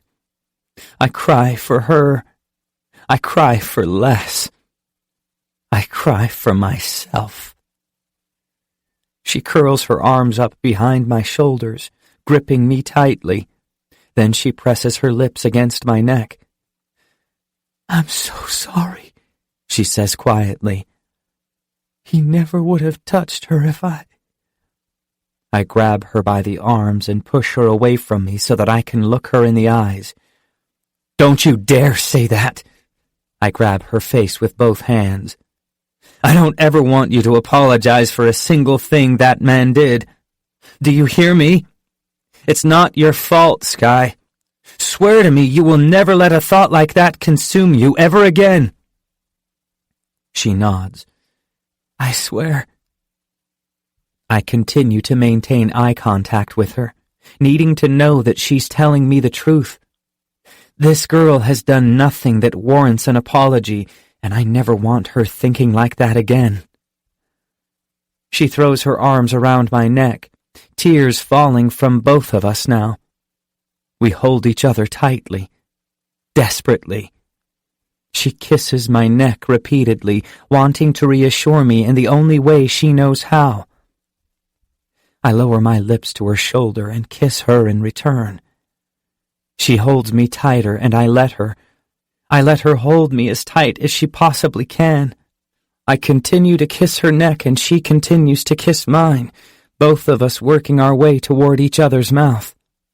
Before I reach her lips, I pull back and look into her eyes. She looks into mine, and for once in my life, I can honestly say I found the only other person in this world who understands my guilt. The only person who understands my pain. The only person who accepts that it's who I am. I used to think the best part of me died with Les, but the best part of me is standing right here in front of me. In one swift movement, I crash my lips to hers and grip her by the hair. I push her against the shower wall and kiss her with so much conviction, I know she could never for a second doubt how much I love her. I slide my hands down her thighs and lift her up until she wraps her legs around my waist. I press myself against her and continue kissing her, wanting to feel her rather than the pain that's trying to take over. I want nothing but to be a part of her right now and let everything else in our lives just fade away. "Tell me this is okay," I say, as I pull away from her mouth and search her eyes. "Tell me it's okay to want to be inside you right now. Because after everything we've been through today, it feels wrong to need you like I do." She throws her arms around my neck and grasps my hair, pulling my mouth back to hers, showing me that she needs this just as much as I do. I groan and pull her away from the shower wall, then walk her out of the bathroom and into the bedroom. I drop her down onto the bed, then grab her panties and pull them down her legs. I crash against her mouth and pull off my boxers, which are now soaking wet. All I can think about is how much I need to be inside her right now. I pull apart from her long enough to get a condom on, Then I grab her hips and pull her to the edge of the bed. I lift her leg to my side and slide my other arm underneath her shoulder. She looks up at me, and I look down at her. I grip her leg and her shoulder and keep my eyes trained on hers, then push into her. The second I'm inside her, it doesn't feel like enough. I press my lips to hers and try to search for whatever it is that's missing from the moment. I move in and out of her, more and more frantic with each thrust, trying desperately to reach a feeling that I don't even know exists. She relaxes her body against mine, following my movements, allowing me to be in control. But I don't want that right now. That's what's wrong with me. My mind is so exhausted and so tired, and my heart hurts so much right now. I just need her to help me figure out how to stop trying to be the hero for once. I pull away from her, and she looks up at me, never questioning why I've drastically slowed against her. She just brings her hands to my face and gently runs her fingers over my eyes and my lips and cheeks. I turn my mouth toward the inside of her palm, and I kiss it, then drop down on top of her, stopping completely. I keep my gaze locked with hers, and I pull her to me, then lift her up as I stand. I'm still inside her, and she's wrapped around me, so I turn my back to the bed and slide down to the floor. I lean forward and kiss her bottom lip softly, then her whole mouth. I bring a hand to her cheek and drop the other to her hip. I begin to move beneath her, slowly guiding her with my hand, wanting her to just take control. I need her to want to comfort me the same way that I always want to comfort her. "You know how I feel about you," I whisper, staring into her eyes. "You know how much I love you. You know I would do whatever I could to take away your pain, right?" She nods, never pulling her gaze from mine, even for a second. "I need that from you so fucking bad right now, Sky. I need to know you love me like that." Her expression grows soft, and her eyes fill with compassion. She laces our hands together and places them over our hearts. She strokes her thumb against my hand and lifts up slightly, then slowly glides back down me again. The incredible sensation that rushes through my body causes my head to collapse against the mattress behind me. I groan, unable to keep my eyes open. "Open your eyes," she whispers, still moving against me. "I want you to watch me." I lift my head and watch her. It's the easiest thing I've ever been asked to do because she's fucking beautiful right now. "Don't look away again," she says, lifting herself up. When she slides back onto my lap, I can barely keep my head up, especially when that moan escapes her lips and she squeezes my hands even harder. "The first time you kissed me," she says, "that moment when your lips touched mine, you stole a piece of my heart that night. You stole a piece of mine, too. The first time you told me you lived me because you weren't ready to tell me you loved me yet, those words stole another piece of my heart. But I did love you. I loved you so much." I open my hand and press it flat against her heart. "The night I found out I was Hope, I told you I wanted to be alone in my room. When I woke up and saw you in my bed, I wanted to cry, Holder. I wanted to cry because I needed you there with me so bad. I knew in that moment that I was in love with you. I was in love with the way you loved me. When you wrapped your arms around me and held me, I knew that no matter what happened with my life, You were my home. You stole the biggest piece of my heart that night. I didn't steal it. You gave it to me. She lowers her mouth to mine, and I drop my head back against the mattress and let her kiss me. Keep them open, she whispers, pulling away from my lips. I do what she says and somehow open my eyes again, looking directly into hers. I want you to keep them open because I need you to watch me give you the very last piece of my heart. This moment. Right now. It's almost worth every ounce of pain I've ever had to endure. I tighten my grip on her hands and lean into her, but I don't kiss her.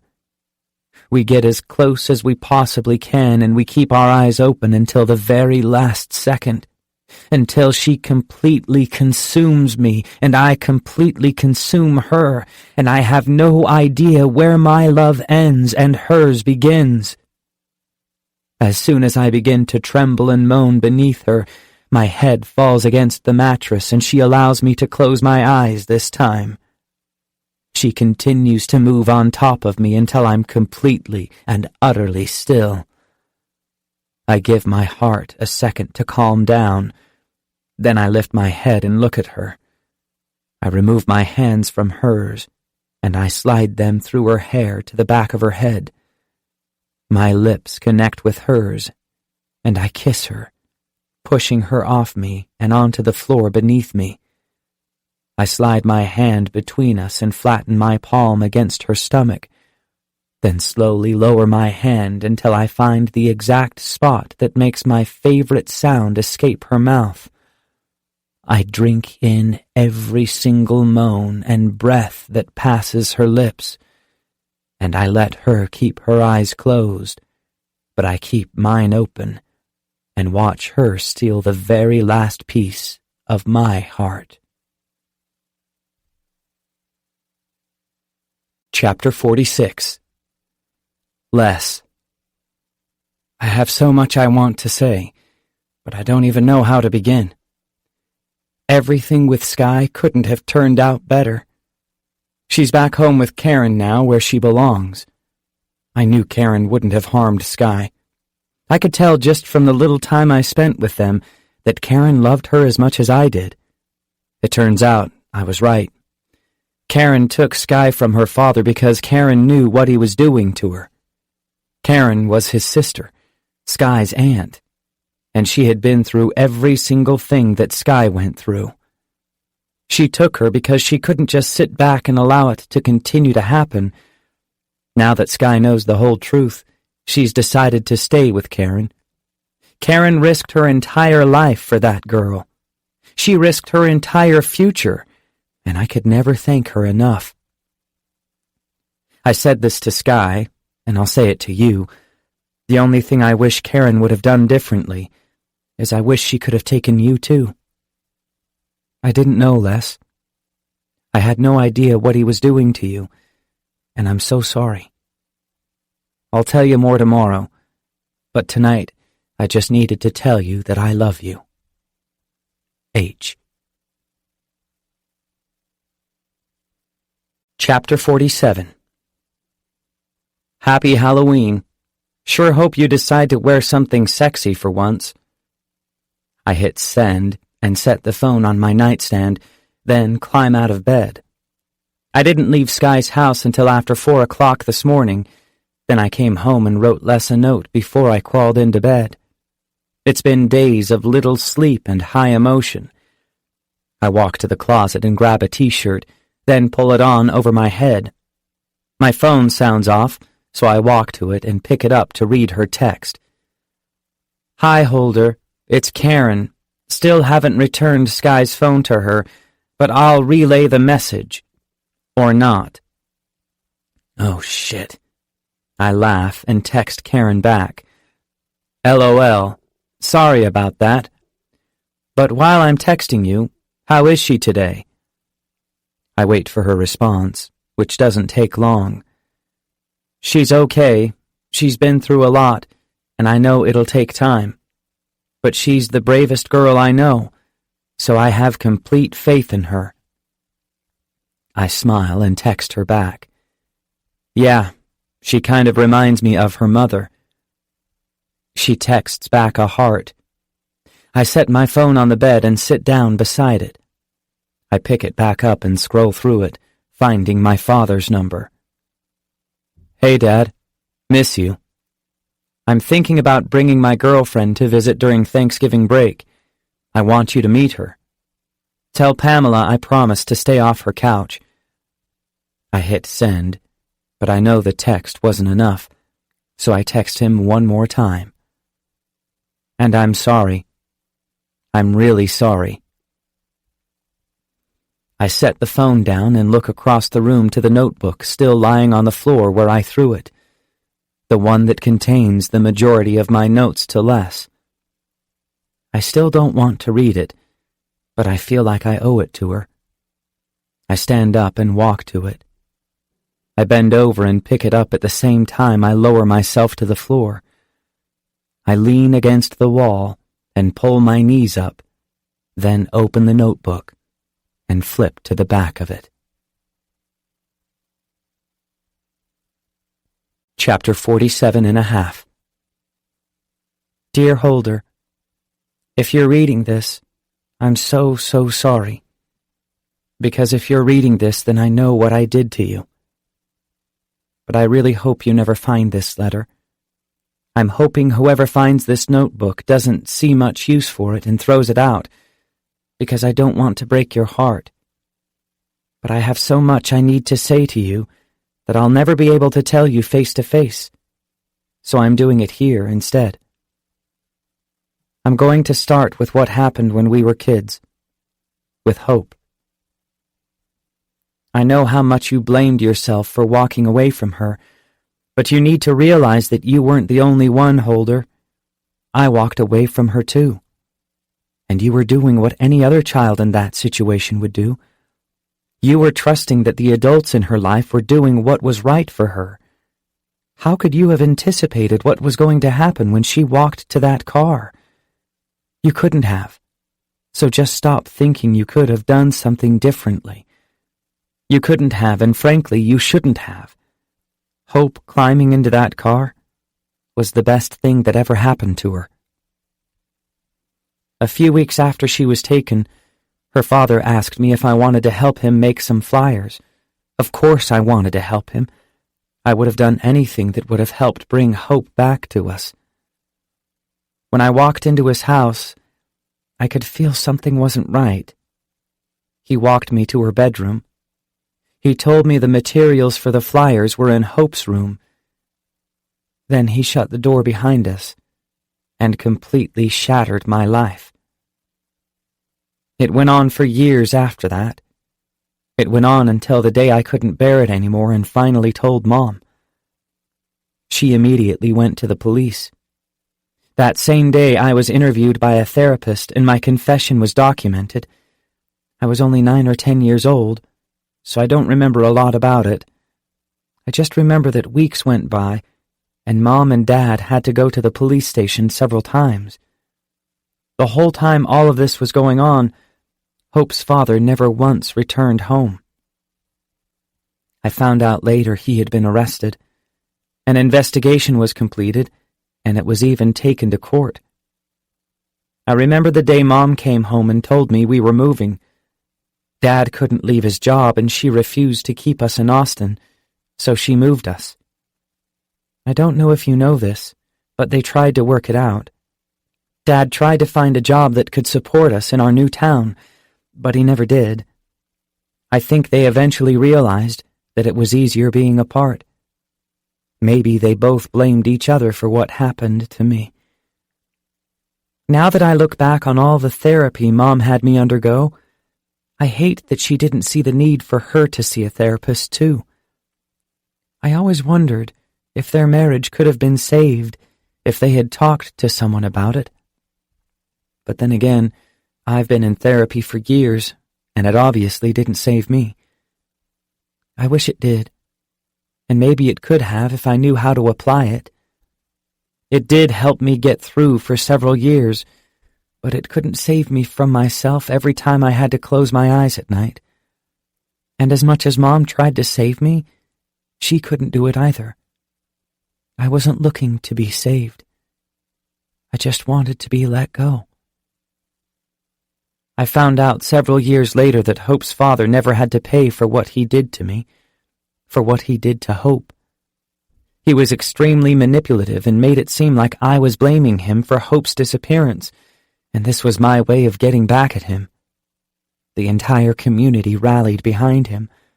They couldn't believe someone would accuse a man of such a cruel act after having his daughter ripped out from under him. So he got away with it. He was free to do whatever he wanted, and I felt like I was locked in hell for eternity. Mom didn't want you to find out what happened to me. She was afraid of what it would do to you. We both saw how much you blamed yourself for what happened to Hope, and she didn't want to see you hurt anymore. I didn't want to see that either. Now comes the most difficult part of this letter. This is so hard for me to say because I've held so much guilt over it. Every day that I saw the pain in your eyes, I knew that if I just confessed to you what I'm about to tell you, it would have relieved you of so much agony. But I couldn't. I couldn't find a way to tell you that Hope was alive, that she was okay, and that Mom and I saw her once, about 3 years ago. I was 14, and we were eating at a restaurant, just Mom and me. I was taking a drink when I looked up and saw her walking through the door. I turned to Mom, and I know I had to be as pale as a ghost because she reached across the table and grabbed my hand. "Leslie, what's wrong, sweetie?" I couldn't talk. All I could do was stare at Hope. Mom turned around, and the second she laid eyes on her, she knew it was her. We were both stunned silent. The waitress led them to a table right next to ours. Mom and I were both just sitting there, staring at her. Hope glanced at me when she took her seat, then looked away like she didn't even recognize me. It broke my heart that she didn't recognize me. I think I started crying at that point. I was just so emotionally overwhelmed, and I didn't know what to do. I fingered the bracelet on my wrist and whispered her name just to see if she would hear me and turn around again. She didn't hear me, but the woman who was with her did. She darted her head in our direction with sheer panic in her eyes. It confused me. It confused Mom. The woman looked at Hope. "I think I left the stove on," she said, standing up. "We need to leave." Hope looked confused, but she stood up too. Her mother ushered her toward the exit to the restaurant. That's when Mom stood up and rushed after them. I did too. When we were all outside, the woman rushed Hope to the car, then immediately shut her door. Mom and I walked up behind her, and as soon as the woman turned around and faced Mom, tears welled in her eyes. "Please," the woman begged. She didn't say anything after that. Mom stared at her for a while without saying anything in return. I just stood there, trying to understand what was happening. "Why did you take her?" Mom finally asked her. The woman began to cry, and she kept shaking her head. "Please," she cried. "She can't go back to him. Please don't do that to her. Please, please, please." My mother nodded. She stepped forward and placed a reassuring hand on the woman's shoulder. "Don't worry," Mom said. "Don't worry."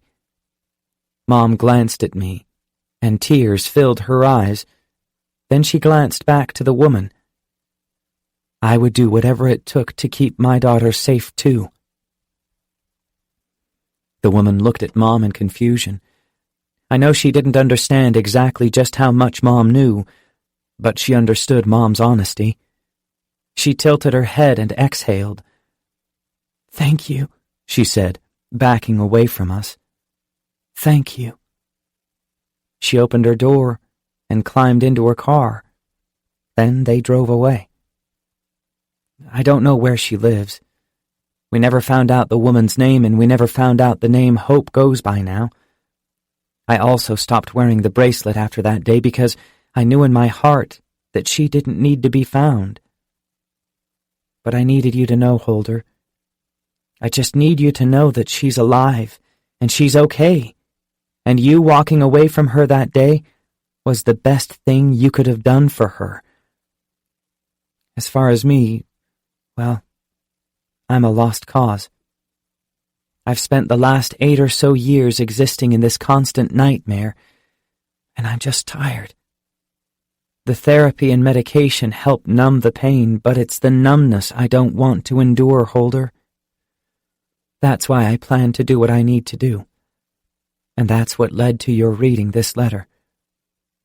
I'm tired and exhausted and sick of living a life that I don't really want to live anymore. I'm tired of pretending to be happy for you because I'm not happy. Every single time I smile, I feel like I'm lying to you. But I don't know how to live any other way. And I know when I do it, it'll break your heart. I know it'll devastate Mom and Dad. And I know that you'll hate me. But knowing all of that can't change my mind. I've lost the ability to care anymore, so it's hard to empathize with what you'll experience after I'm gone. I don't remember what it's like to care enough about life that the thought of death could destroy me. So I need you to know that I'm sorry, but I can't help it. I've been let down by this life one too many times, and quite frankly, I'm tired of losing hope. I love you more than you know. Les. P.S. I hope you never allow yourself to believe I went through with it because you failed me in some way. All those nights you held me and just let me cry. You have no idea how many times you've already saved me. Chapter 48. I drop the notebook onto the floor, and I cry. Chapter 49. I walk into my mother's office, and she's on the phone. She looks up as I shut the door behind me. I walk to her desk and pull the receiver from her ear and hang it up. "You know?" I ask her. "You know about what that bastard did to Les?" I wipe my eyes with the back of my hand just as she stands up and her own eyes fill with tears. "You know what he did to Hope? And you know that Hope is alive and that she's fine? You know everything?" My mother is shaking her head, and fear is filling her eyes. She can't tell if I'm mad, or if I've lost it, or if I'm about to flip out. "Holder," she says, "we couldn't tell you. I knew what it would do to you if you knew something like that happened to your sister." I collapse into a chair, unable to stand up for another second. She walks around the desk and kneels in front of me. "I'm so sorry, Holder. Please don't hate me. I'm so sorry." She's crying, looking at me with so much regret and apology. I immediately find the strength to stand back up, and I pull her up with me. "God, no," I say to her, throwing my arms around her neck. "Mom, I'm so glad you know. I'm so relieved Les had you through all of that. And Hope?" I push her away from me and look her in the eyes. "She's Sky, Mom. Hope is Sky, and Sky is okay, and I love her. I love her so much, and I had no idea how to tell you because I was so scared you would recognize her." Her eyes grow wide, and she backs away from me, falling back into her chair. "Your girlfriend? Your girlfriend is Hope?" I nod, knowing none of this is making any sense to her. "Remember when I met Sky at the store a few months ago? I recognized her. I thought she was Hope, but then I thought maybe she wasn't. Then I fucking fell in love with her, Mom. I can't even begin to tell you the shit we've been through this week." I'm talking faster than she can probably comprehend. I sit in the chair across from her and pull it closer to her, then lean forward and take her by the hands.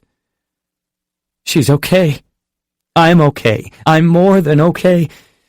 And I know you did your best for Les, Mom. I hope you know that, too. You did everything you could, but sometimes even all the love in the world from mothers and brothers isn't enough to help pull someone out of their nightmare. We just need to accept that things are what they are, and all the guilt and regret in the world can't change that." She begins to sob. I wrap my arms around her, and I hold her. Chapter 49.5. Sky and I took the last 2 days of the week off school. We figured we already missed 3 days. What's 2 more? Besides, Karen wanted to keep a close eye on Sky all week. She's concerned about how everything is affecting her. I agreed to give Sky space for a few days, but what Karen doesn't realize is that Sky's window still sees regular traffic in the middle of the night, all from me. I've spent the last few days in deep discussions with Mom. She wanted to know everything I knew about Les and Hope, and of course she wanted to know what happened last weekend in Austin. Then she wanted to know all about my relationship with Sky, so I brought her up to date. Then she said she wanted to meet her. So here we are. Sky just walked through the front door, and my mom has her arms around her. She started crying almost immediately, which in turn made Sky tear up a little. Now they're standing in the foyer, and my mother won't let go of her. "I don't want to interrupt this homecoming," I say, "but if you don't let her go, Mom, you might scare her away." My mother laughs and sniffles, pulling away from Sky. "You're so beautiful," she says, smiling at Sky. She turns to me. "She's beautiful, Holder." I shrug. "Yeah, she's okay." Sky laughs and hits me on the arm. "Remember, the insults are only funny in text form." I grab her and pull her to me. "You're not beautiful, Sky," I whisper in her ear. "You're incredible." She wraps her arms around me in return. "You're not so bad yourself," she says. My mother takes her by the hand and pulls her away from me and into the living room. Then she begins to bombard her with questions. I appreciate it, though, because she doesn't ask her questions about her situation or her past. She just asks normal questions about what she wants to major in when she goes to college and where she's planning to go to college. I leave them both in the living room to continue their conversation while I walk to the garage and grab a few boxes. Mom and I have talked about clearing out Les's room before. Now that I have Sky here, I think I'll actually be able to do it. I walk back to the living room and hand them each a box. "Come on," I say, heading toward the stairs. "We've got a room to clean." We spend the rest of the afternoon cleaning out Les's room. We box her pictures and anything that meant something to her in one box. Then we put all her clothes in boxes to take to Goodwill. I take both notebooks, and I wrap them in the pair of jeans that have been on the floor for over a year, and I place it all in a box. A box I keep. After the room is finished, my mother and Sky head downstairs. I stack the boxes in the hallway, then turn to shut the door. Before I close it completely, I look to her bed. I don't watch her die again. I watch her smile. Chapter 49 3/4. I thought she said she wasn't going this weekend. I say to Sky as we walk through her front door. I begged her to go. She's been stuck to me like glue for days now, and I told her if she didn't go do her flea market thing, I'd run away. We make our way to Sky's bedroom, and I close the door behind us. So does that mean I can get you pregnant tonight? She turns around and faces me, then shrugs. I guess we could practice, she says, smiling. And we do. We practice at least 3 different times before midnight. We're lying on her bed, tangled together beneath her sheet. She's holding up our hands, which are clasped between us, and she's staring at them. I remember, she says softly. I tilt my head until it meets hers on the pillow. You remember what? She pulls her fingers away, then she wraps her pinky around mine. This, she whispers. I remember the first time you held my hand like this. And I remember everything you said to me that night. I close my eyes and inhale a deep breath. Not long after Karen brought me here, she asked me to forget my old name and all the bad that went along with it. So I thought about you, and I told her I wanted to be called Sky. She lifts up onto her elbow and looks down at me. You were always there, Even when I couldn't remember, you were always there. I push her hair behind her ear and kiss her, then pull back. I love you so much, Sky. I love you too, Holder. I pull my arm out from under her and roll her onto her back, looking down at her. Will you do me a favor?